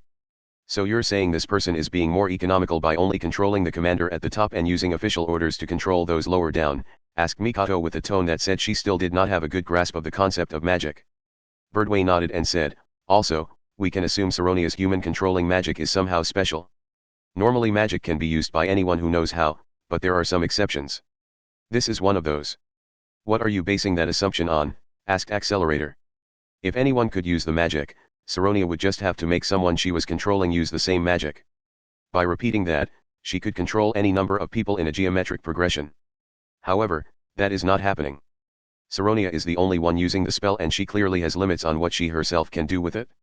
And Birdway was thinking that Saronia would only be controlling the commander of that American base due to those limitations. Roberto tilted his head to the side. Then I guess we still have a chance. They will have an order from their commander and an order from me. Technically, I hold a higher position, but I doubt normal soldiers have ever thought about a situation where they would have to choose. I'm sure not all of them will side with me, but they'll be confused all the same. I think I'll take this time to explain the papyrus's analysis of Saronia's spell. Birdway folded her arms. As I thought, her spell has to do with the Russian forest fairy known as the Leshy. The Leshy rules over all of the forest animals and she is controlling people by having them correspond to those animals. I now know that the specific requirement for this uses trees. Trees. It has to be a Russian conifer tree. It can be just a splinter or a leaf, but a target must touch a portion of one to be seen as a resident of the forest and therefore be under Saronia's control. Did they have anything like that? Kamachi asked as he thought back to the situation in the shopping mall. Birdway smiled thinly and said, as long as it is made of wood, it can be anything. Even paper or corkboard would work. Lately I've been hearing about these paper capacitors. If you slip those into something, it wouldn't be hard to get someone to carry it around without them knowing. What happens if they let go of that spiritual item? She loses control, of course. However, Saronia will not let that happen. Once she has control, she will surely order them to not let go of it no matter what. In fact, she could just tell them to swallow it. Kamachi groaned. More importantly, girl, you said the Saronia is only directly controlling the commander, right? Cut in Roberto. Yes. What about it? Then the biggest danger right now is. He trailed off as an off-road vehicle appeared near a distant building. In the back of the MP-driven vehicle sat a large well-built man who looked exactly as one would expect of someone in a high position. A military enthusiast might have been able to tell his precise rank from the details of his uniform. He was the commander of the base. Mr. President. When he saw the man looking down from the parked off-road vehicle, Kamachi felt his body stiffen. The nameplate on the man's chest said Back Silver. Birdway had said Saronia was lessening her burden by only directly controlling the commander at the top and indirectly controlling the rest through the command structure. That meant it was possible the other soldiers would not follow an order to shoot the president. No one would want to be known as the man who killed the president. However, Silver was different. He was being controlled by Saronia's spell, so there was a danger of him simply following an order to shoot the president without thinking of the consequences. The presence of the automatic pistol hanging at his waist seemed especially heavy. Kamachi swallowed audibly. With his right hand, he could possibly remove Saronia's control of the commander, but a few meters was within the kill zone for a handgun. As Kamachi tried to figure out what to do, the commander made his move. I just received word that you were here. I'm so glad you are okay. I will have the base do everything we can to protect you. Huh. Kamachi's eyebrows moved up slightly and a similar thought seemed to be going through Mikato's head. Kamachi started to think they were being invited into some kind of trap, but... She can't do it, Birdway whispered. She stepped past the president and toward Bax with a sneer on her face. You could kill the president right now, but if you did, you would lose your indirect control over the space in the confusion it caused. That is why you cannot kill him. At least not now. You must wait for the trigger to be taken from the base. Bax Silver's body trembled slightly. It looked more like it was based on someone else's feelings than on the commander's own conflict. The fact that she cannot use the commander as a disposable tool proves something else. I already gave the answer, but do you know what that is? The trigger is still here, muttered Roberto before clearing his throat and taking a more official tone of voice. Commander, I would like some information regarding the storage of the trigger. Where exactly is the trigger right now? Bax's body trembled even more. Someone was conflicted over whether to take action then or not. Mikato and Accelerator lowered their center of gravity slightly, but then... The trigger is... The commander's lips began to move. He continued to speak as an unnatural sweat appeared on his face. On the runway. It has been authorized to be taken to the island of Hawaii on a transport plane. Let's go, muttered Birdway. Saronia herself is likely sheltered in that most welcoming place.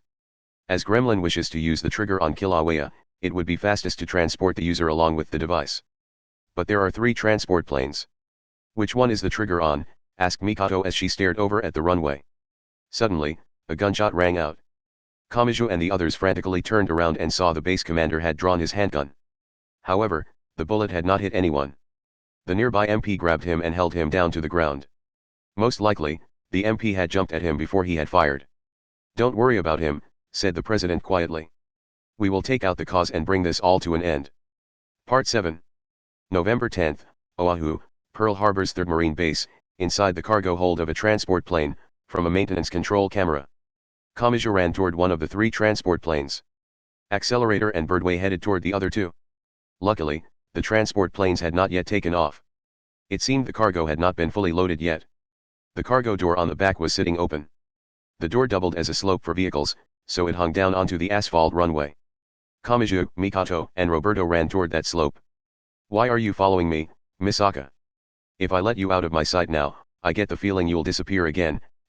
I don't want to believe in unscientific things, but maybe I should give that to him now. Mr. President, why aren't you taking refuge in the base? This is my country, boy. There appeared to be only 3 transport planes and Accelerator and Birdway were likely headed for the other 2. Hey! What are you people doing? And who are you? Shouted an Indian-American soldier using a military forklift to move a cube-shaped container. I'm the president. If someone make me repeat that again, I'm going to take my Christmas break early to let my heart heal. Just quit what you're doing and come with me. I have a job for that government-issued item hanging at your waist. This plane is not to take off. I repeat, this plane is not to take off. The forklift driver started panicking as thoughts raced through his head such as, but that isn't an order from my direct commanding officer, but at the same time, isn't the president the commander-in-chief of the military? Also, I've never before gotten an order like this that goes straight over the heads of my superiors like a fly ball. What should I do? Should I ask my commanding officer? Kamachi and the others ignored him and charged into the cargo hold. The inside was quite spacious. It looked like a large tourist bus could easily fit inside. Cube-shaped containers like the one the forklift had been carrying were scattered about inside. Kamachi looked around and said, where is it? Where's the trigger? Or is it still? Shouldn't we find the Saronia person first? If we capture the person behind all this, we can. Mikato was cut off as the floor beneath their feet trembled greatly. A sound like the buzzing of a bee amplified a few hundred times pounded at their ears. By the time Kamachi realized it was the sound of the 4 propellers starting to spin, the plane had already started accelerating. And the back cargo door was still open. Roberto Cazzo lost his balance and started sliding toward the sloped exit. The end of the cargo door struck the asphalt, sending orange sparks flying. "Ah!" shouted Mikoto as she stretched out her hand and grabbed Roberto's hand just as he was about to fall out. "Girl, I truly thank you, but you might have only made things worse." "What are you talking about? Just hurry up and..." "If I had fallen out before we accelerated too much, I would have only suffered a few scratches. However, I'm sorry to say that I will be torn to shreds if I fall out now." "Then let go of that attaché case and grab on with both hands. As that would directly impact national defense, I have to refuse." "I really wish I could though." Meanwhile, the cargo plane continued to accelerate. Just as it was about to exceed 300 km per hour, the floor beneath them shook once more. The open cargo door lowered down, creating an even steeper slope. The plane was taking off. In that instant, the level of danger someone who fell out would face changed from very bad to instant death. Kamachi was well aware of that fact, but he could not lend a hand to Mikoto. The reason for this was clear. Saronia. A girl slowly walked out from behind one of the containers.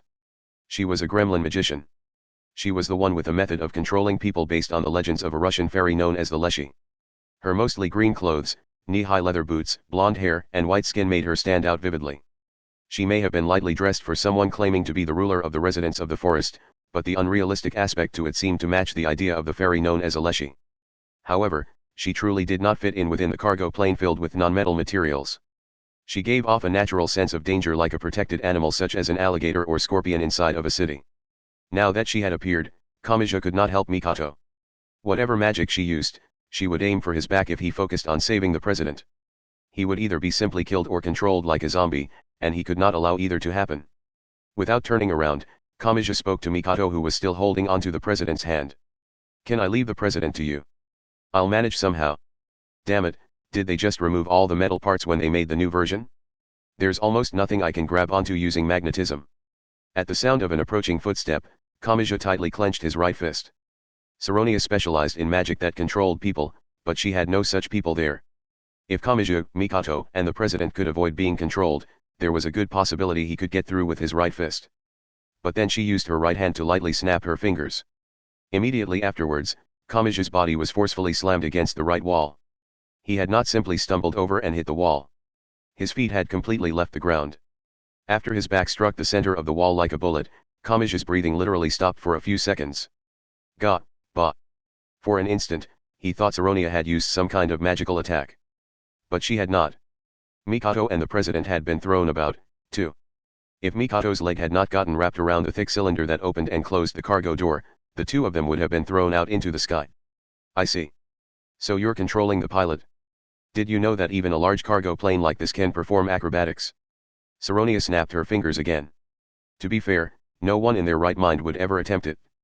Kamachi had no idea what actions the cargo plane was taking, but he was thrown back and forth. Even when he knew it was coming, he could not just brace himself against it. The very direction of the gravity he felt was changing. Saronia was keeping her balance by wrapping her arm around a thick wire stretching between the wall and the ceiling. It was likely used for connecting containers together. She brought her other hand to her back. "What we in Gremlin have come up with to combat your right hand is exceedingly simple." She pulled something out of her turtleneck. It was a product that could be found lined up even at supermarkets in a major gun country like America. "We will kill you using normal, everyday methods that do not involve the supernatural at all." Kamachi had no power that gave him the ability to deflect or dodge a bullet. That was why he instead swung his right foot up from his position on the ground where he had landed after striking the wall. He kicked up the lever holding one of the cube-shaped containers on the ground, unlocking it. Immediately afterwards, a gunshot rang out.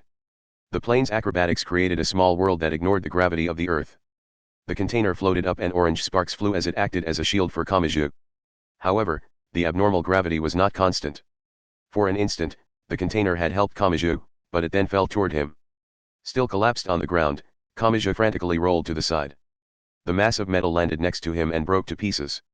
The simply constructed joints must have broken. Saronia once more aimed the handgun at him with her right hand. However, Kamachi was not able to use the same method again. There was no lever nearby for him to hit and there was no guarantee that another container would protect him from Saronia's bullet even if he could release one. However, she did not fire again. A different, more powerful physical phenomenon pierced through the cargo plane. Specifically, it was a current of 1 billion volts. Hearing the crackling roar, Saronia frantically headed for cover behind a container but quickly realized a metal container was probably not the best shield against electricity. She grimaced. With one leg wrapped around the cylinder, one hand grabbing the president's arm, and the other hand pointed toward Saronia, Mikato smiled fearlessly despite the clearly difficult situation she was in. I may not be able to do much against that strange right hand, but my powers make me almost invincible against normal, everyday methods. Saronia grinned right back at her. She was looking at the thick cylinder Mikato was grabbing onto with her leg. Is she planning to close the cargo door, crushing Misaka in the process? Having guessed at the enemy's intent, Kamaji cried out. Don't worry about Saronia. Just blow away every container in here. With a shocked expression, the magician could not decide whether to aim the gun at Kamaji or Mikato. Immediately afterwards, a number of lightning spears shot from Mikato's bangs. Tremendous explosive noises and flashes of light burst out. The non-metal bolts used to lessen their weight melted and the simply constructed containers fell apart. Besides that direct damage, the electric current damaged the delicate equipment within. Kamaji was not sure what exactly the trigger was, but he doubted it would remain unscathed after receiving such a high-voltage blast. What? Saronia Rivika cried out as she saw the remains of the containers after they had burst, been flattened, crumbled, and been scorched black. However, that was not because the trigger had been destroyed before her eyes. Part 8. November 10, Hawaii, Volcanoes National Park, from a bird-watching camera. Hamazura and the others who had split from Kamaji's group had landed on the island of Hawaii and abandoned the high-class yacht they had stolen.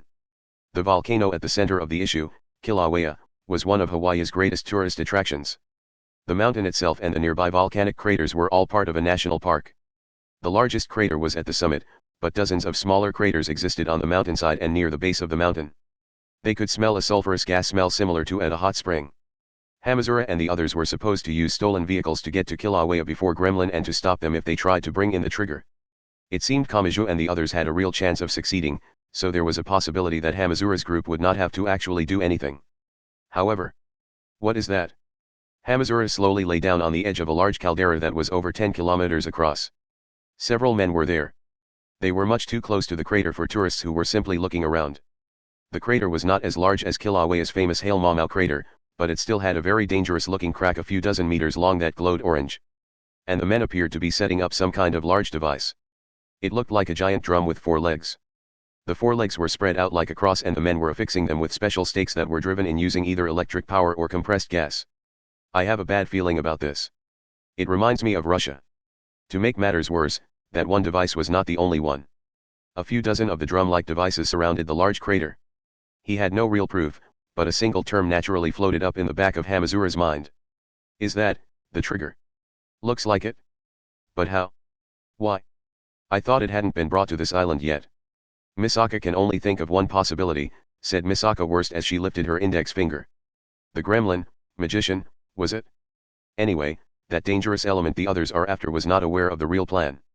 The trigger was always going to be brought in via a different route, and that dangerous element did not know that. That is why the others were unable to find where the trigger was stored by chasing her. This is bad. This is very, very bad, Hamazura groaned. If that thing activates, Kilauea will erupt. This isn't just our problem. If the lava comes flowing out, 500,000 residents and tourists will become victims. And if this acts as a trigger that rapidly destroys America's relations with other countries. The situation is unstable enough due to World War III. A lot of countries and regions are dissatisfied with the lack of financial support for the restoration work Academy City is leading. While they may not declare war on America, some politicians will likely get into arguments and start some kind of money-making war. So are we gonna do this or not? Asked Kuroyuru, who was still upset. She may have received some kind of emotional wound from having them see her cry. However, Hamazura shook his head and said, fighting them head-on would be a bad idea. Apparently this trigger applies stimuli to the magma by detonating various types of explosives in stages, but we have no idea what the specifics are. If it's a delicate process, we don't want to start a battle around it. Also, we don't know how powerful the enemy is. I doubt they'll want to get burned by the eruption they're causing, so there should be some time between when they leave and when they detonate the device. We have no choice but to remove the trigger and neutralize it in that time. Part 9. November 10, over Lanai, inside the cargo hold of a transport plane, from a maintenance control camera. Mikato's lightning attacks flew and destroyed the cubic containers in the transport plane one after another. She was trying to destroy the trigger that was supposedly in one of them. However, only what appeared to be military livelihood kits came from within. Items such as frying pans with handles that folded in and small lamps scattered about. Kamaji may not have known what the trigger looked like, but he could tell that those items were nothing more than basic kitchen goods. He could think of no way that they would help artificially control volcanic activity. What is going on? Kamaji thought of a few possibilities. For instance, there had been 3 planes total. It was possible the trigger was on one of the other planes, but Saronia had been controlling the base commander who had decided where it would be loaded. She had to have known which plane it was on, and there was no merit in splitting herself and the trigger up. Also, the plane had taken off before all the containers had been loaded. It was possible they had taken off before the trigger had been loaded, but Saronia must have known the number of the container it was in. That was why she had been willing to take off before they were all loaded, and why she had not seemed worried when Kamaji had unlocked one of the containers to use as a shield. Otherwise, she should have been worried that it could fall out of the open cargo door. Which meant, you didn't know? You had only been told that the container was one of these. The organization that was Gremlin would unhesitatingly use magicians as powerful as Saronia in order to realize their overall plan. They had manipulated her with false information, leaving her looking like a fool. Sendrillan and Saronia Irivica were not the only ones behind the incident. Someone else was there. Most likely, this person was hidden even deeper. For a while, Saronia remained motionless. She must have been analyzing what had happened to her. However, neither Kamaji nor Saronia had much time to think. Saronia realized Mikoto was adjusting her aim, and the magician immediately moved her handgun. However, she did not aim toward Mikoto. Instead, she aimed for the front of the plane and fired every last bullet she had. The pilot! Roberto Katza cried out. Kamaji and Mikoto faltered slightly upon realizing what he meant. While they did, Saronia grabbed a bag-like object from where it hung on the wall. It was an emergency parachute. The plane naturally and gently ascended, and Saronia used the slant toward the back cargo door to charge toward the exit. Just before she passed by Mikoto, the number 3 desperately fired a lightning spear that struck Saronia full on. Saronia's body went slightly limp and her consciousness seemed to grow dim, but she still unhesitatingly jumped from the edge of the sloped cargo door with a smile on her face. Mikoto clicked her tongue and cursed. There's no point in heading after her. The president takes priority. Kamaji headed next to Mikoto on the cargo door and grabbed Roberto's arm. A wrong move could have sent all 3 of them tumbling into open air, but they managed to drag the president into the plane. How much do you weigh? I think you've been eating too many burgers. I may not look it, but I don't even weigh 90 kilos. I only use the burgers to appeal to the younger demographics.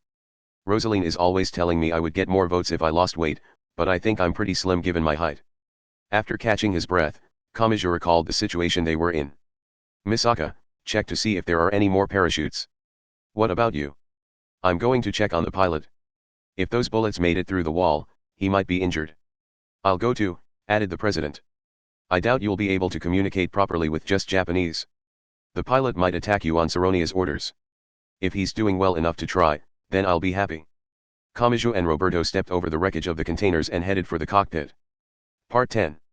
November 10th, over Lanai, from the video records of the cargo plane's recorder box. As Kamaji had expected, the handgun had fired straight through the thin wall separating the cockpit from the cargo bay. Not only had some of the numerous bullets that had passed through the cockpit hit the pilot, but some had cracked the canopy. It may have only been the lack of a pressure change due to the open cargo door that had prevented the canopy from shattering. And the white man who looked around 30 was bloody and leaning against the console. It was unclear whether he was still under Saronia's control or if she had simply abandoned him, but it really did not matter. Kamaji ran over and shouted at the pilot while grabbing his shoulder with his right hand. Shit, are you okay? He seems to be conscious, but he was hit directly in the back 3 times. All of the bullets left his body, but these aren't wounds for which first aid is going to cut it. All I can think to do is cover the wounds. Is there anything else? That's enough. With a limb, we could tie it off to temporarily cut off the flow of blood, but for the body, it would just crush his organs. They tried to tear the pilot's jacket that they had removed to get a look at his wounds, but the tough military uniform would not tear. They managed to prepare a few strips of cloth they could use for first aid by cutting it with the knife hanging at the pilot's waist next to his handgun. That was when Mikoto entered. I found a few parachutes. That could be difficult for him, said the president quietly as he looked at the pilot's wounds. The shock when the parachute deploys is the same as landing from a fall of a few meters. It just knocks the breath out of someone with a healthy body, but it wouldn't be a good idea for someone who has possible internal injuries. I don't mind, said the pilot while still leaning against the console, moving his lips that were sticky with blood. You all go ahead and jump. I will at least make sure to aim the plane for the ocean. Kamaji and the other 2 exchanged a glance. Mikoto sighed and tossed the parachutes to the ground. The pilot's eyes filled with a vague doubt. What are you? We are going to help you, the president said as he placed his hand on the pilot's shoulder. However, we are not helping you crash into the ocean. Let's aim a little higher and try for an emergency landing. Part 11. November 10, Hawaii, Volcanoes National Park, from a bird-watching camera. The mystery men left after 20 minutes. Even though he knew waiting for them to leave was the best strategy, watching a device that would take 500,000 lives be set up was not exactly good for Hamazura's heart. He could not believe how casually Misaka Worst and Kuroyuru Umidori were taking it. After he saw the group that was likely related to Gremlin leave in a four-wheel drive vehicle, Hamazura slid down the side of the caldera and approached the crater at the center. He could smell the sulfuric gas and could feel the temperature rise suddenly. The Gremlin group must have been wearing some kind of special suit under their clothes. What do you think? It's probably set up to send powerful vibrations underground from multiple angles at once in order to regulate the pressure of the magma. There are no cables connecting the individual devices and no wireless signals, so the detonation must be timer controlled and each one is a completely isolated system. So we can't stop all of them by destroying one central system. Hamazura looked around. At a glance, I see over 20 of them and we have no idea what the time limit is. Don't tell me our only option is to open the cover and cut a cord like in a movie for each and every one of them. There's a simpler way, said Kuroyuru as she pointed toward one at random. They went out of their way to stake the legs down. Most likely, the explosion is highly directional and it sends its shockwave directly into the earth like a spear. And that means we just have to remove the stakes or destroy the legs and then knock over the drums. Well, Misaka would hurry if she was you, said Misaka Worst with a grin. Even if these are meant to control volcanic activity, they're still basically bombs. We have no idea when they're going to detonate and Misaka would rather not get caught up in the blast. And that goes for the simple blast of the explosives as well as the blast of Hawaii's largest active volcano erupting. Part 12. November 10, the ocean near Lanai, from the video records of the cargo plane's recorder box. The transport plane's pilot did his best to carry out his duty, but he could barely move. Kamachi, Mikato, and the president followed his instructions and dealt with all the controls other than the control column. First close the back cargo hatch. Use that button. If the plane is sealed, the air inside will act as a float. That's necessary for an emergency landing on the ocean. Kamachi and the others pressed the buttons as they were instructed, but they had no real feel for what effects the buttons were having. However, they could clearly tell that their altitude was dropping. Even so, they were not stable. The floor lurched beneath their feet and unpleasant changes in gravity threatened to bring up the contents of their stomachs. It was much too dangerous a situation to call it a journey through the sky. The threat to their lives showed them just how unnatural it was to disobey gravity. There are no do-overs for an emergency landing on the ocean. We have one chance. If you want to give up, now is the time. Once our altitude drops below a certain point, those parachutes will be of no use. Are you sure you want to do this? Kamachi smiled once he received a translation from Mikato. He ignored the numbers quickly scrolling by on the altimeter and said, I've already made up my mind on that, so just tell me what I need to do to land. You've got guts. The bloody pilot lifted up his upper body once more. But protecting the president is my duty. Part 13. November 10, Hawaii, Volcanoes National Park, from a bird-watching camera. Kuroyuru Umidori and Misaka Worst were the only ones that were any real help. Giant spears made of nitrogen sliced directly through the legs supporting the drums. Misaka Worst accelerated iron nails in her hand that blew away the stakes connecting the legs to the ground. With their supports, even a level 0 like Hamazura could easily push over the drums. That way, the trigger could not carry out its proper function. However, the drums were numerous. And they had little time. As Misaka Worst watched, a red light appeared in the center of the side of one of the toppled drums. Guessing what the ominous light meant, she frantically looked around. Just under half of the drums were still standing. They all had the same red light. Not good, Misaka Worst muttered before yelling out to Hamazura and Kuroyuru who were still working. Not good. We aren't going to make it. They're going to detonate. There are still some left on the other side of the crater. If we stay here we'll be caught up either in the shockwave from the explosives or the lava from the volcano. 500,000 lives are at stake. Are you saying we just let them die? Hamazura yelled back. However, Kuroyuru's arms dropped down limply as if they had been switched off. Misaka Worst had likely done something to her. The girl shrugged her barely moving shoulders and said, if you want to keep working on your own, feel free. Damn it. The legs and stakes holding the drums in place could only be destroyed with Misaka Worst or Kuroyuru Umidori's powers. Hamazura alone could not change the situation no matter how persistent he was. That was likely Misaka Worst's intention.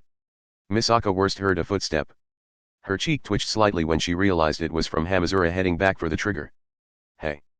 Misaka really will abandon you here. She has no obligation to stick around. You're not going to convince him, said Kuroyuru as her unmoving arms swayed. Hit him with your high voltage current. A loud zapping noise rang out. After she confirmed that Hamazura had collapsed to the ground, Misaka Worst gave Kuroyuru control of her arms once more. She pointed toward Hamazura with her chin and said, carry him. If we don't get out of here soon, we'll be surrounded by lava. Can you not see how much bigger than me he is? My arm is broken, so I can't do it. After making sure Kuroyuru was carrying Hamazura over her shoulder like a bag of rice, Misaka Worst looked back over at the still functioning trigger. They set up over 20 units to get the result they wanted. With about half of them down, things shouldn't go quite as they planned. How about we run rather than talk? I don't know where exactly the lava is going to flow, but the inside of the caldera is going to be a lake of lava. The two girls started to flee. To get out of the caldera, they had to climb up a slope. They ran as quickly as they could, but running out of a caldera that was over 10 kilometers across would have been difficult for even a professional marathon runner. Kuroyuru clicked her tongue, removed her right arm, and shot it away like a rocket by firing a nitrogen spear. After ensuring it had a strong grasp on the ground where it landed far ahead, Misaka Worst used her magnetism to pull the three of them to the arm. NT Index V03192-193.png. How about we join forces as the villain girl combo? If you keep fucking with my systems using your magnetism, I really will scrape your brains out of your skull. By picking up her arm and then repeating the procedure a few times, they finally reached the edge of the caldera. But that was the limit. There was a deep explosive noise that started as a trembling deep in their stomachs. Immediately afterwards, everything was covered by a blast of wind and tremendous heat that made the heat from before seem like nothing. Part 14. November 10th, the ocean near Lanai, from a patrol camera. A military transport plane floated in the gentle ocean. However, Ark Daniels felt more bored than relieved as he held the helm of a marine patrol boat. He had been piloting all the way from the 3rd Pearl Harbor Marine Base on Oahu. Normally, a base on Lanai would have handled it. There he is. Just as reported, Mr. Scandal and the others are standing on top of the transport plane, shouted one of his colleagues on the deck. Most likely, similar excitement was occurring on the other patrol boat alongside him. Only those at the helm remained anxious. That was completely reckless. Does he have any idea how dangerous an emergency landing like that is? This is probably another one of his stunts to get votes. They'll probably start calling him the man loved by Lady Luck or something. The Marines may have said those kinds of things then, but they quieted up once they were within earshot of the president. About half of the plane had sunk underwater, but the roof was still a few meters above the surface. It was quite a bit higher up than the small motor boat that had been modified into a patrol boat. They fastened a rope to a lightning rod-like unit on top of the transport plane and lowered down those needing rescue. The original plan had been to directly return to Oahu, but the pilot had been shot. They had no choice but to stop by a hospital on the much nearer Lanai. The transport plane had reached an area 40 meters from Lanai's coast. If it had gotten any closer, the belly of the plane would have scraped the bottom, which could have led to a different result. The pilot was in real danger, but he could still be saved if they acted quickly. The successful emergency landing alone was worth celebrating. However, the president and the others who had been with him were not celebrating their survival. They were not looking at the plane they had been on or at Lanai where they were headed. They were all looking in the same direction and had nothing but urgency and tension on their faces. Ark turned his head in the direction they were looking and then understood. The blue sky had turned black. What looked like a pitch-black thunderhead was actually volcanic ash. It was coming from the direction of the island of Hawaii. The first thing that came to Ark's mind was Kilauea. It really erupted. You've gotta be kidding me. We couldn't stop the trigger? Weren't 500,000 people's lives counting on that? No, the president started saying something in Japanese. Kilauea is the type of active volcano that sends a lot of soft lava spewing out when it erupts. To cause huge amounts of damage to the areas at the base of the mountain, they would only have had to cause an eruption like that but on a greater scale. Something is odd about this. There shouldn't be that much volcanic ash in the air. So you're saying the explosion didn't go how Gremlin planned it to? I don't know, Corporal. This ship can access the internet in order to connect to the smart system for linking units, right? After all the money we gave you, I won't let you say no. I want to hook up my Imperial package and gather some. The president suddenly stopped speaking because of a long, narrow trail of smoke. A somehow spear-like trail of white smoke was approaching from the coast of Lanai. However, it was not coming from the closest point of the coast. Instead, it was coming from a point jutting out from the island over 10 kilometers to Ark's right. Ark immediately understood what it was that was flying just above the ocean surface toward them. An anti-ship missile. Shit, jump into the sea, someone yelled. Seconds later, the missile mercilessly struck the side of the other patrol boat accompanying the one Ark Daniels and the others were on. The small ship continued in its original direction, but the blast sent it arcing through the air where it slowly passed over Ark's head. The soldiers who had managed to dive into the ocean came up for air. The fact that they had escaped relatively unscathed meant, Mr. President, that was most likely the narwhal that was joint developed by the EU. It's an anti-ship missile designed solely to open a hole in the side of a ship. Its power and size are kept to the bare minimum to minimize price and transportation costs. The shockwave is sent straight ahead like a spear, so the blast can be escaped by just getting a few meters away. But who is attacking us? What is going on? More are on their way. Jump into the sea. Hurry. More long, narrow trails of white smoke sliced through the air toward them. Their patrol boat could move quite quickly, but it could not maintain the kind of speed that would be needed to lose a missile. The president and the Asian teenagers who were accompanying him did as they were told and jumped into the ocean. With his serious injuries, the pilot could not be exposed to the seawater, so Ark's fellow soldiers sealed him inside a reinforced rubber bag and dove into the ocean. It was hardly the time to worry about the fact that it was actually a body bag. After making sure everyone else had gotten out, Ark Daniels followed suit.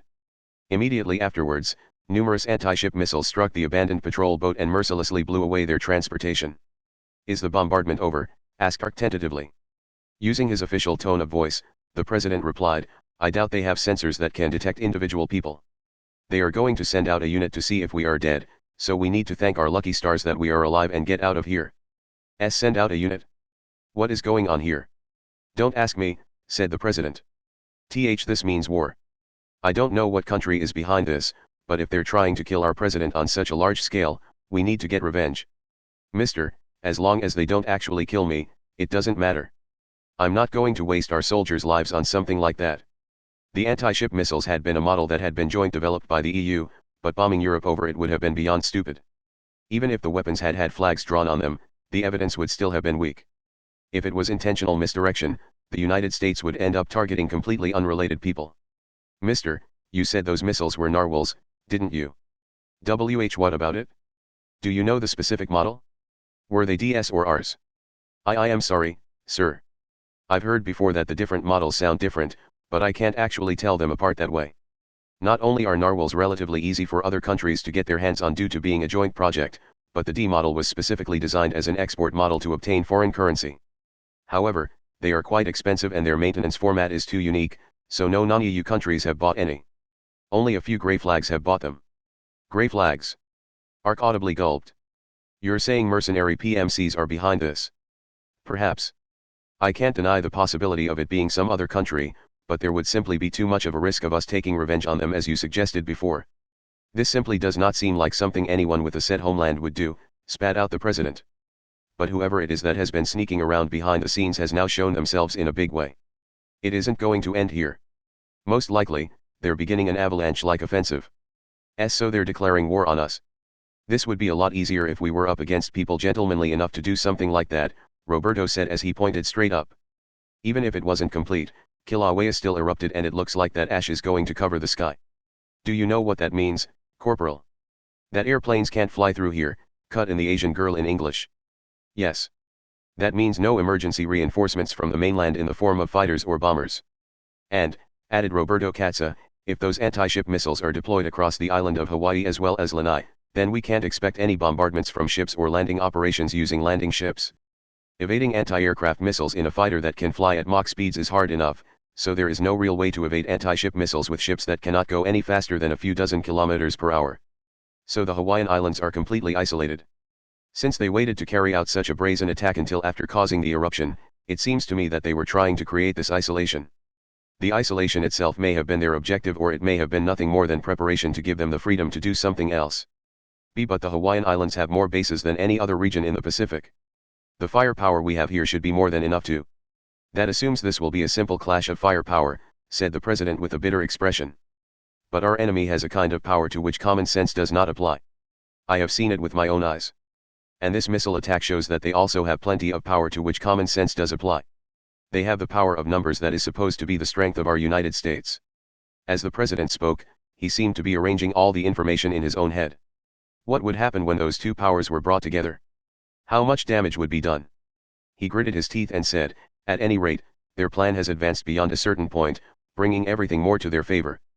Chapter 4, Isolation and the Collapse of the Rules. Trident. Part 1. November 10, California, Grand Aero Air Force Base, Central Control Room, from a camera for recording military activities. The commotion in the Hawaiian Islands had spread all the way to the largest Air Force base on the west coast. The commotion was greatest for those in command rather than for the maintenance workers performing the final checks on the fighters or the pilots waiting for orders. Alfred Thirdman, the base commander, glanced over the thick documents and tossed them aside. He stomped on the useless pieces of paper with his boot and shouted in anger. "You fools! We can investigate who this enemy force is later. Right now, the president's safety takes priority, so we just need to kill all of the enemies. Did you not hear me ask you to calculate whether we can attack or not? What is the situation regarding the spread, altitude, and density of the volcanic ash?" The satellite imagery showed something baffling. A large number of soldiers were landing on the 8 main islands forming the Hawaiian Islands. It seemed a few of the tankers and passenger ships off the coast had been disguised landing ships. A large number of hovercrafts were bringing in soldiers and weapons such as off-road vehicles, armored vehicles, and even anti-ship missile units. A quick estimate said there were just under 7,000 soldiers.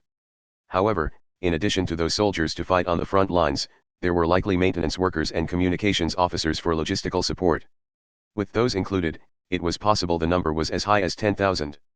It was too great a force to function as a single division. Alfred felt the blood vessels in his temples throb uncomfortably as he thought about the fact that they had somehow overlooked so great a force and that they had been allowed to invade American soil. One of Alfred's subordinates gave a report while looking frightened either of the situation developing or of his own commander. The ash has spread over quite a large area around Kilauea and with a very high density. We are using the satellite's laser scanning, but the visibility is very nearly hopeless. If an airplane is launched into ash that dense, it is almost guaranteed to have engine trouble. Is it due to a trade wind? If so, the ash should be spreading mostly in one direction. Areas to the west like Guam or Yokosuka might be out of the question, but surely we can provide air support from here on the mainland. While it is greater in that direction, the ash is spreading in every direction. We cannot get closer than 300 kilometers. Alfred clicked his tongue and kicked the useless console as hard as he could with the end of his boot. The Hawaiian Islands had more of America's military might than anywhere else in the Pacific, but not even that gave him hope about the developing crisis. Even then, Aegis ships anchored in naval ports were being blown up one after another. It actually seemed fortunate that the nuclear-powered aircraft carrier Hubble Lotus was out in the South China Sea. The president is there. Are you saying we should just sit here doing nothing while anti-ship missiles are being deployed all across the Hawaiian Islands and a military force of unknown affiliation is invading? And no, but it seems support with warships is our only option. Those anti-ship missiles rule that out. With current technology, it is difficult to avoid missiles that fly only a few meters above the surface of the... Without letting his subordinate finish speaking, Alfred kicked the console again. After a bit, he said, "Open a connection to Dirty Lands in Texas. They are likely thinking the same thing over there. To that ballistic missile launching ground? But the president is there, not to mention all the other people. I have no intention of using a nuclear missile and will not fire any kind of missile on our own country. And at this stage, I have no intention of suggesting we go to war." Alfred looked over at the projector. "We will detonate normal warheads at high altitude to blow away the scattered volcanic ash. Even if air support from the nearby Guam is impossible, we may be able to create enough of an opening to get something through on this side where the ash has spread much less in comparison. But can we even do that? I doubt the vice president will go along with this, and there is no specific law regarding the use of ballistic missiles on areas within America. In all likelihood, reality will get in our way," said Alfred with a sigh. "But given the situation, I want as many usable cards as I can get. I want to be able to move as quickly as possible in the unlikely event we are given the opportunity." Part 2. November 10, Oahu, Blackport Naval Base, from the camera in a soldier's helmet for the command cloud. Mercenaries in military uniforms that glittered like the surface of a CD climbed over the fence of an American naval port. Raymond Kalman was one of them. Merely getting within 20 kilometers of the base was a miracle, so setting foot inside it was unheard of. His steel-toed military boots trampled on that kind of thinking. In fact, the mercenaries were doing more than just entering the base. Several of the frigates and Aegis ships anchored in the port were spewing black smoke. Explosions burst out. The various explosives within the ships caught fire, causing more and more explosions. Oh, fuck yeah. The symbol of the Stars and Stripes power is sinking. The Aegis ships are sinking. Quit the celebrating, Eater 8. This isn't over yet. Continual deep gunfire rang out. Even as Raymond frantically lowered his body down and jumped behind a toppled military tractor, he had a smile on his face. The counterattack from the American Navy was continuing, but it was growing sporadic. The barrage of bullets was thin and no organized waves of attacks or coordinated attacks from multiple sides came. It was clear the American side's chain of command was in chaos. They had more or less won. Where is it? Where's the aircraft carrier? I thought that horrible thing with the name of a president was supposed to be here. It's in the South China Sea, remember, I'm a little worried about how well this is going. There was of course a good reason everything was going so well. It was difficult for Raymond to believe so suddenly. Those who denied the occult always said they would only believe what they saw with their own eyes, but things had gone well beyond that level. He was actually seeing what was happening, but he still did not want to believe it. Some kind of giant black shadow was jumping from warship to warship. The enemy soldiers hiding behind cover were accurately struck by lightning attacks coming from the volcanic ash. The flames spewing from the warships changed shape and blasted through the solid buildings as if they had a mind of their own. However, the conquest was not being carried out solely by that unknown occult. Raymond and the others were combating the American Navy with normal bullets and explosives. The occult was weaving its way through the gaps in that stalemate and advancing as it slipped past the flying bullets and cover. A new golden ratio had been created. It was almost amusing how easily they were taking control of the battlefield. And then, "Don't overdo it," said a sharp, ice-like voice in Raymond's ear. The voice belonged to a mature woman who was wearing the same outfit as the others. Something other than her appearance clearly distinguished her from the others in the silver uniforms. She was obviously different. She was one of the ones who had brought the new power to the battlefield. She was part of Gremlin. She was a magician. That woman held a power that completely rid the occult of the outdated aspect that surrounded it and allowed it to conquer even a modern battlefield. Our goal is to seize America for ourselves, not to destroy it. Those will be our forces in the near future, so we must not do any more damage than is necessary. Wait, you're telling us to hold back and only incapacitate them? Are you an idiot? Everyone on the battlefield who has a weapon and can move their trigger finger is an enemy. In war, that is all you need to take a life. How are we supposed to win if we don't kill them when we have the chance? Well, shouted back Raymond Kalman, whose mood had been lifted more due to the repeated explosions and flashes of light than due to the unexpected ease of the battle. The woman with the sharp voice softly wrapped her hand around Raymond's hand as if to kindly stop him. That was all it took. With a sound like a hot wok, Raymond's right hand and wrist turned to black ash. His scream ended and changed to a noise of confusion because, after burning away so that not even the outline of the bone remained, his right hand regained its flesh and skin as if he was watching a video in reverse. After only 10 seconds, his hand, and even the silver glove over it, were back to normal. The pain and injury were gone, but the fear alone remained. He was assaulted by an extreme sense of unease due to the mismatch between how he felt and what his physical state was. Then, the woman's sharp voice continued in a clear whisper. Don't overdo it. The occult ruled the battlefield. It did not distinguish between friend and foe. Despite being on the side with an overwhelming advantage, Raymond and the others were tormented by a powerful sense of intimidation as if they had a cold blade pressed against their chest. However, the strange turns of event did not end there. Oh, come on. Isn't that going a bit too far to threaten an amateur? The next thing Raymond knew, a man in formal clothes was standing in the center of the military dock. Raymond had no idea how or when the man had gotten there. A single card floated through the air like a leaf. Someone with good eyes may have been able to see that it was the Ace of Swords, a tarot card from the Minor Arcana. He was one of the magicians who had entered the Hawaiian Islands along with Lavinia Birdway. He was a member of the Dun-Colored Sunlight. He was Mark Space. One of the soldiers in a silver uniform, the woman with the sharp voice, checked something over her radio. The details were unclear, but battles between magicians were beginning on Lanai and Hawaii as well. She sharpened her already sharp voice and said, "So you were concealed all over the place to gather information?" More or less. Like a stage magician, a large number of cards flew from the man's right hand to his left. Even if the American military and the Dun-Colored Sunlight joined forces, they could not do much more than what Gremlin was already doing. The overwhelming difference lay in how many magicians each side had. I doubt we can completely turn this around, but we can at least buy some time even if all it allows us is a more effective retreat, the man said. Do you really think a mere magician trained from a young age can reach the level of Gremlin? Fortunately, I have the full Minor Arcana at my disposal to entertain you with. Part 3. November 10th, Oahu, Main Road, government vehicle, from the camera to record proceedings. The black government vehicle swerved back and forth. Inside, the president's aide, Rosaline Crackhart, looked behind with a sharp gaze as her body shook about. A military off-road vehicle was closing in on them. A man whose upper body was sticking up from the roof was firing countless bullets from his bullpup-style assault rifle, and orange sparks were flying from the surface of the government vehicle. How can they do this in the middle of the public eye and in broad daylight? Exclaimed Rosaline. She gritted her teeth at how the situation across the entire Hawaiian Islands had completely changed over the past hour. Even then, police officers in uniform were merely watching in shock as Rosaline and the military vehicle flew by. They were in America, but it certainly did not seem like it. Just as she was about to accept that fact, Rosaline forcibly cut off that line of thinking. As the person meant to support the leader of the nation, she could not let herself accept it. She looked over at the policeman and yelled, "Use your radios or your cell phones or whatever. Just use my name to get all police officers to fall back. Your bulletproof jackets can't stop rifle bullets. More importantly, what are we going to do? We don't have an unlimited supply of gasoline. The closest base is Pearl Harbor's 3rd Marine Base. We need to get inside even if we have to force our way in and get protection there. It's time we showed them the power of the world police." Some objects clearly stood out within the scenery, soaring by at high speed. Countless giant black hovercrafts were landing on the beach, seeming to sully the pure white sand. Dozens of soldiers wearing silver uniforms and armored off-road vehicles poured from the hovercrafts. There were even what looked like giant containers. Those objects that crane-like arms were keeping balanced were the very low-altitude anti-ship missile units. This is ridiculous. This goes well beyond the level of a terrorist group. At this scale, it's basically an army.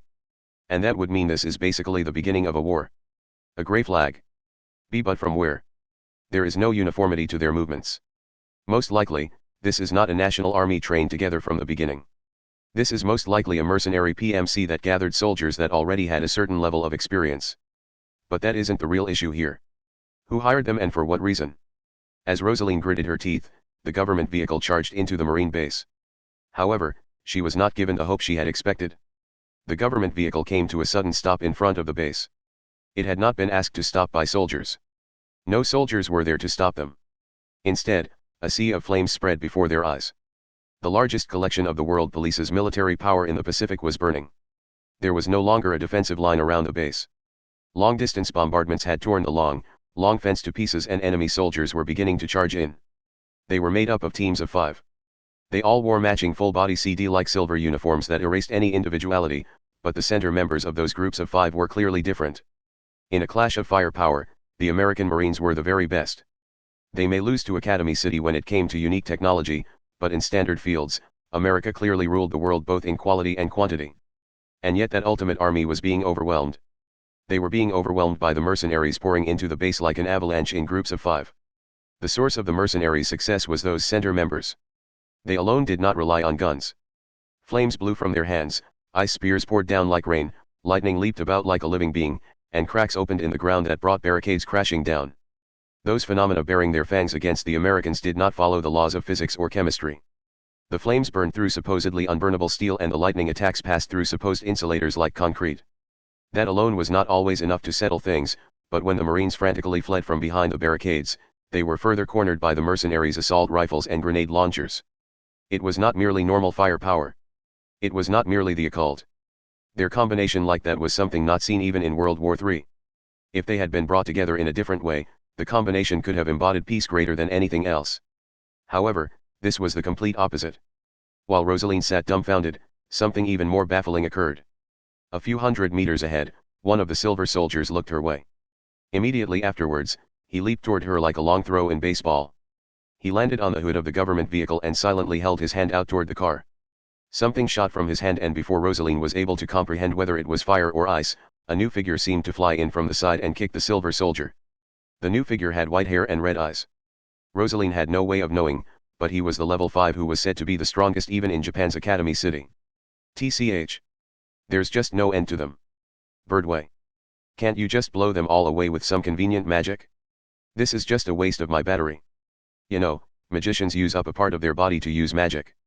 It isn't like it doesn't cost me anything. That's why Gremlin joined forces with standard firepower to make up for that loss. A mixture of science and magic.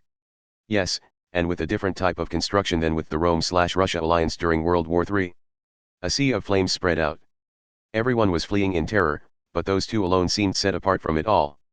The small girl casually pointed her wand at a wall of flames overrunning the base and it was swallowed up by an even larger white explosion. The mercenaries hiding behind an armored vehicle were blown away along with it. More white explosions appeared. The flashes of light easily continued through the base and reinforced the attacks from the battered Americans. I love doing things on a large scale like this. I think I'll just go all out without worrying about regulating my output. Don't pretend you're attacking discriminately. You're getting the Americans caught up in this too, replied Accelerator. Neither side will die, as long as they've been trained to a level higher than your average person. I've made sure of that. That was when Rosaline realized something. The American Marines were being pushed back and cornered by the mercenaries. Plenty of them had been shot and were injured, but as far as she could see, there were no corpses. They were just barely managing to protect that final line. Looks like we picked up another goddamn piece of luggage, said the white monster, sounding utterly irritated. Yes, but you have no intention of leaving her behind, do you, hero? Don't act like you know what I'm going to do. Fine, fine. Go ahead and pretend you don't like it. We just need to preserve enough of a military force to turn this around. For now, we need to buy enough time for the Americans to retreat and take out some of those damn mercenaries or magicians when needed. Part 4. November 10th, Molokai, from a security camera at the Shrimp Motel. Saronia Irivika stood in front of a motel. She was leaning against the thin door while drinking mineral water from a bottle. Her hair was wet as if she had just taken a shower. She had actually been in the sea only a half hour or so before. She could hear the intermittent explosions and gunfire from where she was. During World War III, only 2 weeks before, those had been sounds heard anywhere on the globe. And most likely people all over the world, including the Hawaiian Islands, had decided they never wanted to hear those sounds again. She was the only guest at the row house-like beachside motel. Even the manager had fled. As Saronia looked around, she really could not blame everyone for fleeing. The White Beach was no longer a tourist location. It was now covered with large military hovercrafts, off-road vehicles, soldiers in silver uniforms, and container-shaped anti-ship missile units. The black and moss green spread about reminded one of the stench of death. The long, narrow spear-shaped trails of smoke coming from the anti-ship missile units led to the wreckage of frigates that had managed to escape the military ports. The weapons of war on the beach were not simply installed there, and they were not merely a threat. They were actually being used and were truly causing destruction. It was unmistakably the return of that war. Saronia turned toward one of the silver soldiers walking nearby and said, "We are finally approaching the scale we wanted. Until now, the size has simply been too small to see anything properly. We could have complete control of the islands in about 5 hours, but there is no need to wait. We should carry out our objective as quickly as possible. I got a nice demonstration of the anti-ship missiles just now, but what is our countermeasure against submarines? We are setting up torpedoes that are launched from low altitude.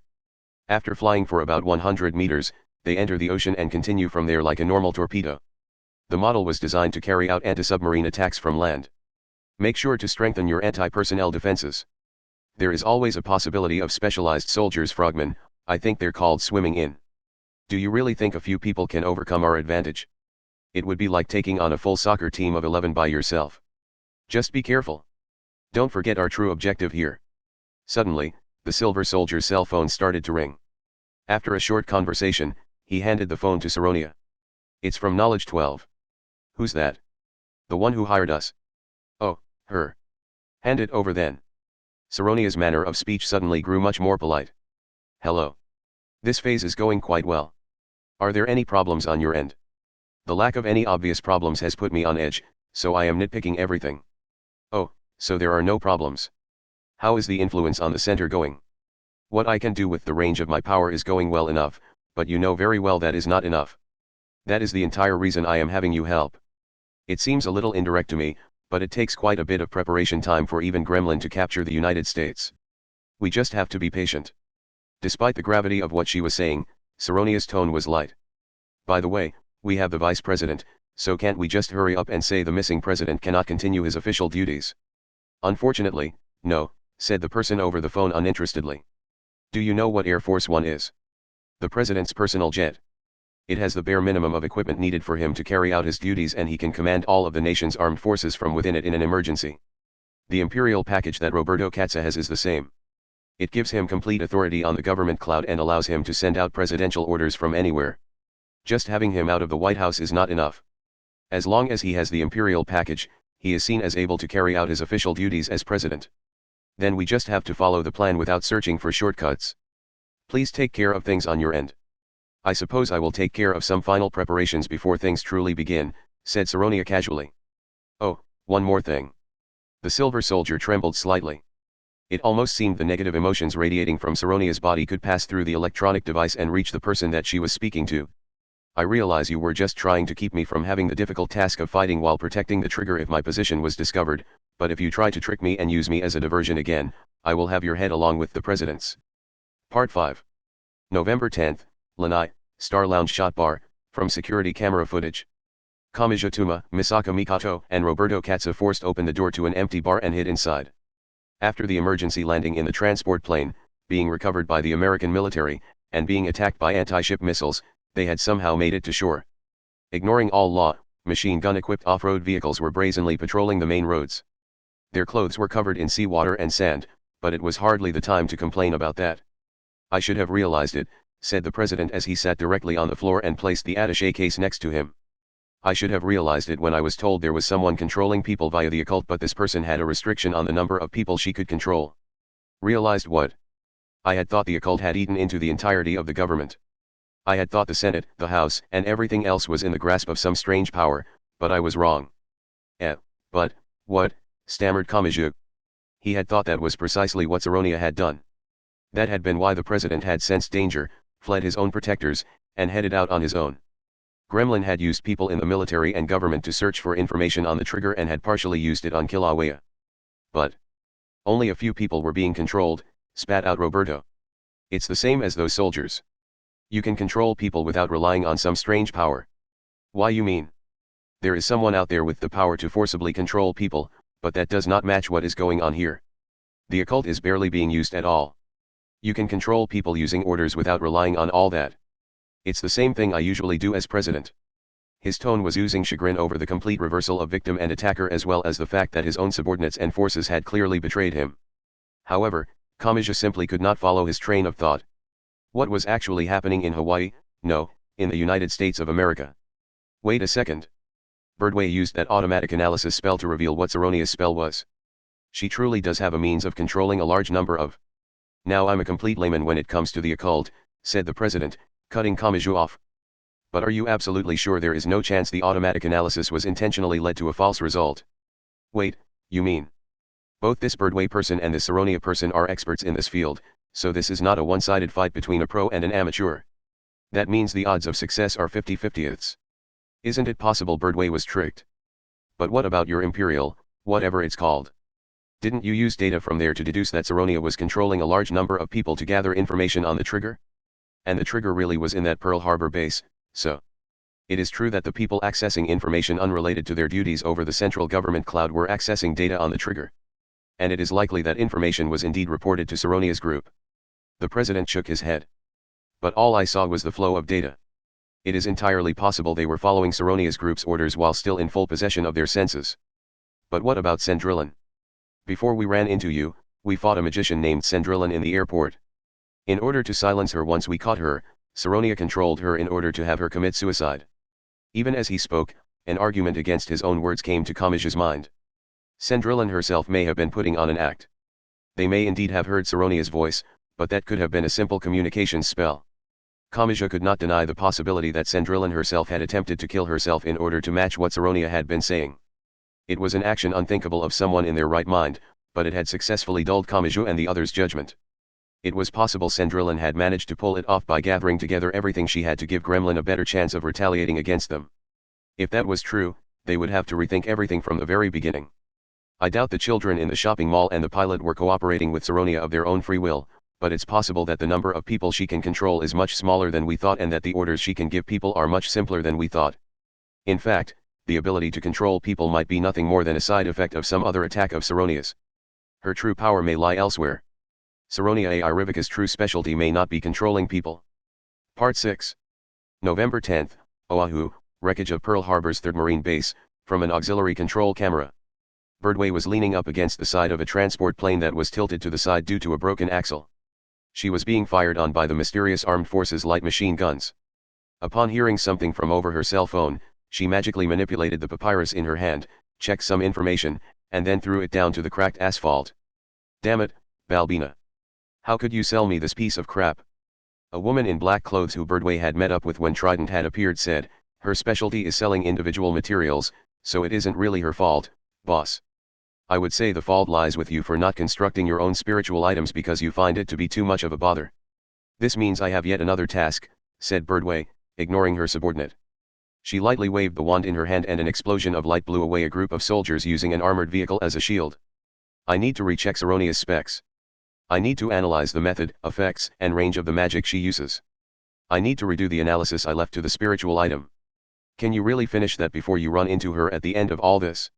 Like always, I'll just have to pull it off somehow. Part 7. November 10th, Lanai, Star Lounge Shot Bar, from the camera in a handheld game system left on the counter. Not all of the people had been controlled by Saronia's magic. Kamachi was shocked to hear President Roberto Katza say that, but he also seriously considered the possibility. Someone was controlling the American government for their own benefit. This person had used various methods to get politicians and government workers in their control. However, there were some people that acted purely for their country and thus stubbornly refused to be used as pawns. In that case. So whoever is really behind this uses the realistic methods as much as they can and then use magic to forcibly control the rest. So they're eating into America both above and below the surface like that. Probably. It was possible Saronia's magic was not primarily a means of controlling people. If that was the case, it had some effect that looked that way when used in a certain way. It was similar to recklessly using the heat produced by a motor as a space heater. However, that power was still quite a threat. It had been used to take control of an entire nation. This was especially true as the nation in question was the nation known as the World Police and as the greatest power of the science side when it came to resources and economics. And there was a single target that was both deeply involved with the American government and could not be controlled by realistic methods. This was of course Roberto Katza. As the president, he had sensed the occult encroaching on the government and the improper use of the trigger. He had then done the unheard of by heading out on his own without even the Secret Service guarding him. For someone trying to control the country from behind the scenes, no one could be more of a problem. Was the enemy trying to get the president in a situation where they could control him in one way or another? Or were they simply going to kill him so his authority would transfer to someone easier to control? That man was the biggest target, but he had a daring smile on his face. He said, and in some cases, the occult could be used only as an example. You know, do what I say if you don't want to end up like that. Or maybe it's being used like an indulgence. If this rebellion is discovered and it turns out these people are going to have to take responsibility, the magician could just use her occult power to control them and make them look like a pure victim that was merely controlled. They did not know the specific conditions required for the magic. Even if Saronia could only control at most a dozen or so people and could control them no better than poorly made robots, no one could prove it. The entirety of the US Congress would insist they had been controlled by some occult power. All they needed was proof that some strange power was involved to some extent. People who only believed what they saw would be tricked into thinking the tiny bit of the occult displayed before them had spread to every corner of the government. But, it's the occult, right? We're not talking about scientific esper powers here. What good will that be as a testimony? Before the war, not much. But all sorts of mysterious phenomena were detected during World War III. The world is beginning to recognize the existence of the occult. Even if it is not accepted as official evidence in a trial, the people like me who are higher up than the courts and have started to come into contact with that darkness of the world might sympathize with supposed victims of the occult. In some cases, that kind of person has special measures he can take. Like a presidential pardon. I doubt an emotional argument like that would be enough to convince someone, but it would be enough to help open them up to the idea. For those doing the tempting, that would be enough. After all, they have no need to actually make good on their promises. Roberto Katza sighed. When I think about it, it was odd that Rosaline and I noticed that anything was odd. We are complete amateurs when it comes to the occult. We are not specialists like that Birdway, so would we really be able to tell at a glance whether someone was being controlled by the occult or not? I doubt it's that simple. Magic power? Spells? I don't know anything about those things, but I bet you need to have at least a working knowledge of it all to tell. Then what did you notice? An act. Insurance. Faking it? The ones who joined Saronia's side via realistic methods wanted to look like they were victims of the occult in case they were ever found out. That was why an amateur like me was able to notice the change. In fact, if an expert like Birdway saw them, she may have been able to tell that they were not acting how someone being controlled would. Who is it? Asked Kamachi carefully. If there is some other enemy that is not a magician like Saronia but has joined forces with Gremlin, who is it? Given the realistic means being used to infiltrate the government, they must be an enemy with a more realistic type of power, said Roberto as he placed his attaché case on the shot bar's counter. The lounge seemed to have a wireless LAN because the computer in the case was able to pick up a signal. The main hint is those CD-like soldiers. What country are they from? Most likely, they're mercenaries not affiliated with any country. They're known as a PMC. They will do smaller things like bodyguard jobs, carrying out torture when regular soldiers don't want to dirty their hands, and acting as guides in jungles or mountainous areas, but they can also act as a proper army on a division or brigade level when an independent military force is all that is needed. Roberto Katz's side again. They are an effective force when hired on that level, but it's just too expensive. You hear about tankers being attacked by pirates all the time, but you never hear about a large mercenary force being hired to act as a protective fleet, right? There are of course political issues preventing that from happening, but the ridiculous cost of hiring them is an even greater obstacle. But the enemy here was able to pay. The soldiers here are likely from Trident, a mercenary company that is quite active in Eastern Europe.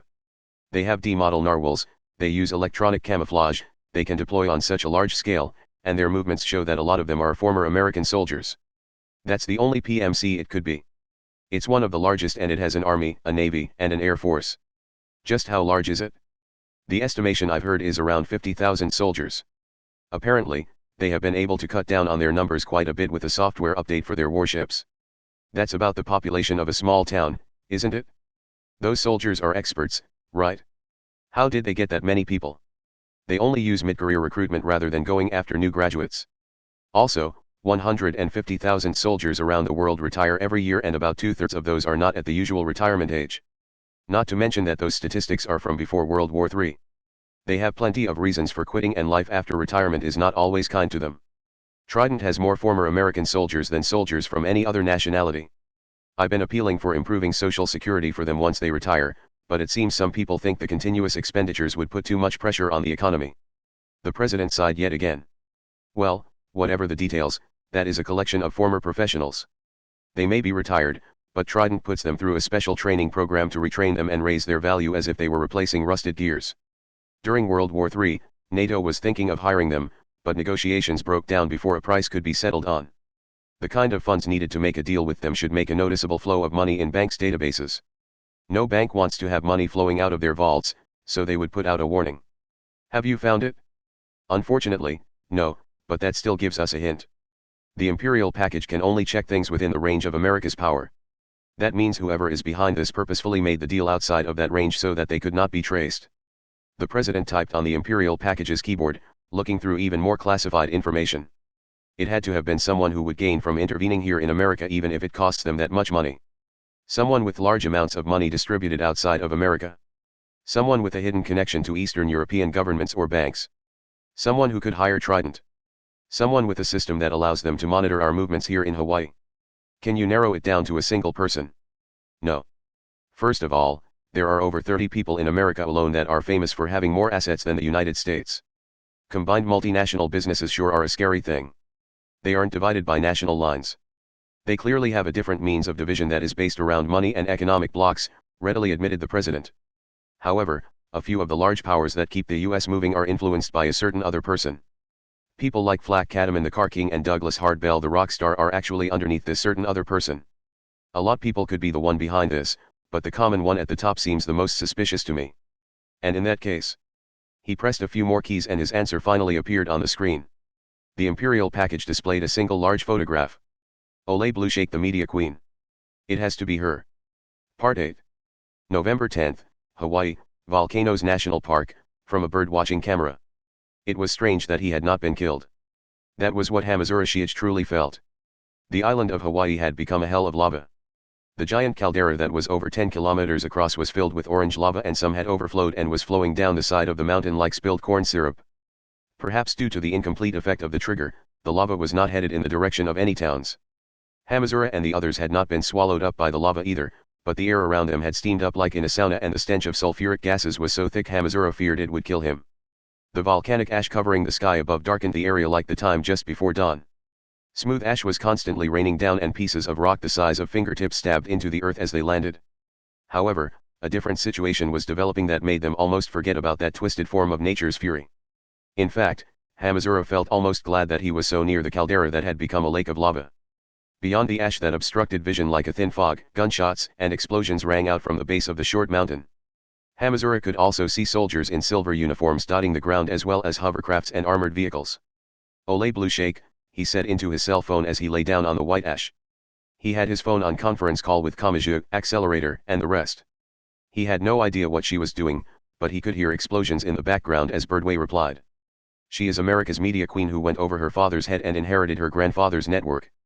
She started expanding from there by creating a specialty news channel and established her position by buying up all the country's newspapers and the major cell phone companies. She is also famous for being the owner of major league teams and pro football teams. She is a monster of the economic world who people say would conquer the four largest sports if she only started in on basketball as well, said Birdway casually.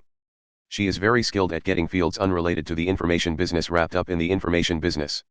By introducing an eco-friendly house that uses a computer to manage the solar power generation and the power use of the household appliances, she managed to make inroads into construction and real estate. By developing things like electric cars and a program to automatically regulate the distance between vehicles, she is now behind one of the largest producers of automobiles in the country. She was listed in a magazine article on the 100 people who keep America running, but the rampant expansion of the groups she controls swallows up even many of the others on that list. Olay had brought even the car king and the railroad king under her control for her own purposes. She was less a queen and more an empress. Even the kings who ruled over their territories were under her control. Birdway continued her evaluation of the ruler of that empire. People say she is the most likely person to become the first complete civilian to take an extended trip into space. They say she might have access to classified government information on UFOs. They say she has a hand in 30% of the world's oil. No one has any proof of any of those things, though. In recent years, she has taken control of the internet's major search engines as well as the social networking businesses, so she now has almost complete control of America's information networks. And there was a bit of suspicion regarding those search engines, said Roberto Katza in a calm voice. FCE, Free Compound Eyes. That is an internet service that allowed anyone to easily set up cameras, connect them to the internet, and construct a security camera network without purchasing an expensive plan with a security company. However, white hat hackers pointed out that anyone could see the images produced by a third party's camera by only entering its registration number and, more importantly, that the major search engines that acted as the hosts could see through cameras all across America. Of course, the Fair Trade Committee advised them to correct that issue and the service was supposedly ended. With a groan, Kamachi said, so since the person behind us seems able to monitor our actions, this FCE must still be active. Even if normal users can no longer use it, the FCE software must still exist on the servers. In fact, the level of control over the cameras it gives may have been heightened. Olay has also invested heavily in the three major internet providers, so if the FCE tools were installed in secret, it is possible she can control all cameras that are connected to their networks. Damn. That would give her access to cell phones and even video cameras and portable game systems that use Wi-Fi, added Accelerator. But what is this Olay after? Doesn't she already have more money than she could ever use, asked Hamazura.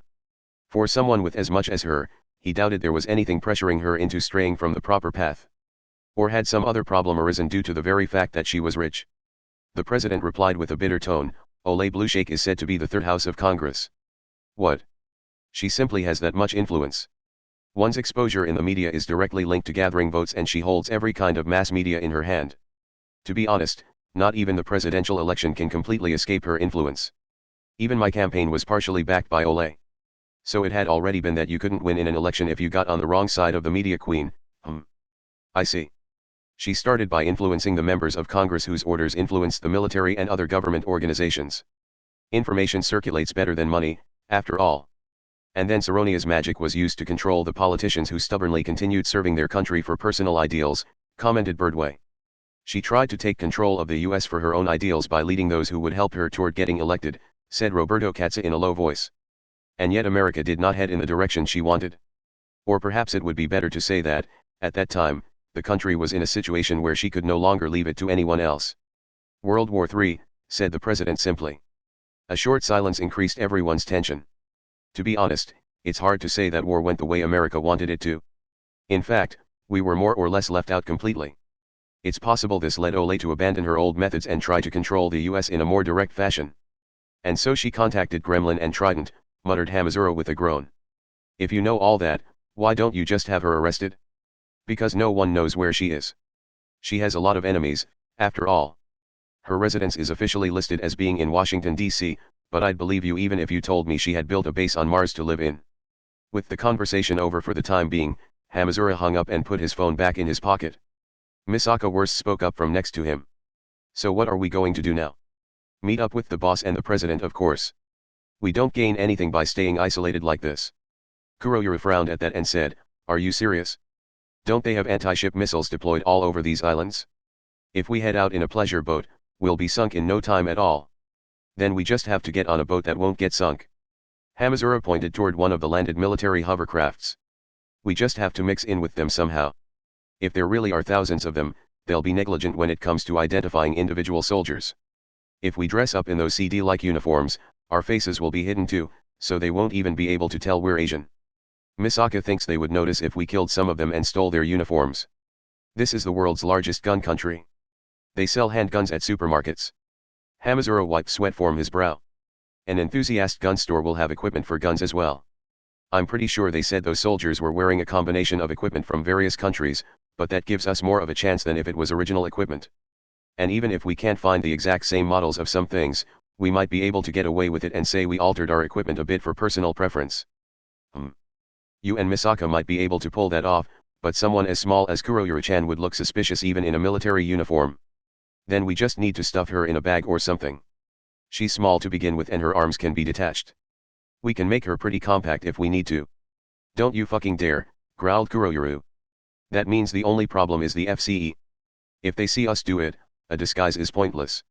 How many cameras do you think there are on this island alone? It'd be impossible to take them all out.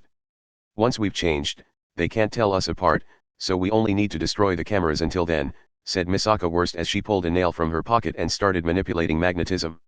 Right. Information. Camera ID 119A0E19 not responding. Using last known location data to search for a usable camera in the same area. Part 9. November 10th, Oahu, wreckage of Pearl Harbor's 3rd Marine Base, from the camera to record proceedings. As soon as Accelerator ended the call, a giant explosion occurred nearby. The Trident PMC had fired a recoilless rifle. Accelerator charged straight through the center while Birdway leaped to the side to avoid the after effects. From there, they headed for their next targets. That was when Presidential aide Rosaline Crackhart's cell phone began to ring. I suppose you've found out, said a familiar female voice over the phone. You have guts to call me directly after watching us this whole time, Ole Blueshake. It's no problem to me if all of you go on a rampage while Hawaii is isolated. America will be fully within my grasp in just a few more hours. It may seem crazy now, but once that happens, it will be like a switch has been thrown. At that point, you will be considered the dangerous anti-government forces. Do you really think it will be that easy? Oh, I do. If we can gain control of the president with the occult, that's that. And if we can't, I can just have him shot so his authority can be transferred to the vice president. And you know what has happened to the vice president, don't you? What is it about this country that you are willing to go to such lengths to change? Knowledge 12. That term Ole uttered was like the words of a curse to Rosaline. Before World War III, funds for UFO research were used to carry out 12 experiments into the occult. With the opportunities to come into contact with classified information you get from being at the president's side, I'm sure you know of them. Those experiments were started without the president's knowledge. By any chance, do you know who their primary investor was? The president found out about the plans for 7 of the experiments and had them stopped in advance. Yes, but the other 5 were carried out. 2 such experiments were Liberal Arts City in the Pacific and the failed report on the gemstones with naturally occurring esper powers from around the world. The researchers were motivated by the possibility of developing our own espers, but there was always a deeper set of laws below it all. After what happened in the war, surely you can guess what it was I wanted to develop. The United States has far too little defenses against the occult, said Ole Blueshake with a tone filled with self-confidence. It was unclear if the confidence was real or if she was naturally using the skills she used when speaking to the public. In reality, America was more or less left out of the war that was so deeply related to such things. That was actually quite fortunate. If the one truly behind that war had targeted the United States, the country's leaders and military would have been slaughtered with no hope of resisting. Even in their thick shelters, strange sorcery and curses would have cut them down. And that's why you. Knowledge 12 had no clear results, but that may have been because only 5 of the experiments were carried out. If all 12 experiments had been carried out, America's techniques might have caught up to the highest international standards. So you are saying the president had no right to protect this country by working to put a stop to the experiments based on his proper sense of ethics? You were merely forcing the sacrifice onto the people of our country. Can you honestly say it is right to abduct and slice up people from around the world just because they have a certain disposition? Can't you tell you are only destroying the ideals on which the United States was founded? I will remake this country into a theocracy. If representatives of the science side and the magic side had heard that statement, they might have let out a gasp. She was talking about the conversion of a major nation. She was talking about a clear change in the affiliation of the nation that, while inferior to Academy City in technology, was number 1 in the world in military might and economic power. It was unfathomable how much of an effect that would have upon the balance of power or how much chaos it would cause. During the president's oath of office and during trials, the oaths are made with one's hand on the Bible. In that way and others, Protestant ceremonies have taken root at the core of this nation's government. All of the historical presidents have been Christians. By letting those sprouts bloom, this nation can be given an exceedingly strong resistance to occult attacks. And I have begun by bringing in Gremlin as an advisor for our occult countermeasures. The moment you used the trigger, our international relations were ripped to shreds. That can be fixed with our advances into the occult. Why do you think I have told you all this? Asked Ole, but she continued before Rosaline had time to respond. First, the need to hide this will be gone before long. In a few hours, the United States will have been completely reformed and all this will be common knowledge not just in America but around the world. Really, I never needed to hide this. She paused for a second. Second, I have already decided that you will die. Feel free to take that as an admission to a criminal threat. KH. If you cannot find anything to say in return, then our discussion is over. I will order Trident to make sure you do not suffer. I think I'll give the one who shoots you a bonus. Ole hung up. Rosaline Crackheart remained silent for a bit. But then. Ole Blue Shake, said Rosaline with her head hanging down. When her subordinate with the video cameras saw that, he originally thought she was trembling in fear. But she was not. She was indeed trembling, but a clear smile was on her lips. If you're the one behind this, I still have a way out. What do you mean?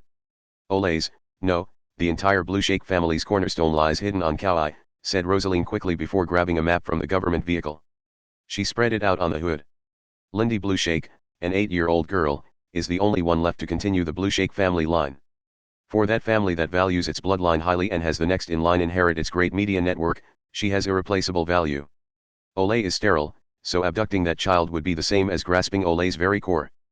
But, that's crazy. How could she start such a large-scale war in the very place her own daughter lives? Because Ole doesn't know, said Rosaline with a grin. Due to domestic violence issues, Ole got divorced, but it was her that threw the punch, not her husband. However, with her thorough ability to manipulate information and her high-priced lawyers, she managed to distort the truth. She won custody of Lindy, but the investigation afterwards deemed Ole a possible danger, so the government took Lindy away. Of course, Ole used her control of the media to make sure the public never learned of this. The government took her? You mean, like someone in the witness protection program? Exactly. Her name and identity were completely changed and she was given a second life elsewhere. That is why Ole does not actually know where she is. It's possible that she constructed the FCE system using the major search engines and internet providers in order to search for Lindy. It was obvious whether she had done it out of a mother's love or in order to preserve the media network she had inherited from her grandfather. And even with the ability to peer into the executive office of the president and into military facilities, Ole had not been able to locate Lindy Blue Shake. Due to the hatred of the media Lindy gained due to her mother, she now lives a primitive life here in Hawaii. That may be why Ole was never able to find her. And that was why Rosaline had a chance. She had a final chance that lay in the gaps where the digital network did not reach. She gave instructions to her subordinate to gather the Secret Service members and Marines that could still be used and then smiled a thin smile. It was like the smile of a villain. I will show you that, if you walk down an unorthodox path, you will meet unorthodox resistance. Part 10. November 10th, Lanai, Star Lounge Shot Bar, from the camera in a handheld game system left on the counter. Wait. Shit. Damn it, Rosaline, don't go nuts just because we're cornered, shouted the president as he stared at the Imperial package's screen and struck the hard outer shell with his palm. Kamaji and Mikato looked over in surprise. What? Did the computer break? Noticing their questioning looks, the president clicked his tongue and said, my aide has headed off to overcome this situation, but she didn't discuss it with me. Ole Blowshake's daughter is hidden on Kauai. My aide is gathering all the soldiers she can in order to abduct the girl and get an upper hand against Ole in negotiations. As the president continued on to explain the details of Lindy and the Marines, Kamaji and Mikato's faces paled. Are you serious? This Lindy girl hasn't done anything. Will the soldiers really go through with that? Even if it's an emergency, that's a crime, shouted Kamaji. Laws like that are not functioning right now and the Marines are feeling fairly bloodthirsty. The enemy is moving fast and the supposedly superior American military is being pushed back. The flames of war can't be controlled and the war front could very well reach the more populated areas. If that happens, many civilians will be dragged into this. They want to prevent that from happening. If my aide appeals to their sense of justice like that, they will lose all guilt over kidnapping the daughter of the woman behind all this. A dark side of actions taken due to a sense of justice could sometimes be seen when looked at from a different angle. And oftentimes, the one taking the action could not see that dark side. How many people have agreed to go with her? About 200. Most likely, they are a portion of the group Rosaline has directly decided are safe and that she trusts. 3 or 4 divisions are stationed in Hawaii, so that is only a small minority, but we should assume they have completely left their units. To be honest, I have no idea how far they will go for the sake of justice. Troops who had lost all clear rules had now appeared. Taking hostages to gather information was often justified, but those troops were likely acting out of hatred for Ole Blueshake, the media queen. That meant the safety of her daughter could not be guaranteed. She could end up being hurt in the process of the negotiations. In fact, it was possible their hatred could get the better of them and they would pass the point of no return before any negotiations could even begin. The president's aide was raising her voice and leading them, but would she really be able to control the soldiers? Could she say for sure that violence would not break out within the group upon spotting a family member of a hated enemy? Kamachi thought for a bit and finally stood up from the bar's floor. You said Lindy Blueshake is on Kauai, right? Can you bring up a picture of her on that computer? What are you thinking of doing? We will save her, he said simply. If we can get to Kauai before the Marines, we can help her escape. It doesn't matter where we go, but we just have to take Lindy somewhere where the soldiers can't find her. Wait. This Lindy girl is the daughter of the person behind all this, right? Wouldn't fighting to save her be allying ourselves with the group conquering Hawaii? Protested Mikato. So what? Spat back Kamachi. Ole Blueshake may be behind all this and we do need to settle things with her, but what has this girl done? It's wrong to rob her of any guarantee of safety just because she's related to Ole and can be readily used. His words held conviction. He was not making a decision merely because the situation led him in that direction. He was set on his own direction based on his own clear determination. This Lindy already had her life torn to pieces due to domestic violence and had finally managed to settle into a peaceful life. She's only 8, but she gained that kind of rest that most people find normal only after giving up her name and the place she was born. Do we have any right to capture her, threaten her with guns and knives, and force her to stand before Ole once more? Of course not. If you want to protect Hawaii from Gremlin, don't forget that she is one of Hawaii's residents too. Shouldn't you be protecting her as well? You're right, said the president with a sigh. Since the government took custody of her, it is our duty to protect Lindy Blueshake from Ole. That means I have to fight too. Making the decision was easy. However, real danger lay ahead on that path. On one side were the Gremlin forces including Saronia and Ole who were trying to conquer Hawaii. On the other were the Marine forces led by the president's aide who were trying to capture Lindy. They would be making both sides their opponents. On top of that, the true enemy had prepared plenty of normal firearms to combat Kamachi's right arm and their highest priority target was the president. Those two were in no position to be worried about the well-being of others. Their own lives were in much more danger than Lindy's. And yet, what'll you do, Misaka? This is our decision.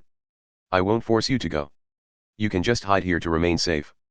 What had led him to all his decisions up until then? As Mikato thought about that, she came to her answer. That boy had surely done the same thing when he had saved Misaka Mikato. Mikato had once been saved in the same way. He did not stand on the side of justice. He did not come to a decision after weighing the pros and the cons. He merely saved people because he wanted to. Someone who would not have been negatively impacted by it in the first place had no need to make excuses.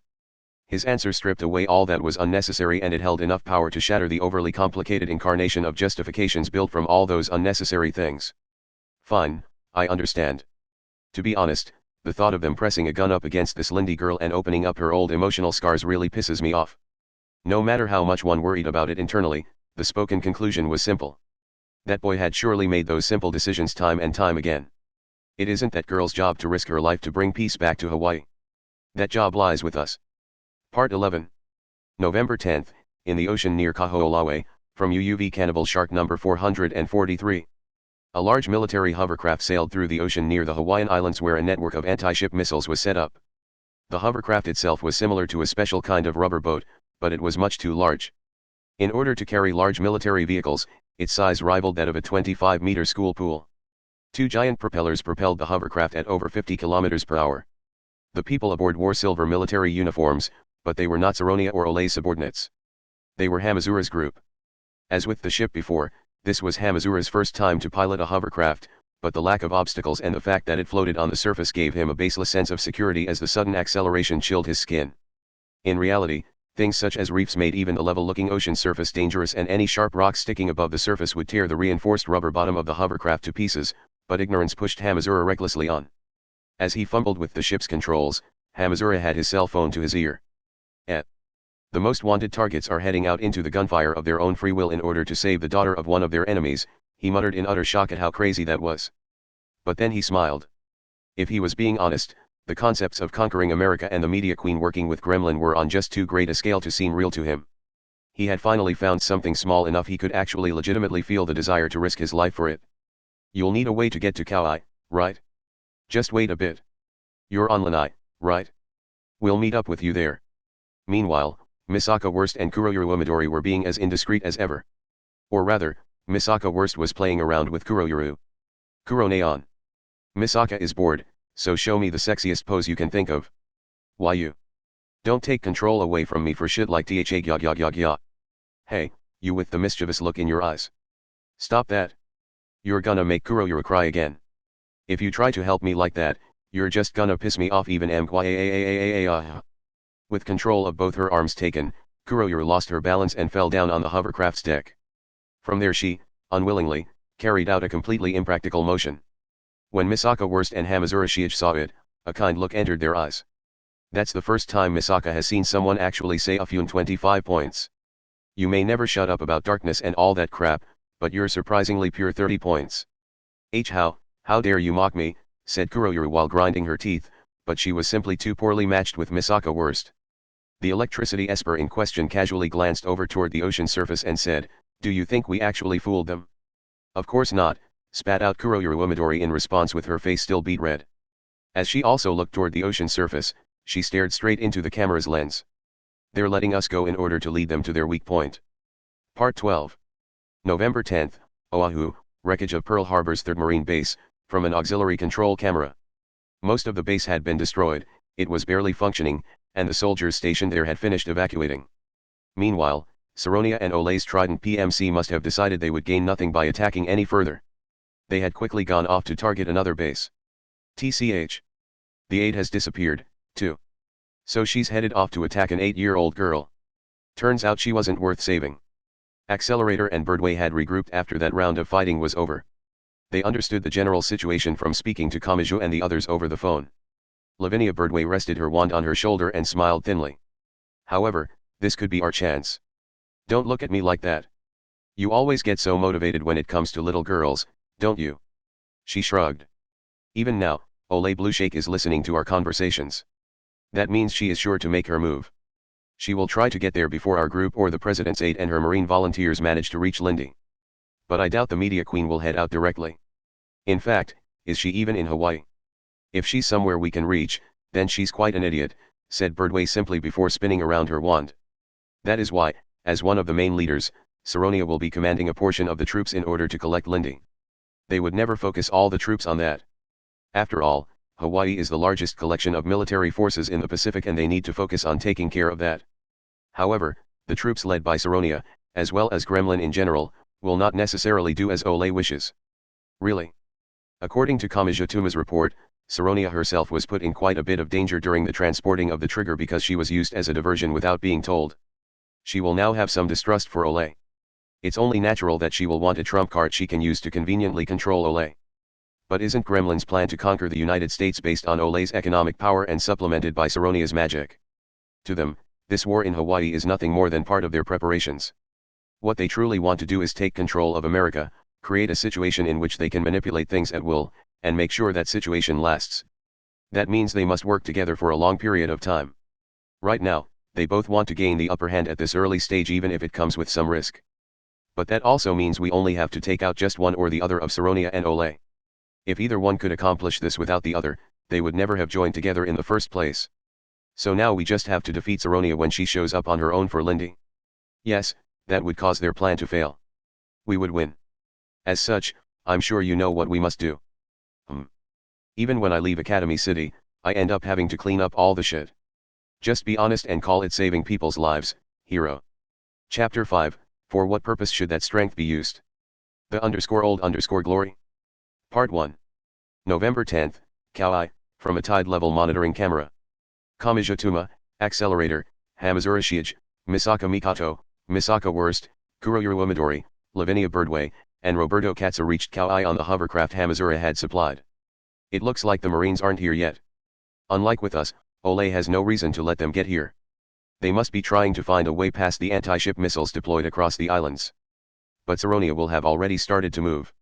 In all likelihood, a PMC unit was sent to Kauai when this began. They would have been only a single radio call away from taking action, said Accelerator. Trident and Saronia do not know the exact location of Ole's daughter. They would likely find her eventually if they performed a thorough search, but they probably want any hints they can get. They probably only just now got the order now that we have actually made it here. That means it's just us and them for now, said Mikato as she brought her hand to her chin. I'd rather we found this Lindy girl before the Marines arrive and make this more complicated. You know where she is, right? Where is she exactly? Birdway put her index finger up to her lips and said, as I said before, Ole and Saronia do not know where Lindy is. Seeing how they are legitimately trying to crush the Marine force, they are likely planning to find her by monitoring our movements. Of course, with that many soldiers, they could always just resort to a search. In the end, this means that our movements will act as the trigger that sends them to Lindy. Prepare yourself before heading on. To save her, we must first bring danger to her. Act only once you have accepted that cruelty.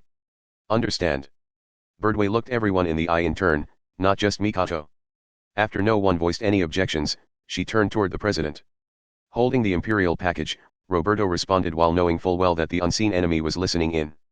Lindy Blueshake is at Sunny Watcher 44-19, the trigger has been pulled. It's time to start the firefight with that occult supplemented PMC. The heroes began to move. They were moving to save Lindy Blueshake. They were moving to lure out Saronia A. Irivica. The plan to theocratize America had begun in Hawaii and would spread to the entire United States as well as the science side as a whole if left unchecked. The final battle to decide its fate was beginning. Unknown time, unknown location, unknown camera ID, from footage with altered video and audio. Ole Blueshake wore a gaudy suit that fit her figure so well it clearly could not have been sold just anywhere and it had actually cost about the same as a mid-sized passenger jet. She also wore a 10-gallon hat and spurred boots that did not match the suit in the slightest. She did not wear them out of her own tastes or for any practical reason. They were purely to give a certain image to the public. The United States had always been fond of the frontier spirit. That image was a defensive measure against the common criticism those in the internet business received of being too radical. She was in a high-class hotel room, or so it looked. It could have been somewhere completely different and merely designed to look that way. It could have been deep underground, in a military facility, on a luxurious ocean liner, or in a large airplane. The available information was so scarce that the breadth of speculation spread out infinitely. A young male secretary poured whiskey into a glass and asked her, "Is there really any need to film yourself? It is important to view everything objectively. Putting myself in the finder helps remind me that I am a piece on the game board as well." Ole grabbed the glass proffered to her. Being in a safe area makes one forget fundamental facts. It makes a mere piece think she is the player. I mustn't be so conceited. The game board that is the world is fully connected, so someone can reach any other part of it eventually if they put their mind to it. Safety is much less fuel efficient than you would think. Despite what she said, her calm words declared that she was confident in her own safety. Someone in a truly dangerous situation would force themselves to hold an optimistic view to help keep a stable heart. The secretary was well aware of that, but he did not point it out. "I see you managed to fix the compatibility between the FCE and Trident's electronic camouflage. That camouflage is so disliked because it is so ineffective. What will you do with Miss Lindy?" "I will have her brought back to me." Ole's tone stiffened there and there alone. The Blueshake Media Network began as a collection of information on gold veins during the old gold rush. The network was made public during my grandfather's generation, but no matter how far the types of businesses it encompasses have expanded, it must be passed down through the Blueshake bloodline. I doubt Saronia A. Irivica and the Trident PMC will carry this out as you asked them to. There is a reason they are able to think those unnecessary things and take those unnecessary actions for unnecessary gain. That reason is leeway. Because the conquest of the Hawaiian Islands is going so well, they are able to think about more complicated and troublesome things like taking detours that open up more opportunities for them. And what will you do about this? I will of course make sure they cannot think about those more complicated and troublesome things. I will corner them, rob them of their leeway, and make sure they can only think of the simple things. What is the most fundamental thing for a soldier to do? Isn't it to work at their job to the point that they can no longer think?" As Ole spoke, she typed on her thin, supple fingers raced across her computer's keyboard. "And so I must have Miss Rosaline and her Marine volunteers drive Saronia and Trident into a corner. Will they really act based on information received from us? I will not be simply giving an order. I will merely leave them with a hint. If they think they came up with the idea on their own, they will jump at the chance to carry it out. Part 2. November 10th, Kauai, mountainous area in Anahola, from an in-vehicle camera.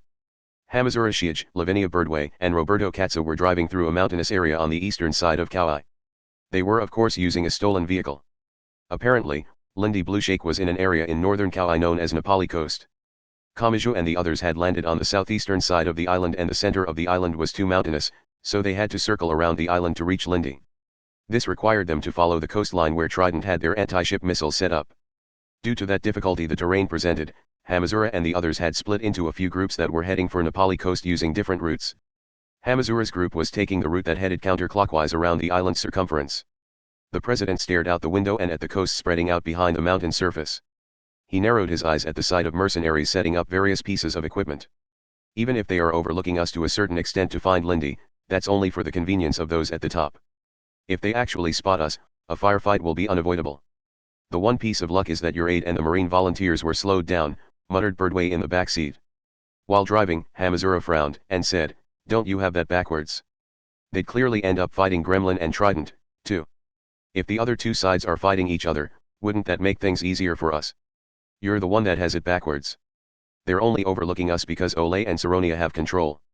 If the Marines made it to Kauai and chaos broke out, those bosses might lose control of their troops. Without a power working to give us uninterrupted use of the roads like this, we would be stuck in the middle of an unthinkable melee." "Not good," muttered Roberto. He was still staring out the window. "Rosaline has made her move. Boy. Stop this car now. We're about to get pushed to the side. AHN." With a confused expression, Hamazura looked over in the same direction as the president, and then frantically slammed on the brakes. The tires screeched as they scraped against the asphalt and an instant later even that noise was wiped away. This was due to a few dozen air-to-surface missiles fired from out in the ocean. 20 cutting-edge stealth fighters came soaring only a few dozen centimeters off the ocean surface at over 400 kilometers per hour. They had likely come from Oahu. The eruption of Kilauea had supposedly made aircraft unusable, but that restriction was being circumvented by flying at extremely low altitudes. However, it was not entirely accurate to call what they were doing flying. In the spot where wheels normally were, the fighters had ski-like floats forcibly attached. By sacrificing aerodynamic and stealth functionality, they could now grasp the ocean surface. The fighters were not merely flying just off the surface. It was more like they were being pushed forward as they floated on the surface. Trident had built their defenses out of anti-ship missiles, so they could not deal with invaders that could move so quickly. The fighters flew past the few anti-ship missiles that were fired and then fired deadly missiles of their own at the coast. An orange wall appeared for about 12 kilometers across the white beach. The wall was created from explosive flames and shock waves. Despite being more than 5 kilometers away from it, Hamazura's car skidded disconcertingly to the side. His seat belt must have constricted his lungs along with his ribs because Roberto Katza let out a gasp from the passenger seat. "Damn it, Rosaline. Do you not realize I'm here? Or do you know but you're firing anyway? This isn't over. Now that the anti-missile network has been sealed off, something else will be coming to finish this," warned Birdway. And that was precisely what happened. With their initial bombing over, the stealth fighters circled around without landing. From behind them, landing ships plowed onto the beach. The ships were equipped with hydrofoils and they could move at 100 kilometers per hour. The steel ships slid up onto land all at once like beached whales. Doors on the back opened and soldiers poured out. The soldiers were equipped differently than Trident. They used the proper equipment of that nation. A group of over 150 such soldiers invaded Kauai. "This is finally coming to a head," muttered Hamazura as he turned the key once more to restart the stalled car. In an uncontrollable battlefield, a three-way battle is beginning over Lindy Blueshake. Part 3. November 10th, Kauai, Blue Energy gas station, from a rear-view camera in an abandoned sedan. He had failed to escape. Wek Lunasand was hiding at an abandoned gas station. He was breathing heavily while crouching behind one of the vending machines on one side of the building. Only 70 centimeters away but on the other side of the vending machine, he could hear countless people passing by. He could only hear the sound of feet on white sand. If he was found, he was done for. His hand was not on his chest, but that thought made him overly conscious of his heartbeat. The company ID hanging from his neck said he was a children's surfing instructor. He had stuck with his professional ethics too much and had failed. He had failed at life. Immediately after the commotion had originally broken out, Wek had piled the children in his class into his SUV and headed for an abandoned building in Chinatown. The building held nothing more than dust and roaches, but he knew it had a civilian nuclear shelter. The room was only a few meters across, but it was enough to hide in. A highly polished resort hotel filled with expensive things was one thing, but he doubted anyone would force their way into an old, run-down building like that. All they had to do then was close the thick door and wait it out. But then one of the children had told him one of them was missing. I should have just abandoned him. Damn it. $2,000 a month isn't worth this. Despite having left that safe area, he had not found the missing child. Soldiers that glittered like CDs were all over the place with the kind of assault rifles often seen in movies that were shaped a bit like hacksaws. That had made it difficult to go anywhere. Their equipment was different from the American soldiers he saw in bars or undergoing public training. And if they were not American soldiers, who were they? About all he could figure out was that it would be bad if they spotted him. They had not found him yet, but it was only a matter of time. Every route was already blocked. He recalled the weight in his right hand. It was a .38 revolver that had been in the dashboard of the sedan he had deserted in front of the gas station.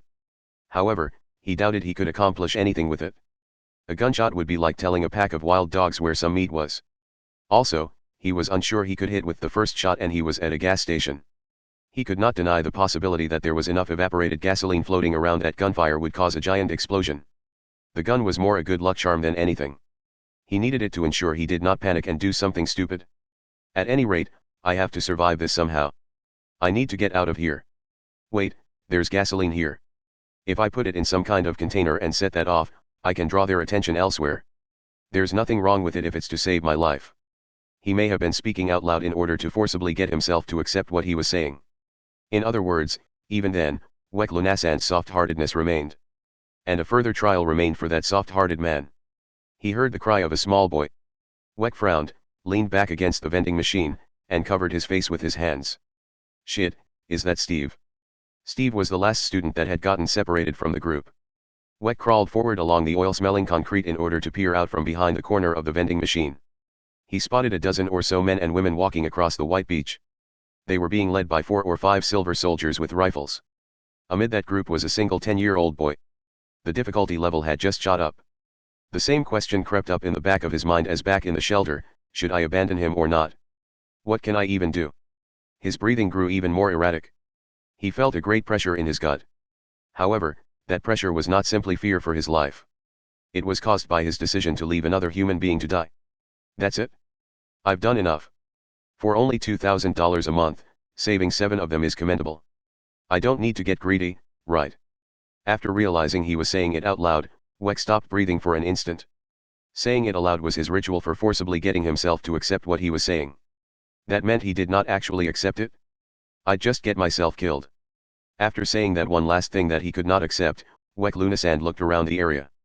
He was at a gas station. There was tons of gasoline there. He could divide it up into small containers. The wind would carry the evaporated gasoline that was scattered about the beach.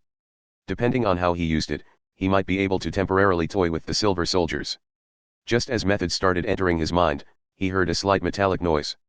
One of the silver soldiers had approached without Wek noticing, and he held the barrel of his rifle against the back of Wek's head. It had been a mistake to peer out. The situation had been worsened by the fact that he held that handgun. The soldier had no way of knowing he was only using it as a good luck charm. Damn it. I don't want to die. He spoke out loud, but he was not about to convince the soldier of anything. Just as Wek Lunasand squeezed his eyes shut, he heard a loud crash. The man holding the assault rifle had suddenly flown a few meters to the side. For an instant, Wek thought the man had been hit by a dump truck. Even after turning around and seeing it with his own eyes, he could not believe that the man had actually been struck by a careless kick of a slender leg. The great crash of the silver soldier's body destroying a vending machine brought all attention on that spot. However, the one who had thrown the kick did not seem to care. He had white hair and red eyes. The impression he gave was more that of a beast than of a human. What a fucking pain. NT-index V03275.png. 2 girls accompanied him. They both had the same face, but the look in their eyes was different. The middle school-aged one had a proper look, but the older one had the look of a criminal on a wanted poster. Speaking to the white figure, the middle school-aged girl said, "We can start here. Once we hack into Trident's command cloud, we can destroy their defensive network of anti-ship missiles. Then naval reinforcements can be called in. I have a lot I want to say to you, so I'd rather not get bogged down here. I intend to repay my debt to the clones, but I have no intention of apologizing to you. You aren't conveniently forgetting that you two were one of the ones responsible for that experiment, are you? I of course intend to make up for that, but it pisses me off to hear it from the poster boy of the experiment. While creating an extremely threatening atmosphere, the two of them slowly headed for the beach. They were of course headed there to rescue the tourists being held at gunpoint. Weck was completely taken aback, and the girl with the mischievous look in her eyes winked and said, "Basically, those two tsunderies are saying everything is going to be okay." With countless explosions, two monsters ruled the battlefield. They were the number 1 and the number 3. Those two level 5s had single-handedly traversed the battlefields of World War III, and now a tornado of destruction surrounded them. Part 4.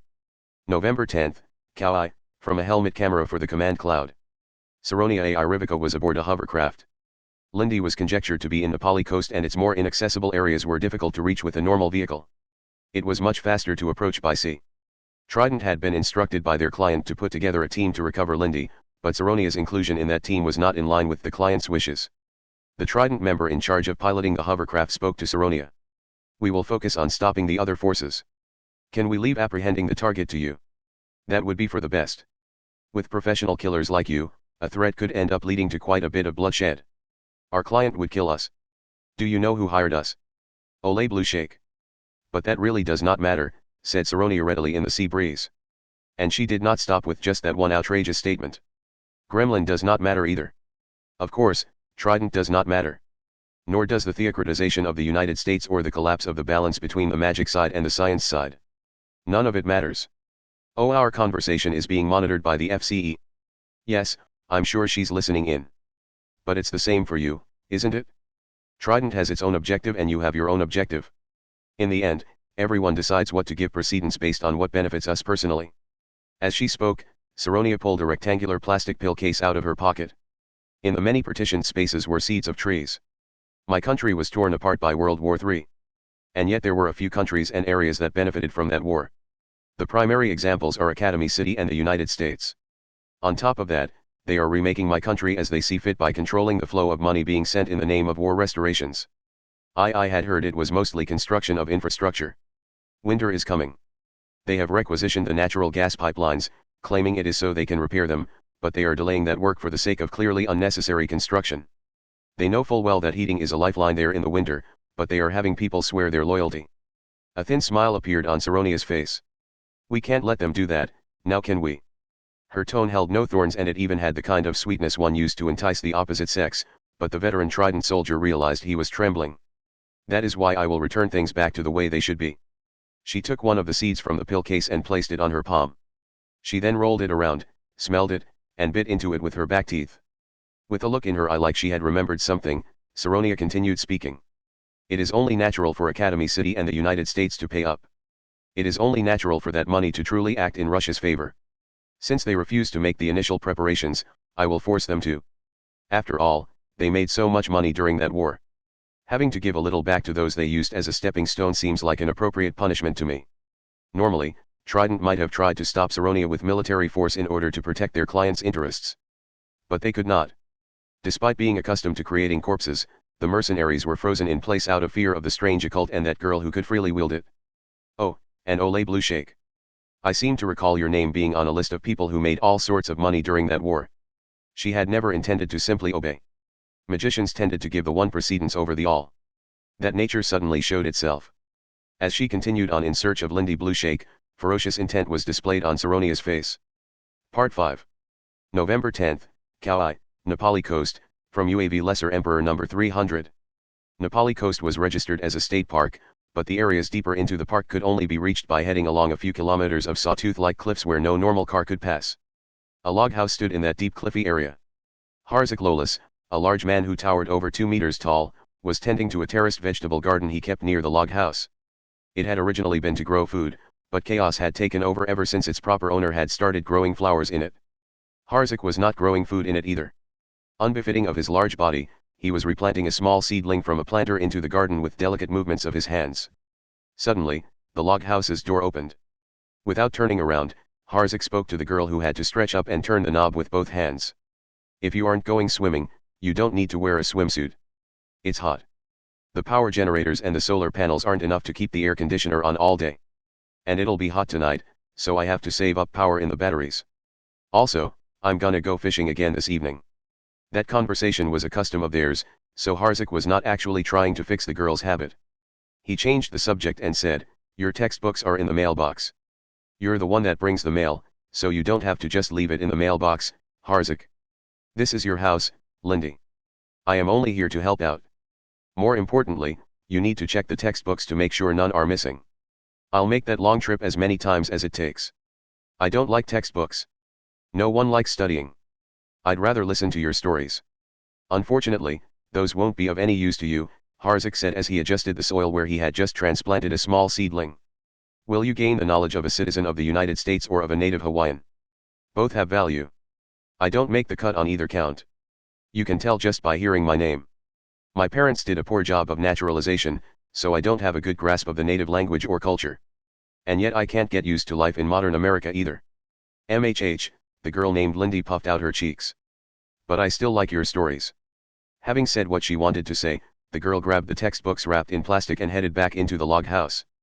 Harzak truly thought she was a good, pure girl, but that was exactly why he could not let an idiot like himself influence her too much.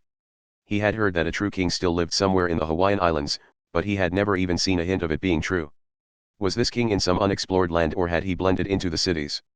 Harzak had lost even the slightest desire to search him out and become a member of his kingdom.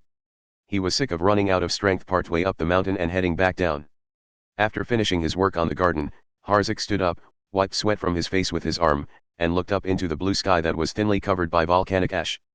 It was rare for the ash to make it all the way to Kauai. He started to wonder if he should cover the garden in plastic if it was going to continue for much longer. That was when he noticed something odd. He saw what looked like a 20 or 30 cm long dragonfly. But that was not what it was. It had a body made of polycarbonate and wings made of ABS resin, it moved around using a motor, and it was equipped with a transmitter and a camera, so it could hardly be called a normal dragonfly. A lens, a camera, muttered Harzak. He then recalled why Lindy Blueshake was living in a place like that. He recalled what it was she utterly loathed. He recalled why government workers had introduced her to that unexplored land that lacked any and all presence by the mass media. Not good. Lindy, Lynn. Harzak started yelling as he turned back toward the log house, but a hand reached from behind him and covered his large mouth. He had no idea when, how, or from where someone had gotten there.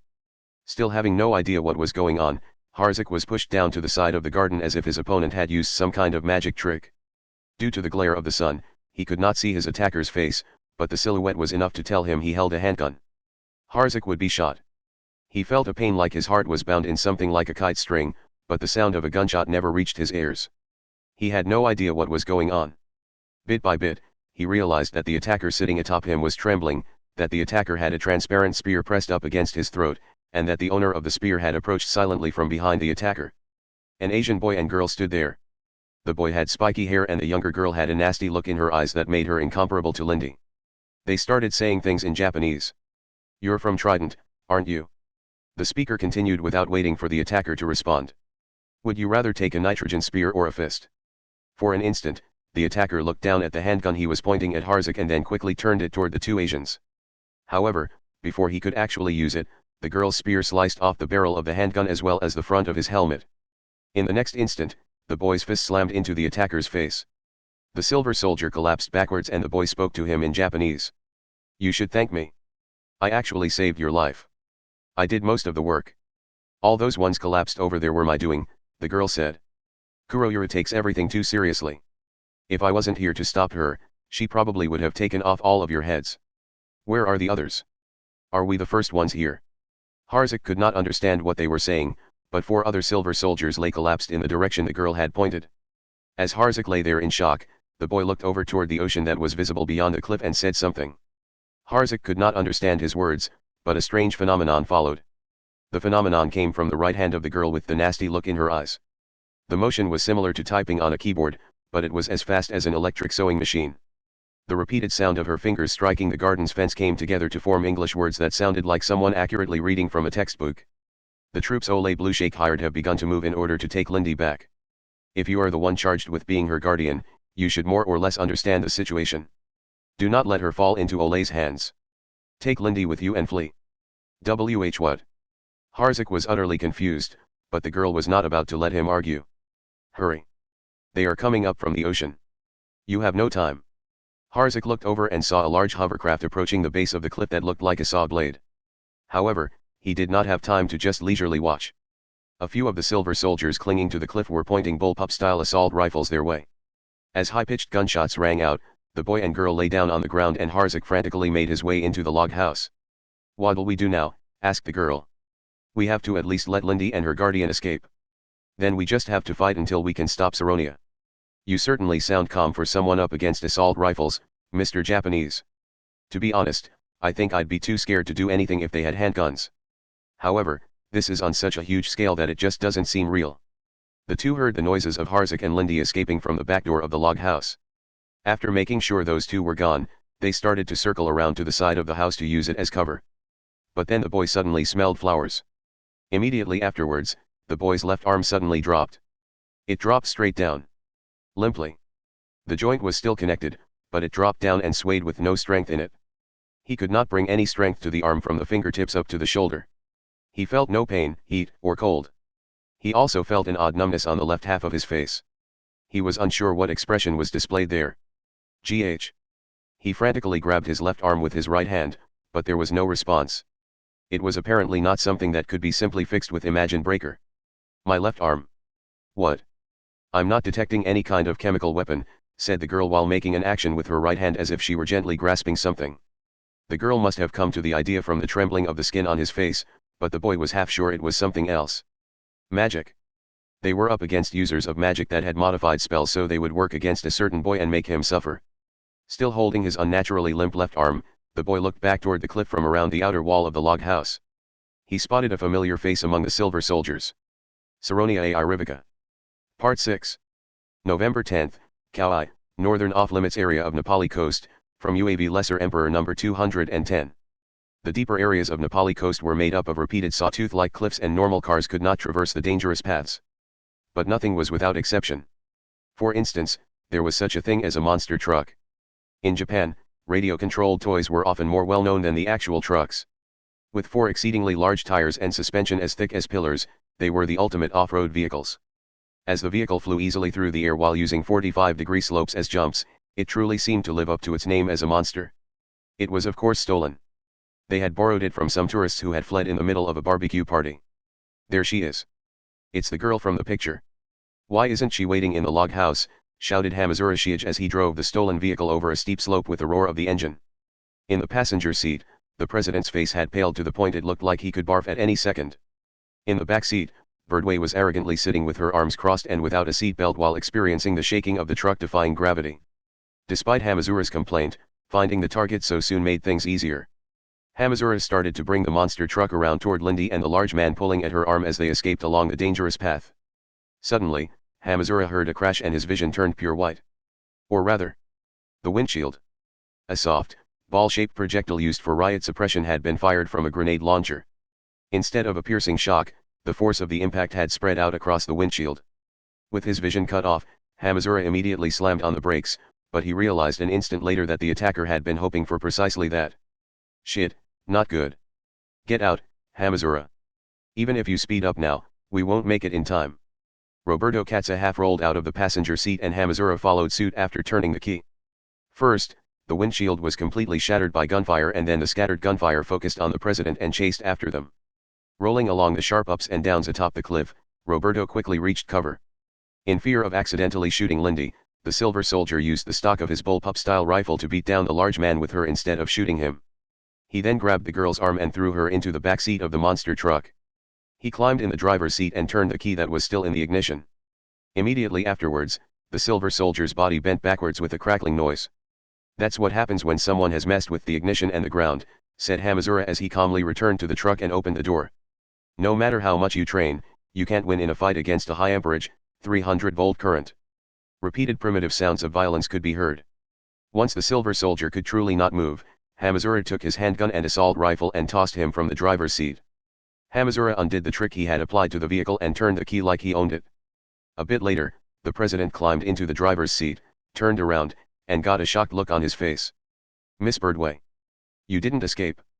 "There was no need," said Birdway simply as she lightly swung about a dagger she had seemingly pulled out of thin air. Having been thrown in next to Birdway, Lindy Blueshake was leaning away and grabbing onto the driver's seat headrest out of fear of the blade. "You Mr. President. Oh. Finally I meet someone who recognizes me as the president at first glance." Don't get tears in your eyes like that. You the thing is. Huh? But I thought this girl hated the media and didn't read the newspapers or watch TV. How is she so familiar with how you look, cut in Hamazura? For some reason, Roberto puffed out his chest and said, back when suspicions about the FCE were being investigated, Ole Blueshake got some help from a pain-in-the-ass group of lawyers and just barely managed to escape all legal responsibility, but that was when the household environment Lindy was in came to light. It was basically a crazy form of a gifted children's program. It was the kind of thing where the parent shows her love by insisting her kid lives out the ideal she sees in their head, and so she puts all the blame on the kid and says the kid betrayed her when it doesn't work out exactly right. Rosaline said it would be difficult to interfere and that it would have a major effect on how the news reports things about me, but I'm just too much of a dandy, so I had to help her no matter the cost. Ain't I great? So this isn't the first time she's met you. Of course, she recognizes you. Let me get to my point. Please. What is going to happen to Harzak? He's getting smaller and smaller back there. Girl, I understand how you feel, but you and I are their targets. The president grabbed her small shoulder and pushed her back into the seat. I promise I will return you to him, but right now it is safest for him if you are not with him. Lindy Blueshake shrank down into the back seat.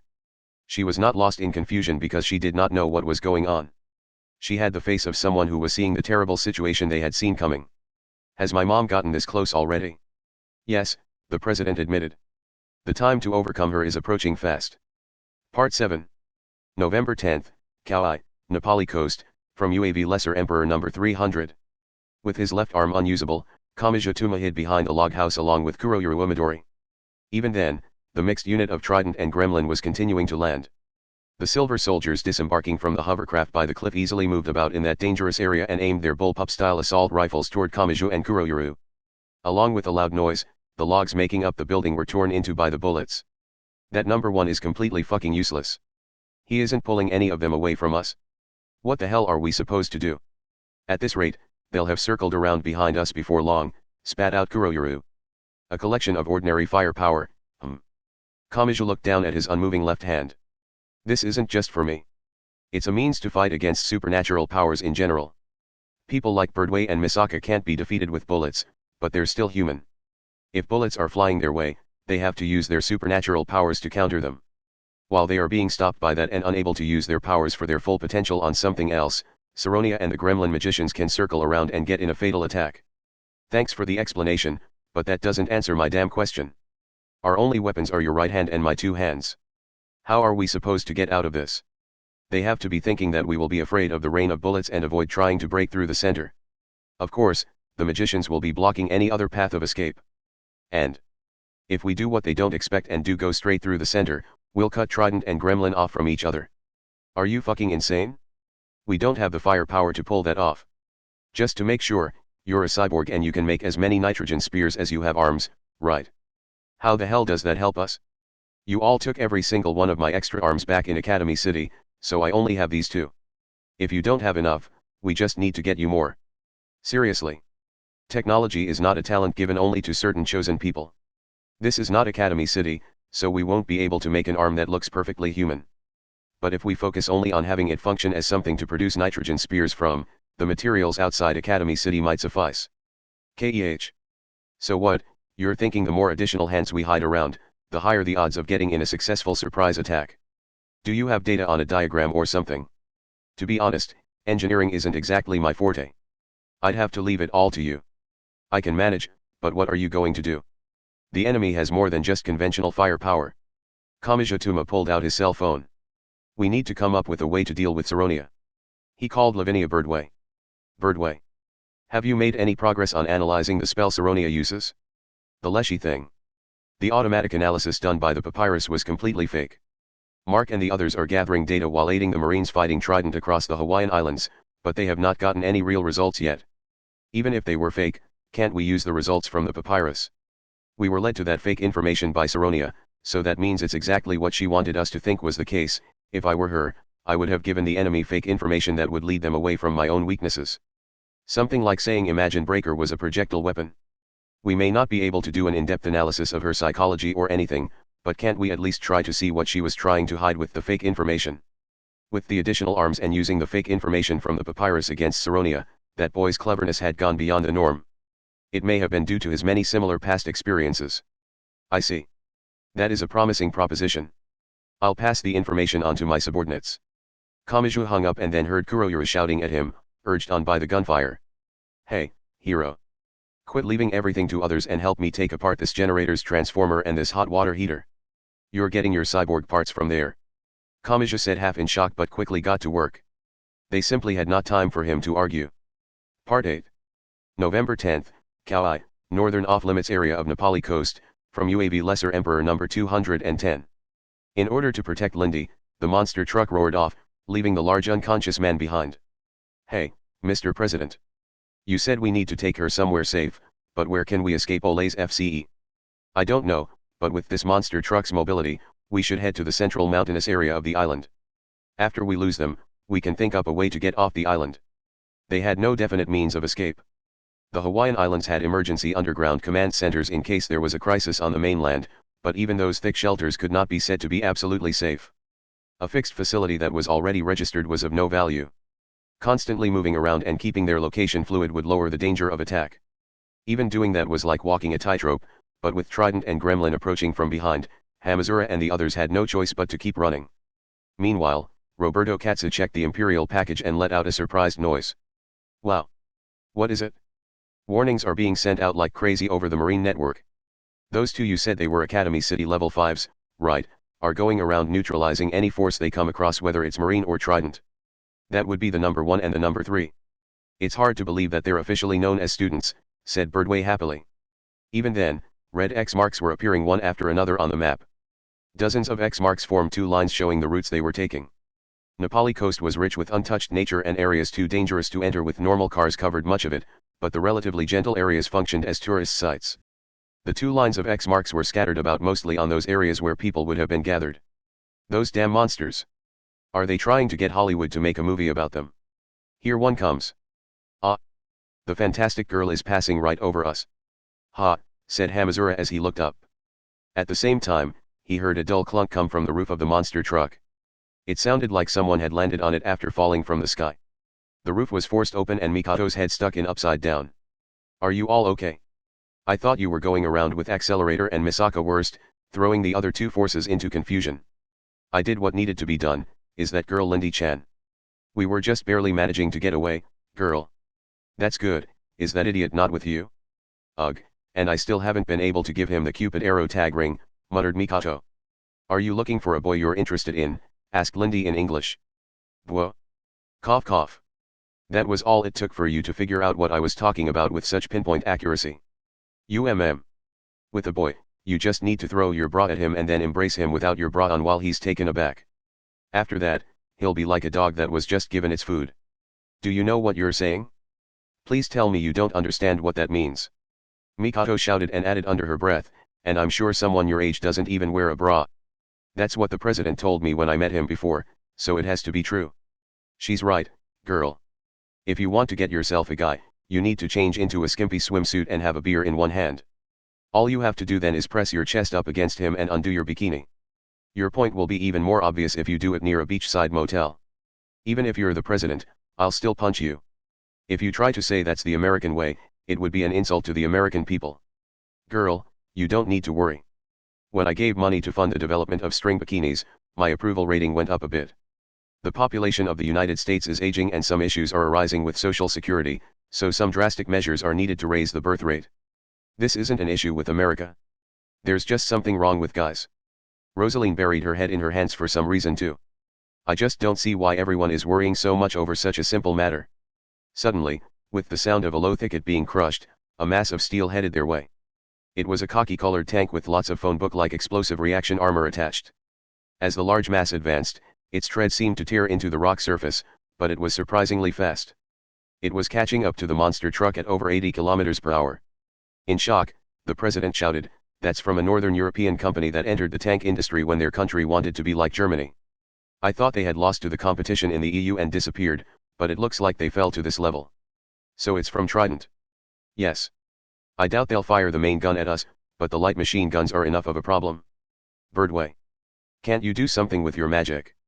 "Well, I could, but at this range, I'd blow away the monster truck as well." "Then I'll just have to do something," said Mikato. She pulled her head back up followed by a loud noise. Hamazura checked in the rearview mirror and saw her land neatly on the saw-like bare rock. Merely being able to counteract such a great speed was enough to set her apart from normal humans.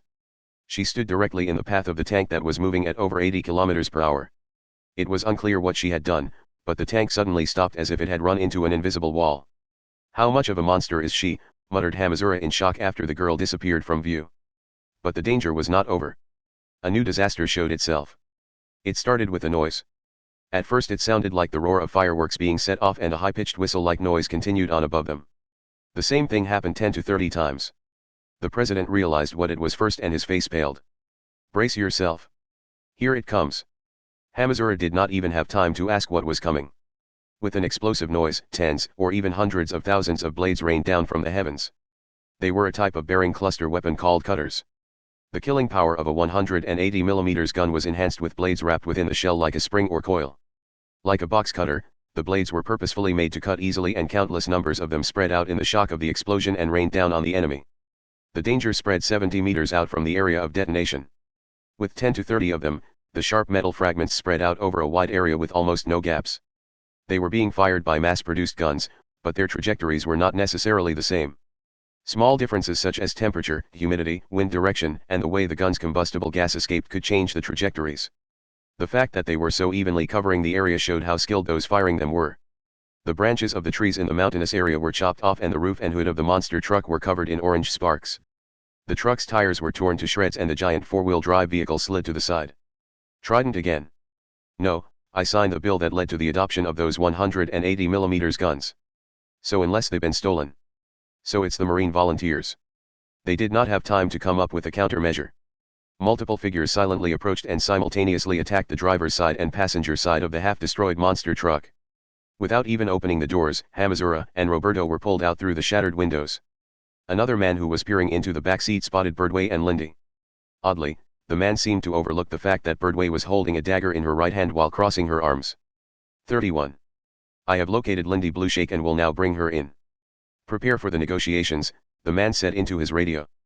"Wait," gasped the president after he had fallen onto his back when dragged from the window. "I do not authorize the use of that method. As the President of the United States of America, I order you to." "What are you going on about? You've lost," spat out the Marine. "Who's going to obey a president that won't do anything to protect his own country? You have a duty to at least protect the ones who voted for you. If you won't even do that, then stop calling yourself the president." The man raised his assault rifle. "The job you're supposed to do has been handed over to us. If you're going to interfere with that, then there's no hope for you. Fortunately, I never said anything about you when I reported finding Lindy Blueshake. No one will find it odd if you don't come back with us." The Marine unhesitatingly aimed at the president's face and smiled. "Are you an idiot?" Part 9. November 10th, Kauai, from UAV Lesser Emperor number 113. Somewhere on the island, a gunshot rang out. Part 10. November 10th, Kauai, northern off-limits area of Nepali coast, from UAV Lesser Emperor number 210. Roberto Katza did not shut his eyes even at the very end. The smell of smoke wafted up and time stopped. In that strange calm, Lindy violently trembled within the half-destroyed monster truck. The nearby gunshot had been quite a shock to her. However, something was missing. The smell of blood was clearly lacking. This was because the president had not been shot. The gunshot had been a warning shot fired by another Marine and aimed at the ground next to the feet of the Marine aiming at the president. The next thing the man targeting Roberto Katza knew, he was surrounded by other Marines with assault rifles. "You're the idiot," spat out one of the Marines surrounding the minority. "Why, you can't be serious. I'm part of the US military, too. Just disarm yourself. Now." As instructed, the man threw all his weapons to the ground. After binding the man's hands behind his back with a cable, one of the Marines saluted the president. "Please excuse our rude actions up to this point. We deemed this the quickest method of meeting up with you, sir." "Mister, who are you?" "I am Corporal Martin Flowers," the Marine said while pointing at his chest with his thumb. He then pointed over his shoulder. "Starting from the right, they are Sergeant Elut Lux, Private Sia Long Harvard, and I take it I can consider you trustworthy. I could think of no greater honor." "Thanks for your cooperation," Roberto Katza said frankly. He then switched to his official tone of voice. "But prepare yourselves. Right now, siding with me will separate you from the main group. You might even be fired on by fellow American soldiers.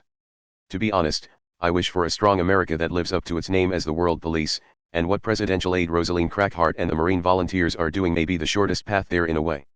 Martin Flowers then looked the president square in the eyes. But that is not something we should gain by sacrificing a child who has suffered abuse. In fact, I believe a strong America that lives up to its name as the world police should be protecting people like that. We feel you are the one that personifies that ideal the best, and that is why we wish to help you. Roberto smiled and said, in so doing, we are distancing ourselves from the easy path through life. Perhaps, but we will be the ones to get the last laugh. The United States had begun to move. It was supported by those with an iron will that did not allow it to lose its order during a crisis. Part 11. November 10, Kauai, Nepali coast, from UAV Lesser Emperor number 300. Following Kuroyuru's instructions, Kamachi was behind the log house wrapping duct tape around and giving shape to the dismantled and rearranged parts of the generator's transformer and the hot water heater. As he did so, his cell phone started to ring. Birdway. Some progress has been made in the analysis you wanted. That said, we still don't know everything about Zeronia's spell. I need any kind of hint I can get. She'll be here any second. Very well, said Birdway in a satisfied voice. The false analysis from the papyrus said she had to use Russian plants, but it seems that was one of the things meant to lead us astray. That means other plants can be used as the origin for her magic as well. Is she really that powerful? Asked Kamachi doubtfully as he looked around. Plants were everywhere. They were what supported the entire food chain from the bottom. If she could use all of that for her magic that could control people or make someone's left arm unusable, he had no chance of winning unless he fled to a desert or the South Pole. Just hear me out, said Birdway, cutting off Kamachi's doubts. To be more accurate, the Leshy spell is magic that gives her control over a small forest in Russia. However, an exception can be made by creating an enclave.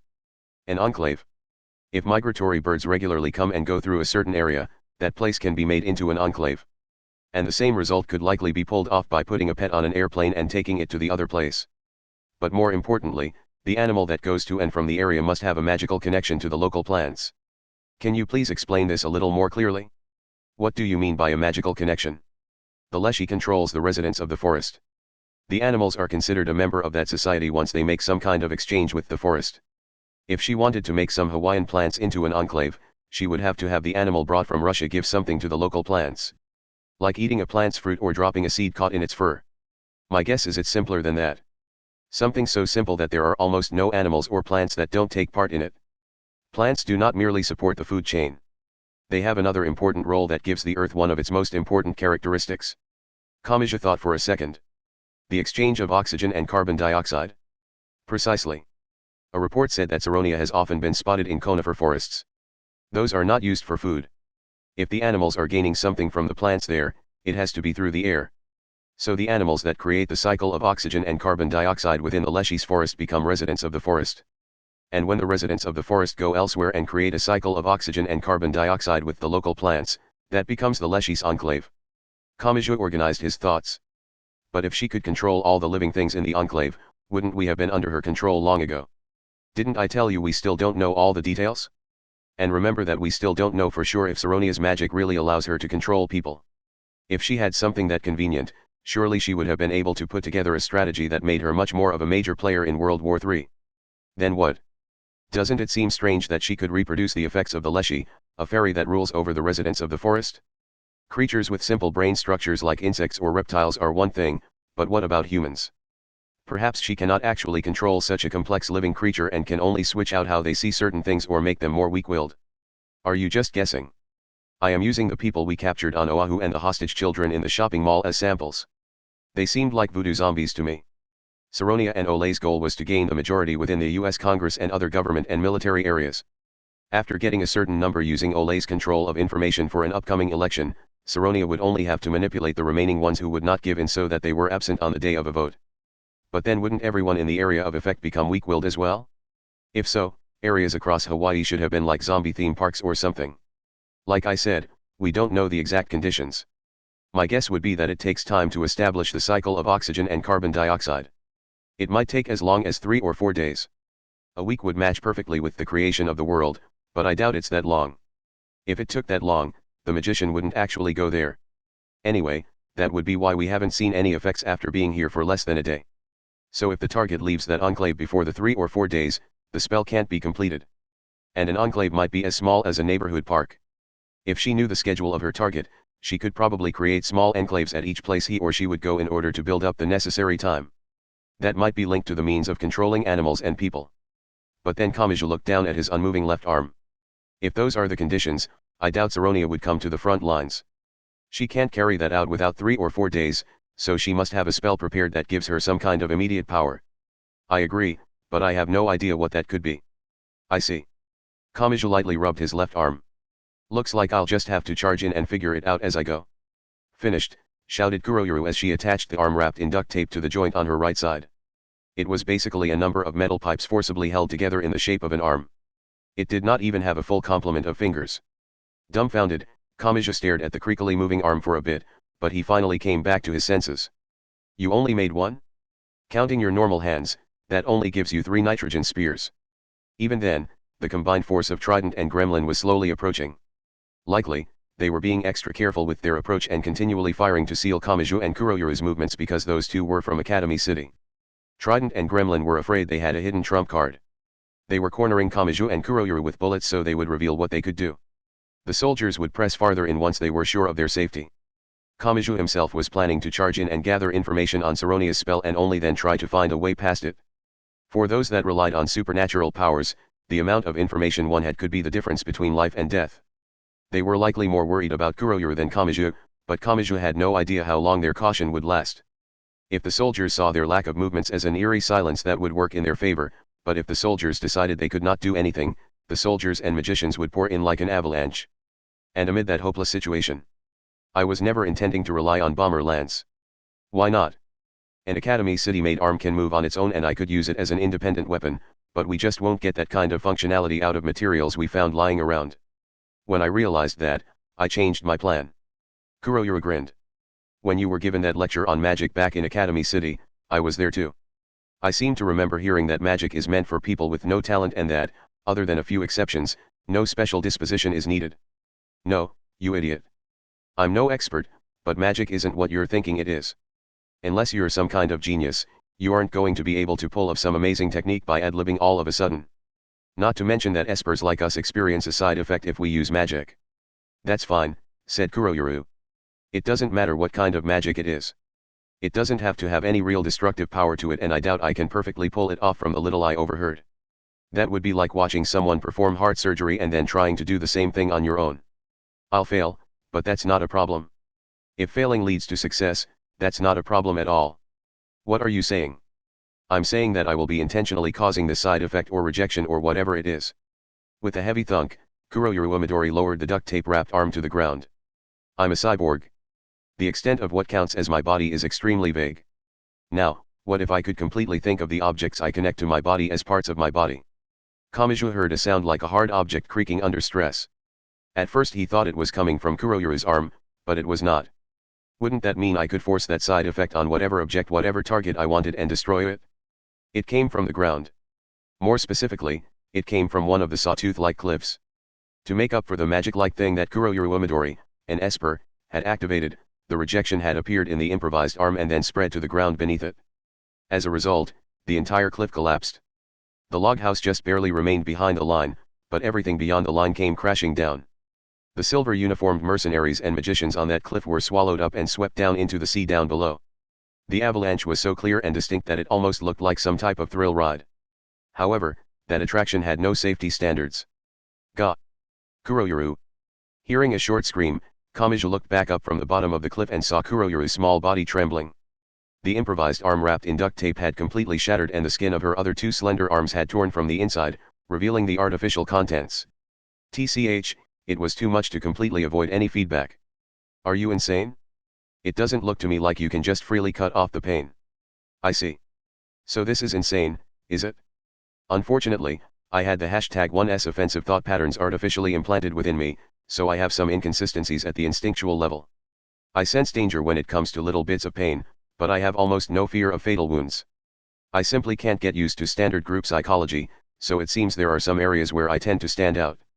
A medical amateur like Kamaji had no way of knowing if the damage had only affected her mechanical parts. However, he felt it would be too much to ask Kuroyuru to fight any more with how much she was trembling. And Kuroyuru did not give Kamaji time to think. NT index V03318.png. This is no time to be looking away. The enemy leader is here. On the lower portion of the top of the cliff, Saronia A. Irivica alone remained.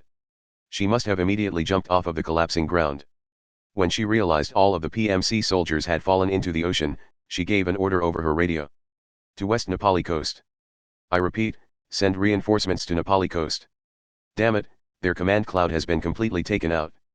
Saronia clicked her tongue, tossed aside the radio, looked at Kamachi, and smiled. For a moment, all was silent. They faced off, one-on-one, as if in the eye of a hurricane. If Kamachi could defeat Saronia there, he would effectively be destroying Gremlin and Ole Blueshake's plan. Okay, then. I'll give you the privilege of playing with me while I wait for my pizza to arrive. Sorry, but the only thing you're going to be tasting is defeat. Part 12. November 10th, Kauai, Waimea Valley, from a camera for recording proceedings. Waimea Valley was a giant valley in the mountainous area of Kauai. The sight of cliff after cliff each dozens of meters high made it a valuable tourist attraction, but it was an inconvenient place to get around in. It was one of the routes that led to Nepali coast where Lindy Blueshake was thought to be, but few roads were made in such a dangerous area and that made advancing difficult when a defensive line had been built up. Presidential aide Rosaline Crackhart was stuck.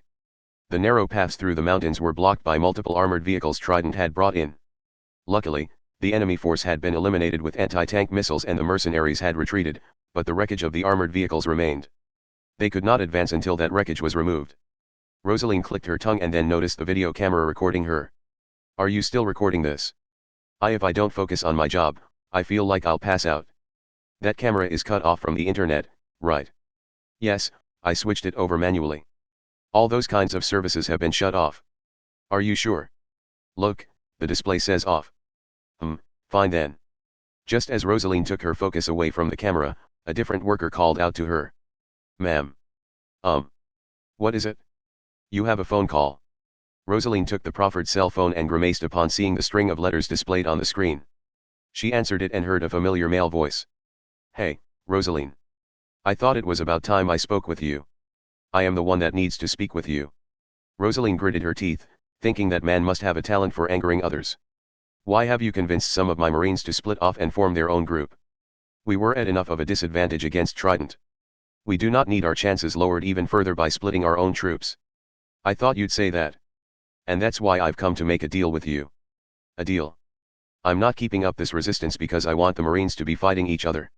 It was actually a complete coincidence that I managed to get their help, but since I have them, I want to use them to their fullest. This doesn't seem like one of your bluffs. How do you intend to defeat Trident? I don't intend to.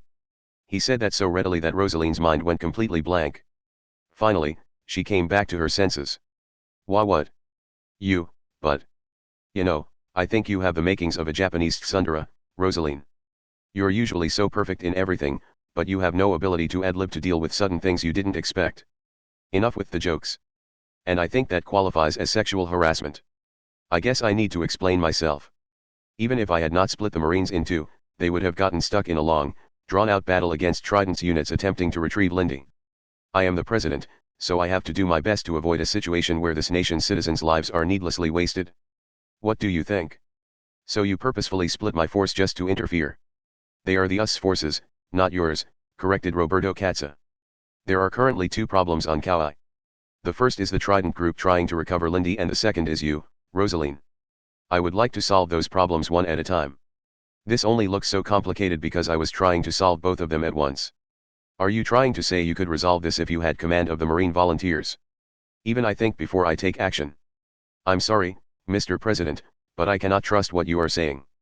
I'm going to hang up. You trust me that little? But the people showed how much trust they have in me during the election. The Washington Stream said you had more pipe dreams than any other politician but that your crazy ideas might help jumpstart the stagnated economy. Just listen. There is a way to defeat Trident. Other than Lindy Blueshake. Other than Lindy Blueshake. Hearing that, Rosaline sighed. She ground her teeth as she could feel her conscience crumbling inside her after she had worked so hard to solidify it. She lightly kicked the tire of her off-road car and said, so what are you going to do? We will take it into consideration, so just tell me. Thanks, Tsundere-chan. First, their source of money is Ole Blueshake.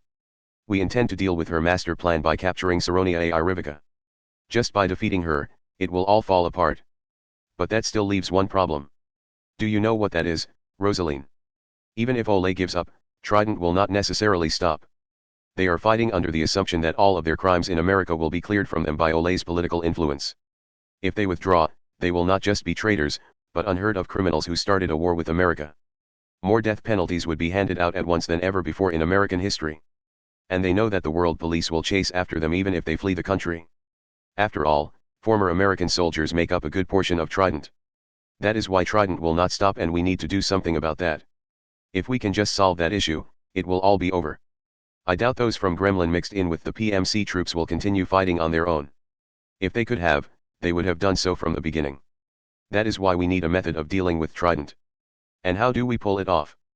At the very least, it has to be a method that does not use Lindy Blueshake as a shield. That only worked as a trump card against Ole, so it will be of no help against the PMC she hired. Again, how do we do it? As you said, the primary driving force behind them is the fact that they will be executed if they retreat. I don't know whether the former American soldiers wanted to get something across to the country or if the reward was just too tempting, but that is the only way we can get them to back off. If you have no intention of telling me, I'm just going to hang up. We start with Trident's commander. Or in this case, would it be their manager, the president said. Anyway, he must be here on Kauai. I'm guessing either he just like Saronia wanted to use Lindy as a means of preventing Ole from betraying him, or he wanted to show that he saved her personally to get in Ole's favor. Either way, he would gain a lot. Also, their command cloud uses even radar and civilian satellites to allow high-speed intelligence support. The main server is likely overseas, but the information network the data is being sent through uses the internet within America. That allows Ole to spy on them using her FCE surveillance network, and it allows me to interfere with my Imperial package. You know where the commander is. I have a question for you, Rosaline. It would be difficult to defeat the Trident troops deployed across Kauai and the other Hawaiian islands using only the Marines we have. But what if we only had to deal with the platoon protecting the commander? Part 13. November 10th, Kauai, Nepali coast, from UAV Lesser Emperor number 300. Kamija Tuma charged across the rough ground and straight for Saronia Ai Rivica. His greatest weapon was his right fist. Preparing circumstances in which it was effective was the starting point of any of his strategies. But what? I'm so unsteady. Yes. You can't control your own weight, can you? Saronia grinned. Your arms are balancers used to control your weight, and your left arm is currently unusable.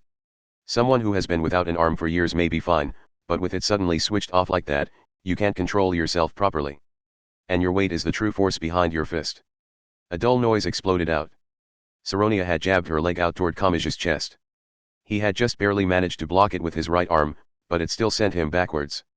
After reeling 2 or 3 steps back, he finally managed to regain control. She was indeed well trained, but Saronia was still a small girl. It was likely only due to Kamija's lack of control over his own weight that she had been able to send him so far back. "GH," groaned Kamija. While humming, Saronia continued with her kicks. The next one circled around toward Kamija's left side. He could not move his left arm. Her sharp strike stabbed straight into that gap in his defenses. Gremlin is desperate for any countermeasures we can get against Imagine Breaker. Why do you think we tampered with the ley lines to send that fortress to see if you were alive, Neon? Saronia thinly smiled as she estimated the damage she must be doing from what she felt with her foot. Thanks to that, even an indoor type like me has been going to the gym and working up a sweat. I've gotten some lovely muscles for my legs. TCH. Yes, and now you will try to put some distance between us. Kamija forced his right arm around to hold his left side and tried to fall back, but Saronia's slender arm grabbed at his collar. She pulled him forward while swinging her head down as a blunt weapon. With a dull noise, Kamija's body bent backwards. This isn't how someone who merely controls people would fight. Saronia continued to throw kicks, focusing on the left half of his body while words leaked from the bottom of Kamija's throat. But she isn't using her magic either. Is this another sign of their unease over Imagine Breaker, just like Radio's Onde Castle? More or less. By aiming for the left side of his body, Saronia was making sure he could not grab at her feet. But everything has its use. Even if I cannot directly bind Imagine Breaker, I can lower its strength by sealing off your left arm. Unable to support his own weight, Kamija rolled across the ground while undergoing a rush of kicks from Saronia. Saronia then moved her right thumb as if flicking something straight up. Here it comes. Still on the ground, Kamija held out his right arm, but much to his surprise, nothing happened. Silence hung over the area for a few seconds. Still not sure what that meant, Kamija rolled to the side to put some distance between them. The sole of Saronia's shoe seemed to chase after him. She had no real reason to pull a feint in that situation, so. Aim is fire. Looks that way, Nian. She caught up to Kamachi with a motion like she was trying to kick a soccer ball as hard as she could. With the breath knocked out of him and while suppressing the urge to vomit, Kamachi muttered, "What are you doing? AHN. That war is finally over and everyone was beginning to walk down a new path. Oh, you're asking why I am interfering." Saronia's expression loosened, but a piercing light remained in her eyes. He had touched on something he should not have. Yes, the war ended. You played an important role in ensuring that. The chaos ended and the countries of the world took action to rebuild. Saronia paused for a second. But my country was used as a stepping stone to do so. It isn't funny. It truly isn't funny. Children starve needlessly and the elderly shiver in the cold needlessly. The major countries have control of the flow of resources and money. They dole out only what they absolutely have to and call themselves heroes for doing so. It feels like justice is up for sale in a whorehouse. Kamachi had no idea what the truth of the matter was or if Saronia was even telling the truth from her point of view. But whether she was being truthful or not, he should have guessed it. Even then, something was advancing. He could see glimpses of the shadows of the greedy ones. He was no prophet, so it was impossible for him to know the ripple-like effects his actions would bring about. But this time at least, his actions had clearly been involved in how things had turned out. Saronia. I suppose the one piece of luck for you is that you do not have piles of money at your disposal. The green magician smiled. It was the smile of a fairy. It was the smile of the ruler of the forest. It was the strange smile of the one who brought death to those who lost their way and who would distribute her riches in gambles she held at a whim. But even so, I still have enough reason to kill you. No matter what he would do from then on and no matter how he would face the ripple-like effects brought about by that war, he had to survive his current situation first. He had to find the truth behind Saronia's attacks and the spell she used. What were the rules behind it and what process did the attacks use? What could he negate and what could he not? He needed concrete information. What do I have to destroy to regain use of my left arm? I need to find out. Let us begin again, said Saronia as she loosely clenched her hands and charged forward. Let us begin the gamble of the Leshy, the ruler of the forest. She moved both her thumbs as if flicking something straight up. Part 14. November 10th, Kauai, Nahilai Port, from a tide level monitoring camera. In a civilian port on the western side of Kauai, Sinisik Evers, commander of the Trident PMC, raised his hands into the air. He was wearing an old-fashioned but popular French military uniform for high officials. Even after leaving the military and joining a company, old men seemed not to lose their desire for power. The reason he was raising his hands was quite simple. American Marines were spread out around the dock, their rifles were aimed at him, and his command armored vehicle covered in antennae had been blown up. Amid all that, Roberto Katza pushed past the Marines protecting him and approached with a clear smile on his face. Hey there.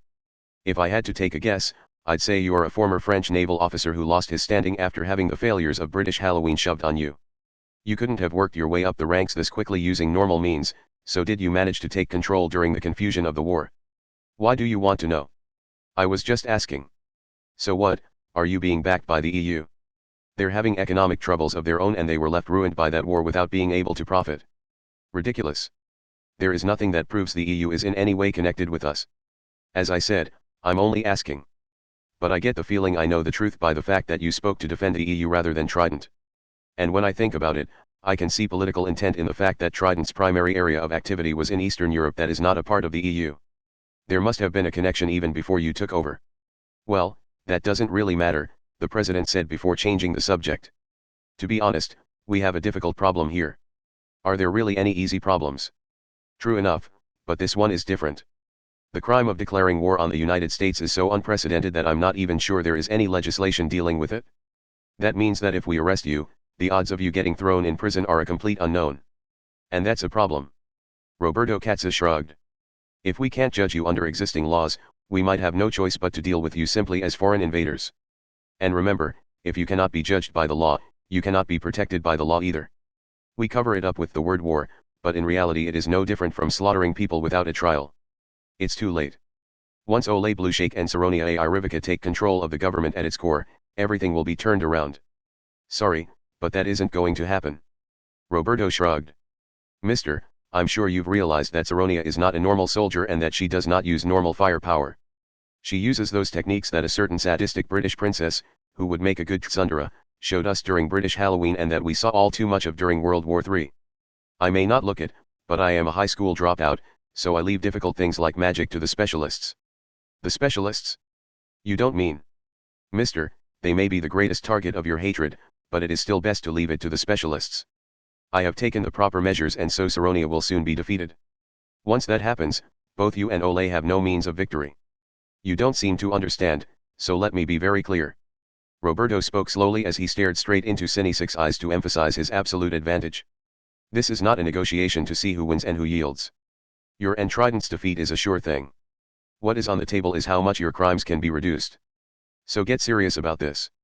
As things stand now, you and the rest of Trident will pay your debt by being slaughtered as a wartime enemy. Currently, Kilauea's eruption has sealed off our various advantages, but if this issue is prolonged and our forces clash once more, do you really think Trident's 50,000 troops can defeat 5 million troops from the 4 branches of our military as well as troops from our various allies? It would pain me to simply slaughter you all without a trial, but there just isn't any legislation for this kind of situation. You need to seriously think about how you can survive this. So you're telling us to break our contract with Ole and quickly withdraw all our troops? If that is your choice, then you should do so. I will let you assess the situation here and make your decision, but just remember that time is of the essence. Roberto Katza took a military radio from a nearby marine and pressed it against Sinisic's chest. Holding the radio, Sinisic thought for a bit and then sighed. He set the frequency and brought the radio up to his mouth. With a tone like he had given up on something he said, "To all troops deployed among the Hawaiian Islands. All other areas do not matter. It does not matter how much ground the Americans recover. All forces are to assist Saronia A. Irivica in the Pali coast of Kauai." Rosaline Crackhart's face paled when she heard his words. Roberto Katza's face stiffened and he asked, "Are you serious, you bastard?" "I am quite serious. That decision does not merely affect your own future. It affects the futures of all 50,000 of your subordinates including the ones who are not in America. If you want to shoot me, do it," Sinisic muttered as he tossed aside the radio. "As long as Saronia is safe, we can turn this situation around. My target is right here and Lindy Blueshake, the tool I can use to deal with our client, has shown herself. Saronia with her occult powers and your anti-occult personnel will face off. The victor there will show us who truly needs to withdraw." Part 15. November 10, Kauai, Nepali coast, from UAV Lesser Emperor number 300. Saronia A. Irivica's magic took its name from the Leshy, a Russian fairy that was said to rule the forest. The identity of the attack was unknown, but something had paralyzed half of Kamaju's body centered on his left arm. Saronia loosely clenched her fists and moved her thumbs up as if flicking something straight up and Kamaju rolled to the side to gain some distance. But nothing, again. Another misfire. They just won't hit. Seeming not to care that nothing had occurred, Saronia tried to continue attacking Kamaju with her kicks. However, she was just a little too slow. Kamaju managed to effectively gain some distance and stand up. He used his right arm to stop the foot that flew toward him like a hammer and gave voice to his speculation. Is it something like a mine or a trap? Is it an attack that waits for me to step into it rather than firing a bullet? I guess it was only a matter of time before you figured it out. But a mine can be used as a grenade if you get close enough to throw it. Kamaja could see that Saronia was holding some things in her hand. Each one was only about a millimeter across. The identity of the sand-like objects she held was plant seeds. Kamaju immediately twisted his body to the side and managed to avoid the rain of seeds that were thrown at him like a scattershot. However, "Too bad," said Saronia with a sneer. "Pollen is good enough to bring about the effects." Kamaju's body fell straight down. Unable to support his own weight, he collapsed to the ground. It was a simple matter of prestidigitation. Saronia had openly held the seeds to draw his attention while using her other hand to undo the cord holding a small bag shut. GH. Looks like I got your entire left side this time. I gotta say, you did put up a fight. Normally, you would have undergone multiple organ failure by just breathing it in. The first attack when Kamaju and Kuroyuru had hidden behind the log house must have been due to pollen on the wind. It's a bit like a chemical weapon, so it can be pretty nasty, but it can get a little difficult to use once the trick is revealed. Then the enemy just has to maintain a position upwind of you or even produce wind themselves. That's why there are really only two ways to use it. You can either get a first attack in before the enemy has had time to analyze it or find the perfect time like I just did. It's pretty rare for someone to get hit by both types like this. Plant seeds. Or pollen. The Leshy fairy that Saronia's magic was based on was supposedly the ruler of the forest. The Leshy controlled all living things in that zone and gave or took away things in gambles. That was what Birdway had told Kamaju. Which meant. So this is a penalty against someone who injures the property of the zone. I have no intention of giving you the answers, said Saronia as she brought the seeds into her palm once more. However, she may as well have given him the answer. It was most likely a punishment for those who obstructed the development of the plants. That was the base of Saronia's spell. That obstruction could be stepping on a seed or getting in the way of the pollen as it flowed through the air. But I still don't know where the attack comes from once I step on the seed. What rules are behind it? Where does the damage come from? A few images flew by in the back of Kamachi's mind. He spoke while unable to get up. The ruler of the forest, Yes, but I'm not a forest girl. If you could have the animals attack me, you would have already done so. Well, I'm not all-powerful. Saronia seemed to try to respond without faltering, but Kamachi noticed a slight hesitation. Kamachi's suspicions were confirmed. For someone who claimed to be the ruler of the forest, only having a connection to the plants was too weak. She could likely interfere with the insects and other animals in the area. As Birdway had mentioned, even if she could not directly control humans, animals with simpler brain structures like insects and reptiles were a different story. So had Kamachi been attacked by some kind of poisonous insect? No, he would have felt some pain if that were the case. His only hint was, in her first attack with the pollen, I was hit but Kuroyuru was not. Was it because she was a cyborg? Did it have no effect on a mechanical arm? No. It had only been Kamachi who had taken the pollen to his left arm. Kuroyuru had been standing next to him, so she would likely been hit by the windblown pollen elsewhere. And yet no effects had shown themselves. Other than her arms and part of her upper body, Kuroyuru was no different from a normal human. The fact that she was a cyborg should not have mattered. Something other than that had to have made Kuroyuru Midori a special case. She had a portion of the #1's thought patterns artificially implanted within her. She had inconsistencies at the instinctual level. She could not get used to standard group psychology. As Kamachi lay on the ground, he looked back over at his unmoving left arm. He had thought there had been a problem with the hardware that was his arm, but he had been wrong. The hardware was being sent commands by the software that was his mind. That software was where the interference was occurring. However, Kamachi's mind had not directly fallen under Saronia's control. If that had happened, he would have taken much more damage. It was the punishment for treading on the development of a plant. That punishment was being accomplished solely by controlling a group of insects or small animals. Kamachi thought for a bit. He suddenly grabbed his cell phone with his still moving right arm and quickly pressed a few buttons. I thought I told you I have no intention of giving you the answers. Saronia let fly a kick. The kick struck his right wrist and another one stabbed into his side after he had let go of the phone. Gah. Calling Birdway of the dun-colored sunlight again? Quit thinking you can just ask her anything and get an answer.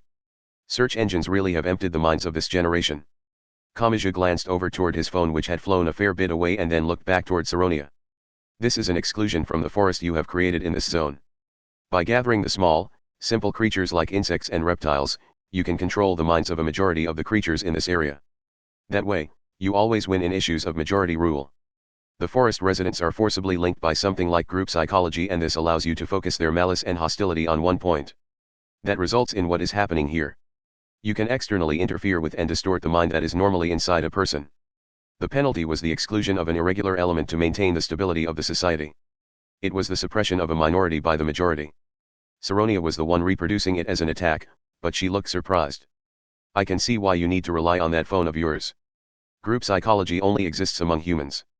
You were heading in the right direction with the idea of being rejected by the forest residents, though. Saronia sneered. With my spell, I first evenly maintain the minds of all living things within the specified zone. There is no distinction between human and beetle, but there is a division between those within the zone or outside of it. Only then can something like group psychology be used. The identity of her spell was made clear. Kamachi had the information he needed to find a way past it. But so have you figured out its weakness? Still sneering, Saronia approached him. Even if you have, can you pull it off with the left half of your body completely paralyzed? As I said before, control of your weight is directly linked to the force behind your fist. Now that you can't brace your legs, you would need muscles on the level of a grizzly to knock someone unconscious. Not necessarily. Saronia did not even have time to raise her voice in confusion. Kamijituma's body suddenly stood up from its collapsed state on the ground. It was an impossible action for a human. As if his heel was acting as a hinge, he stood up like a basement door on the floor opening. What? Saronia was utterly shocked, but then she realized what had happened. Two slender feminine arms were wrapped around Kamachi's waist. The palms had produced something like lances made of air which had launched Kamachi's body up and forward. As Saronia watched, the two arms smoothly wrapped around Kamachi's left leg and reinforced it like a cast. No, it was more like a powered suit that mechanically augmented his strength. Mechanical arms. So you were using the phone too? I never said I was calling Birdway. In fact, I never said I was making a call. It may have been improvised, but he now had control of his left leg. Saronia had carelessly drawn close enough for him to plow his right fist straight into her at full strength. That was the strike that gremlin was so worried about. Imagine breaker slammed into her and a dull noise burst out. Saronia Irivica's small body bent backwards. But that was it. She held her ground. Her lip split and a trail of blood dripped down, but she did not go down. I already told you, she spat out while grabbing a large number of seeds in her right hand. Even if you can use your leg, your left arm is paralyzed, so you can't control your goddamn weight. She threw the seeds at Kamaji as if scattering salt. Taking the shower of seeds straight on, Kamaji collapsed to the ground once more. His entire body convulsed. He had no idea what expression was on his face and he could feel his blood vessels pulsating unnaturally. He could not move anything except for the part of his right arm that was past the elbow. So your organs are still functioning. I guess it really is best to get the pollen directly in the target's mouth. Kamaji could not even breathe without focusing on it. He moved his right arm and slowly crawled, scraping himself across the hard ground. You are the one who ended the war. There was one thing I wanted to ask you if I ever met you. Kamaji now knew the details of Saronia Irivica's Leshy spell.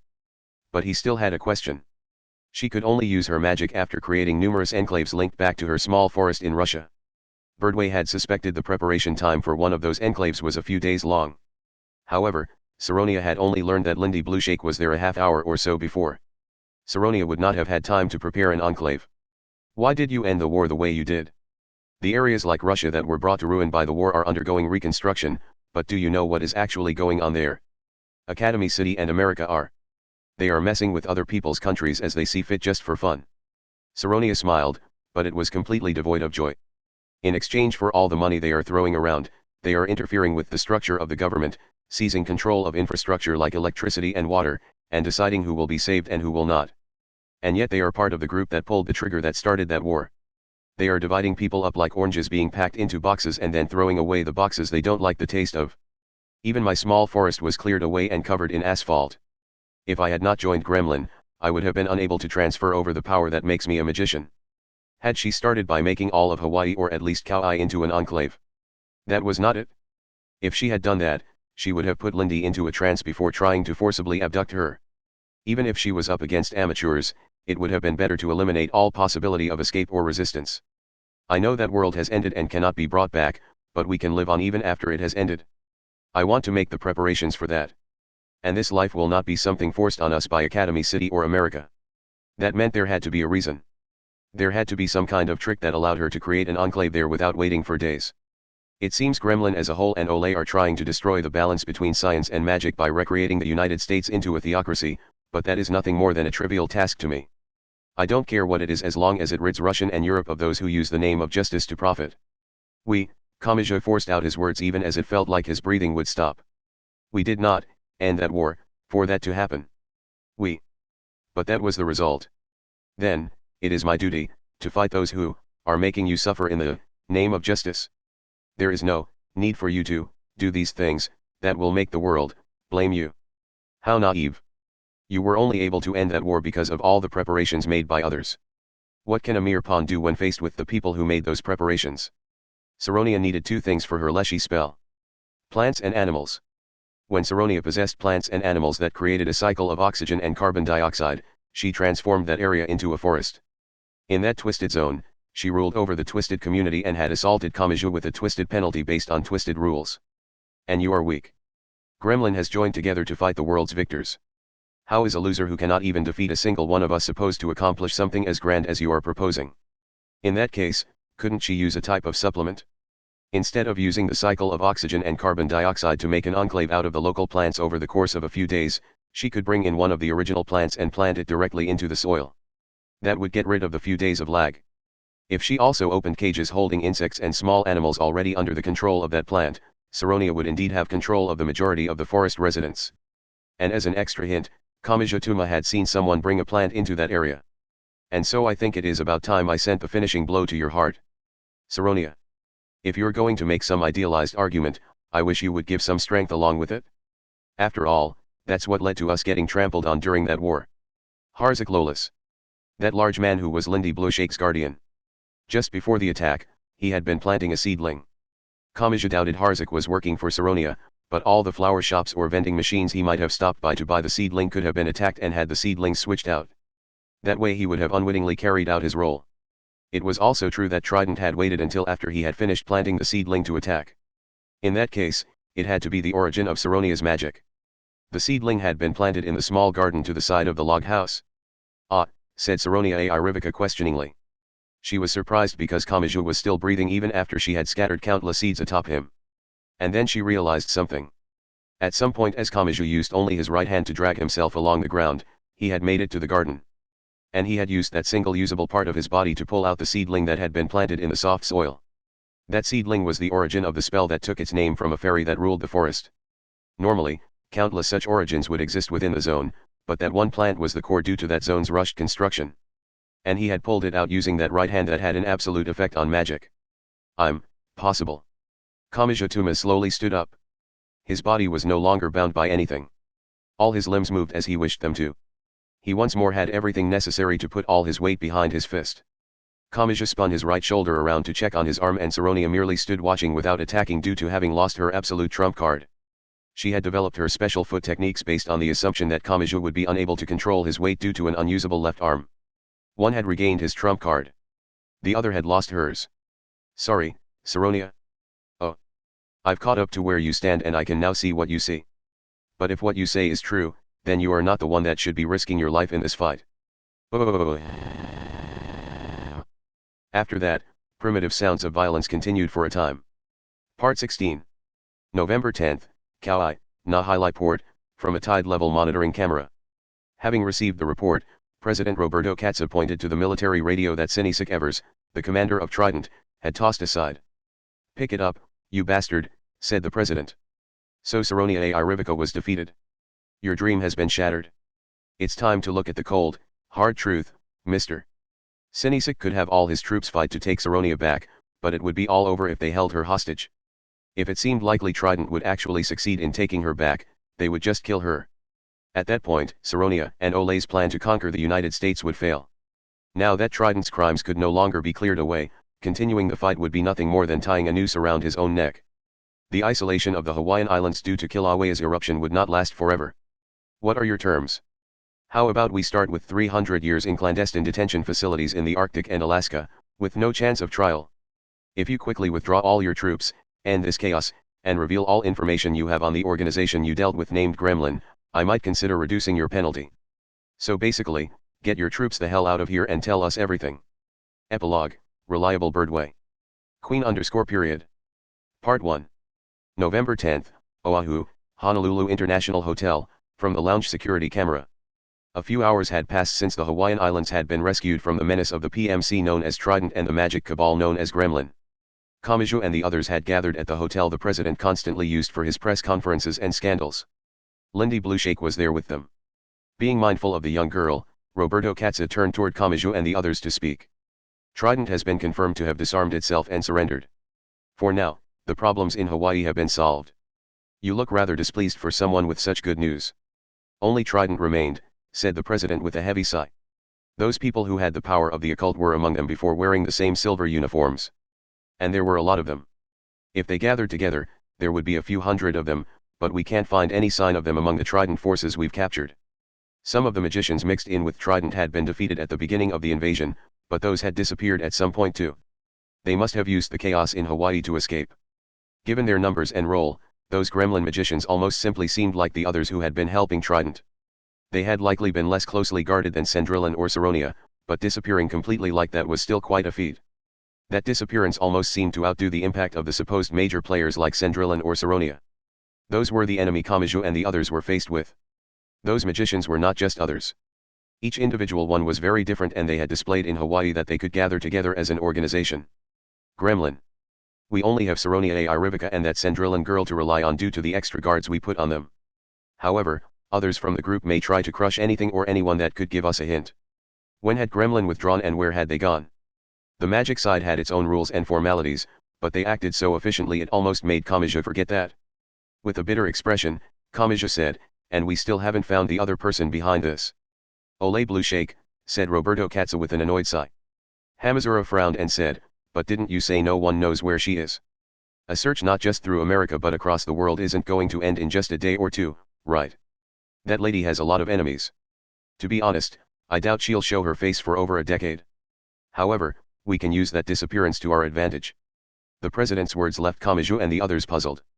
Roberto ignored them and pointed toward Lindy with his thumb. Finding Olay would be difficult, but with this girl's cooperation, we can strip Olay of all the power that makes her special. Unknown time, unknown location, unknown camera ID, from footage with altered video and audio. Trident has failed. Hearing those words from her aide, Olay blew shake-side. What about Gremlin? The hotline has been disconnected. They have likely cut off the cooperative relationship from their end. So they've given up on me, muttered Olay. The fools. A failed plan or two does not rid me of my economic power. Just leave them be. Later, they'll come back, crying to be back on my side. Do you have an alternative plan for conquering the United States? With Saronia's control gone, my control of Congress has crumbled a bit, but I still have plenty of pawns I can manipulate using my control of information for elections. Even if I can't control a majority, I can still cause confusion. First I create a political vacuum to buy some time. During that time I contact Gremlin or some other organization and make preparations to rebuild. Suddenly, something on the TV she constantly left on caught Olay blew shake's eye. Even overseas, Olay usually had some influence as to what was shown on the news, so she normally paid little attention to the TV. She only kept it on to check on the information she herself had created. But this was different. The female newscaster was saying something Olay did not expect. Breaking news. The American Bar Association has just held a press release. In accordance with the inheritance wishes of Olay Blueshake, who is known as America's media queen, the management of her group has transferred all of her assets and economic foundation to her only daughter, Lindy Blueshake. For an instant, Olay's mind went completely blank. What? I never said that. But immediately afterwards, she opened her notebook computer to check on her internet bank account. However, she was unable to do so. When she inputted her ID and password, a simple message was displayed: either the entered ID or password is incorrect or you do not have authorization to view this page. It's my account. Olay shouted as the newscaster's voice continued on. Lindy Blueshake is only 8 years old, so her legal guardian, Harzik Lolis, will be temporarily put in charge. However, it has come out that Olay may have been deeply involved in the incident in Hawaii. If these allegations turn out to be true, it is likely most of her assets will disappear to compensate for the damage done. It was all disappearing. Her assets, her economic foundation, her network, her power. That power had allowed her to hire a PMC, make contact with a magic cabal, and control America's information networks. And if she lost that power, all of those on her side would disappear too. Her opportunity was disappearing. Shit. Call the lawyers from Holdings. I won't let my power be stolen by a joke like this. I can't. Do it anyway. The longer we wait. This is not a normal method. This isn't just slightly flawed, it's full of holes. And yet it's going through as legal. The president and those around him have likely made some kind of move. This is not something that can be resolved in a normal trial. Liquidation of the subsidiaries, public companies, real estate, and the like has already begun, but this seems to be a means of minimizing the damage to the shareholders. The group's market value is headed down and trust after transferring to new ownership is, continued the news. I can't deal with this here, Olay said. Her throne. Her empire. While all that she had built up was crumbling around her, Olay gritted her teeth and reached for the coat on the wall. Where are you going? I am going out. A representative is putting words in my mouth. If I show myself to the government. Once your location is known, you will be assassinated. You have made too many enemies and there is no guarantee that you will regain the assets you need to protect yourself. And even if you are not assassinated, that news report made it clear that you are already being pursued as a major suspect. If you make a public appearance, you will be arrested. It may be risky, but as long as I can regain my money, my power. Some of it will return to Miss Lindy, but if the company is reorganized and all the funds are sent there, any money that would go from Miss Lindy to you could disappear. And since they are trying to strip you of your power, they will surely ensure that is what happens. Then, what am I supposed to do?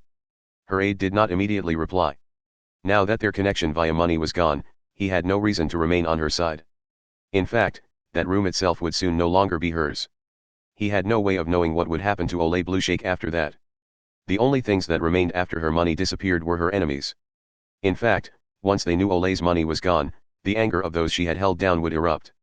It was likely anger would even be sparked in those who she could no longer pay and those she had allied in the black market. And with the history of abuse between Ole and Lindy, and the excessive gift she had just received would be against her too. I have a thought, said her aide. As ordered, her aide gave her the best option available to her. It was the fate of one who had lost it all. Wouldn't it be best if you purposefully showed yourself and had yourself imprisoned for your own safety? Why, you mean I remain broke? Yes. And go to prison? Yes. Before long, it will become known that we are here, so now is your only chance to act. Part 2. Information. Manual %knowledge 12 has disconnected the circuit. Manual %unknown has connected. FCE restarting. Username unknown has reconstructed the FCE surveillance network. Part 3. November 10th, Oahu, Honolulu International Hotel, from the lounge security camera. Kamachi and the others were watching breaking news on the large television in the lounge. However, this news was not about Lindy Blueshake. Another piece of news had run right after that one. 27 of Academy City's cooperative institutions have made a joint declaration. A cool, steady voice began speaking. We are deeply concerned over the likelihood that Academy City personnel intervened in the recent issues in the Hawaiian Islands. We do not wish to hold power that can easily influence the flow of events of an entire nation, especially one large enough to be known as the World Police. We began cooperating with Academy City in order to increase the benefits for both parties, but our roots remain in our respective countries. Dispatching personnel to alter the history of other countries like this is not what we would call cooperation. We may work for Academy City, but we are not its slaves. The voice paused for a second. As the 27 largest cooperative institutions, we are now ending all cooperation with Academy City. This is a necessary step to protect our own countries. Kamijituma's face paled. He had just been shown what his actions to save someone looked like from a different angle. Or perhaps that had been the objective of the events in Hawaii all along. Was Ole Blueshake not the only one looking through her FCE? Did the cooperative institutions force their way into the network too? And then he remembered something. He remembered who it had been that had told him that Gremlin was in Hawaii and had invited them to take action to stop their plan. And this person was a magician. She was a magician who was not on the side of justice and protecting the peace like the Anglican Church. Birdway. He looked around, but she was nowhere to be seen. Birdway. Kamachi looked out of the lounge and into the hotel lobby, but Birdway and her subordinates in black were gone. He pulled out his cell phone. He knew there was no guarantee she would answer, but she surprisingly did. So even now you can't come to your own conclusions without my help. Did you have us come here knowing this would happen? 27 is quite a lot. Decision making takes time and each of the companies is too highly specialized to function independently. Most likely, they will gather into 3 or 4 large groups before long. Answer my question, Birdway. Are you 27 major cooperative institutions breaking off from Academy City? A civil war within the science side. That would put Gremlin in a good position to gain a lot of power. Are you part of Gremlin? Kamachi was afraid to hear the answer to that question. But Birdway's response was simple. I'll leave that up to your imagination. That was it. She hung up. As Kamachi squeezed his phone tightly in his hand, he heard the announcer on the news. The technology of the cooperative institutions that made this declaration is not up to the level of Academy City, but they were loaned a great number of leading-edge unmanned weapons during World War III which are still in use after the war for the sake of keeping the peace. If these weapons are not returned, it is possible a large-scale military conflict will break out with Academy City-made weapons on both sides. Part 4. November 10th, Oahu, Honolulu International Hotel, from the cell phone camera of a guest in the lobby. Are you part of Gremlin? Mikoto heard those words when she chased after Kamachi upon noticing his odd behavior. She could not hear the details of what he was saying. And shortly thereafter the conversation was over. For a short while, Kamijituma merely stared at the small screen of his phone. He stared blankly. His spiritless expression was not like that boy's usual self at all. Mikoto half instinctually realized that something was very, very wrong. She recognized that expression. Misaka Mikoto had once been wrapped up in a large incident involving clones. Her mind and body had been driven to their limits and she had decided to try to crush the one behind the incident, knowing full well she would be destroyed. The expression on that boy's face was the same one she had had back then. What did that boy know? Where was he headed? Mikoto did not know the details, but she could make a guess. Someone with that expression was not headed for the goal. Even if he had hundreds of paths spread out before him, each and every one only led to failure and the depths of hell. He was at a crossroads.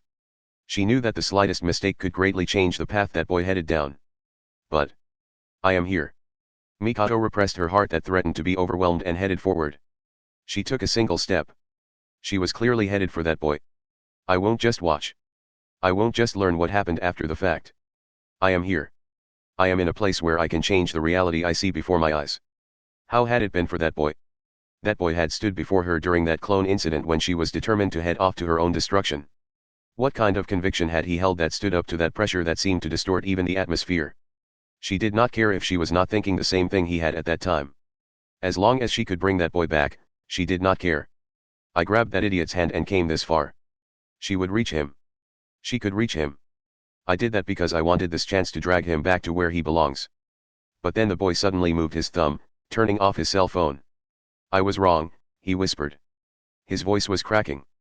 The amplitude of his voice was low, so it was hard to hear. However, that short sentence was enough to make Mikoto feel like her feet had been sewn to the floor. Those words of a defeated man were enough to stab through the gears of her mind like some kind of curse. I was wrong. She set it all up from the beginning. Why didn't I see it? I had so many chances to notice. All the information on Gremlin our actions were based on came from the dun-colored sunlight, so why didn't I think of the possibility of them having some ulterior motive? The dun-colored sunlight. Birdway. Lavinia Birdway. She and her subordinates used the incident here in Hawaii. She created a confrontation between Academy City and its cooperative institutions to damage the science side. There's no guarantee that the newly independent cooperative institutions will follow the rules of the science side. If Gremlin wants to obtain technology and the power of the science side, they now have the perfect opportunity. The balance between science and magic had crumbled. Gremlin had torn it apart. Misaka. I will not be returning to Academy City. That boy clearly declared his intention to set foot in that strange world. I will make up for this failure. I will not return until I do so. Until I resolve everything related to this terrible result, I have no right to return to my normal life. This wasn't. Her paralyzed thoughts started shaking. That small tremor held power. This wasn't a failure. Clearly this time, she spoke. No matter how overwhelmed she felt, there was something she had to deny. No matter who we were used by, you still protected the people of Hawaii from Gremlin. I won't let you deny that fact. I won't let you say that saving those people was a failure. Those people being saved was part of Birdway's plan. Now if the conflict between Academy City and the cooperative institutions intensifies, those people saved will surely feel that others are being hurt because they were saved. I cannot allow those people to bear that burden. As the one saved by the dun-colored sunlight in the Arctic and used by them, I alone should bear that burden. There was a difference between having made a decision of one's own free will to get involved and merely getting wrapped up in something. This time, Kamijituma had been one of the people who had made a decision at the beginning. And he had clearly failed. That was why he planned to carry that weight alone. He would ensure those who had been given no option would not be seen as villains. He would ensure that those saved in Hawaii would not be called the cause of it all. That idea in itself may not have been wrong. It may not have been something that could be defeated with an impromptu rebuttal. NT-index V03373.png. And so. Then I will bear that burden too. Me, Saka. You say your decision here in Hawaii was wrong, but I made that decision too. If I had chosen differently, this may have turned out differently. And I had opportunities to speak with that Birdway girl, so I too might have been able to see her true intentions beforehand. I overlooked that, so I won't let you bear this alone. Just because you were wrong about something does not mean you need to bear it all alone. Having said that, Mikoto felt a little refreshed. It may have been partly due to the boy's dumbfounded expression. Mikoto added one last thing as a finishing blow. You and I are heading down the same path. Don't forget that. Part 5. November 10th, Oahu, Honolulu International Airport, from the camera in a handheld game system forgotten on the lobby sofa. Incidentally, Misaka Mikoto had forgotten one thing. She finally remembered it when she felt something in her palm. However, she closed her hand to hide what was there. They were 2 rings. They were the Cupid arrow tag rings.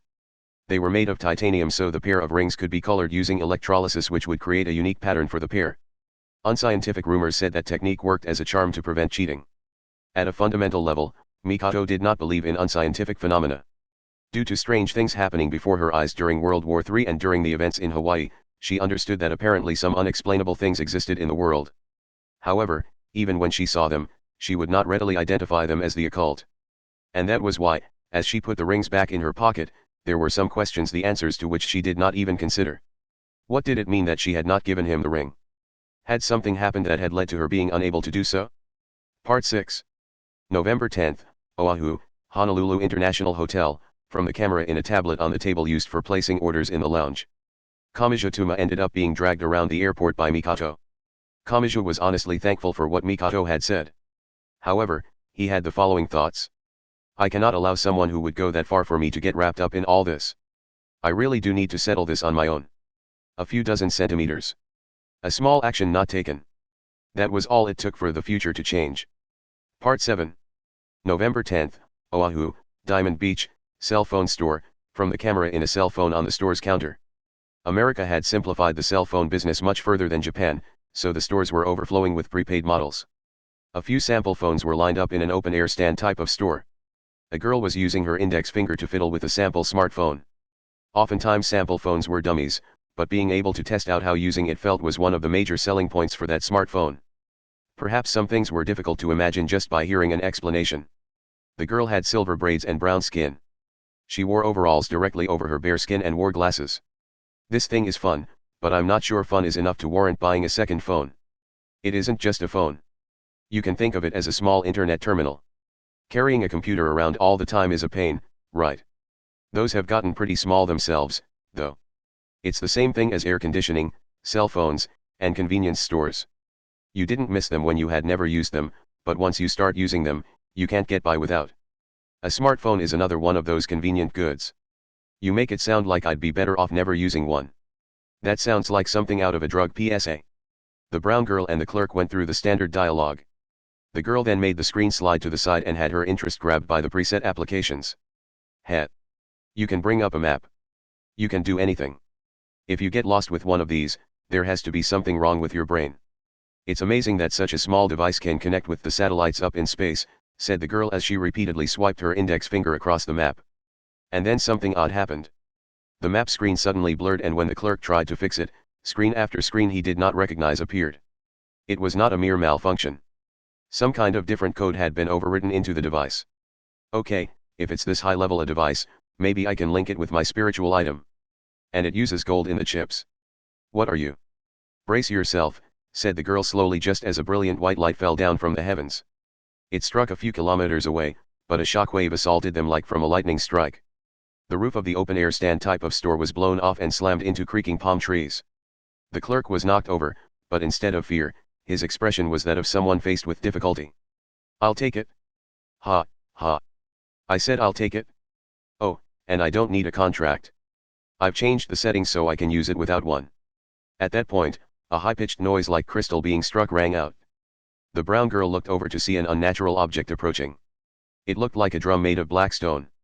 It was unlikely anyone else there realized it was the result of utterly remodeling a human being. The brown girl spoke lightly as if speaking to a childhood friend. Hey, you really are spoiled, aren't you? If you keep following me around like this, a certain exhausted dvergr might just have to sit down for a rest on you. Without waiting for approval, the brown girl sat right down on top of the drum. She immediately brought her finger to the smartphone screen and started operating it with a gleeful expression. That aspect followed the stereotypical response of someone using that type of device almost exactly. However, what she said after she made a call was clearly not normal. Hey. Saronia Irivica failed. As expected. Right now, they're probably breathing a sigh of relief over having saved the United States. None of them would ever imagine that we achieved our goal back when Kilauea erupted, whispered the brown girl with a smile. She seemed to be speaking to no one in particular rather than into the phone. You would think they would find it odd. The trigger was supposed to cause an artificial eruption in Kilauea, but the type of lava was changed as well. Normally, thick lava should have come spewing out, but for some reason smooth volcanic ash came out instead. Normally, you would think there was some other trick at play, don't you think? What about the output? It was within acceptable levels, I guess. As far as natural reactors go, it's above Iceland. The necessary energy was extracted and solidified, so we're done here. I guess you could say stage 1 is complete. This is a long process. The fact that I had to be called in should have told you this wouldn't be easy. Anyway, how is the blueprint coming along? I have a report for the natural Valkyrie, Brunhild Echtobel, was it? It seems to be only a portion of the spear, but if she can use it, then we are in the clear. I see. Then let's do this. The brown girl grinned. We have a steady path to Gungnir, Odin. Yes we do, Dvergr. The girl ended the call with a tap of her index finger and the black cylinder she was sitting on started rattling around. Stop that. How rude. I'm not heavy. Next we need to think about what to do about the Academy City cooperative institutions that have broken away. The brown girl suddenly looked up because she saw a magician covered in wounds approaching. Who are you? Cendrillon. Oh, right, right. I remember now. You're the French magician that was easily taken out at the airport. What happened to you after that? I thought your head was smashed in. I managed to escape during all the confusion of Kilauea erupting and Trident invading. But more importantly, she spat out some blood. What was all that about? What was all what about? All that about expecting the plan to fail, Kilauea as a reactor, and Gungnir. You don't know about any of that because we never told you. Weren't we trying to bring down America using Trident in order to twist the balance between the magic side and science side by turning the United States into a theocracy? Of course not, said the brown girl still sitting atop the cylinder. In fact, Gremlin isn't even a collection of losers from that war. For a bit, Cendrillon's mind went completely blank. Meanwhile, the brown girl continued to speak. I won't deny that we were created by that war, but our objective lies elsewhere. Really, you all were only temporary workers. We didn't want to lose any of the actual members, but this couldn't have been completed without some sacrifices. The easiest way to get around that was to get some recruits by saying whatever would bring them aboard. It really worked well. That was how we got Trident, Saronia, and you. You did manage to contribute to the organization though, so you can pride yourself in that. Why you goddamn. Using her magic that gave her overwhelming speed, Cendrillon tried to grab at the brown girl. The brown girl got down from the cylinder as if she had fallen off backwards at the same time as bluish-white sparks scattered from the front of the cylinder. NT-index V03383.png. Gya. They quickly pierced through Cendrillon's body, bringing her down. The brown girl lifted just her upper body up from the ground and said, "Come now. If you're taking on someone with projectiles, you need to find cover first.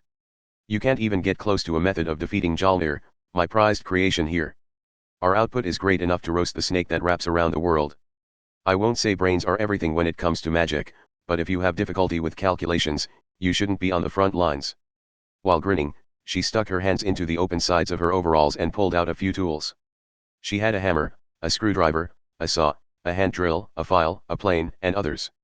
Other than the fact that they were all made of gold, it would not have been surprising to find any of them in a hardware store. Now then, Marion Slingenier, one of the extremely rared Vergre, has a question for Cendrillon, a former French elite who is not only a loser but is starting to complain and is becoming quite annoying, said the brown girl as she took those tools that certainly did not look like objects that could alter a human's form and line them up atop the cylindrical human. You are about to lose your current form. Which would you rather be remodeled into while still alive, a table or a wardrobe? Part 8. November 10, Oahu, New Honolulu International Airport, from the entrance gate security camera. Lavinia Birdway had come to the airport. One of her many black-wearing subordinates, Mark Space, gently spoke to her. Was that really the best way to leave that? Given what I did, it's only natural for him to criticize me. I think you should have told him your true intentions. How would that have helped? Birdway gave a cynical smile. You're saying I should have told him that we wouldn't be able to see the full extent of the organization just by defeating Saronia Ai Rivica, that it was necessary to bring the magicians closer to the center of Gremlin to the surface, and that to do that we needed to split the science side in half, leaving the cooperative institutions as bait. It is an effective method. Gremlin went as far as to bring science side aspects into their magical constructions. It will not be easy for them to find an organization large enough to replace Trident and the America's Media Queen. And that collection of cooperative institutions has Academy City unmanned weapons.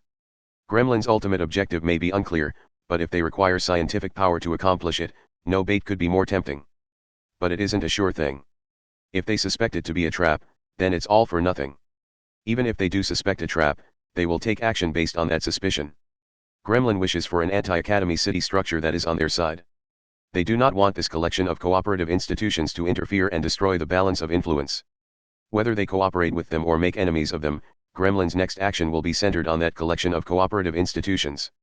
That means they function as bait either way. And so you're saying our actions were just? Don't be foolish, Birdway said without hesitation. Whatever our reasons, we still led those 27 cooperative institutions to leave Academy City and diverge from the side that protects the world. They may have already had this desire deep down, but I am the one that purposefully drew it out. They will now be criticized by others as those who are destroying the world's peace, and if they are directly attacked, there will be casualties. And it may not end there. I simply don't see how doing that can be called just. Birdway paused for a second at that point. It was as if she was reaffirming the position at which she stood. I don't recall ever saying I stood on the side of justice, boy. Afterward. To those who have bought the volumes one at a time, welcome back. To those who bought them all at once, welcome. This is Kamachi Kazuma. New Testament has reached its third volume. The stage for this volume is the Hawaiian Islands. I put a bit of a restriction on how things were presented, but that was to go along with a certain gimmick. The occult keyword was people controlling magic. However, as also indicated in the volume, I don't think there is any type of occult that would make an investigation more of a pain in the ass. Even if someone acts in accordance to the spell user's instructions, it can be unclear whether that is actually the occult or if they are cheated by planning it together earlier. The issue might be similar to the question of whether a supposed genius dog is actually doing the calculations in its head. Since I was dealing with the remnants left by World War III, one of course went with Russia. Since I was going with the Russian Orthodox Church, I went with a fairy. However, I felt something like the Lorelei was too straightforward, so I did some research to see if there was a more twisted one. What I found was the Leshy. Like many other fairies, the Leshy has a frightening side of not hesitating to kill, but it has a bit of charm too. And of course Sandrillan uses a similar method to Vasilisa from the Russian Orthodox Church, so I guess you can check that out too. We've really started to get into the Imagine Breaker countermeasures now. I think you will be able to sense a different feel to those who appeared at the end than with the Russian remnant types. I give my thanks to my illustrator, Haimura-san, and my editor, Miki-san. This story was probably a bit of a pain due to having so many people in it. I am truly thankful that they have stuck with me this far. I also give my thanks to all the readers. It is thanks to all of you that I am allowed to write these stories that are such a pain. I am truly thankful. It is time to close the pages for now while praying that the pages of the next book will be opened. And I lay my pen down for now. The name of the magic god has finally appeared.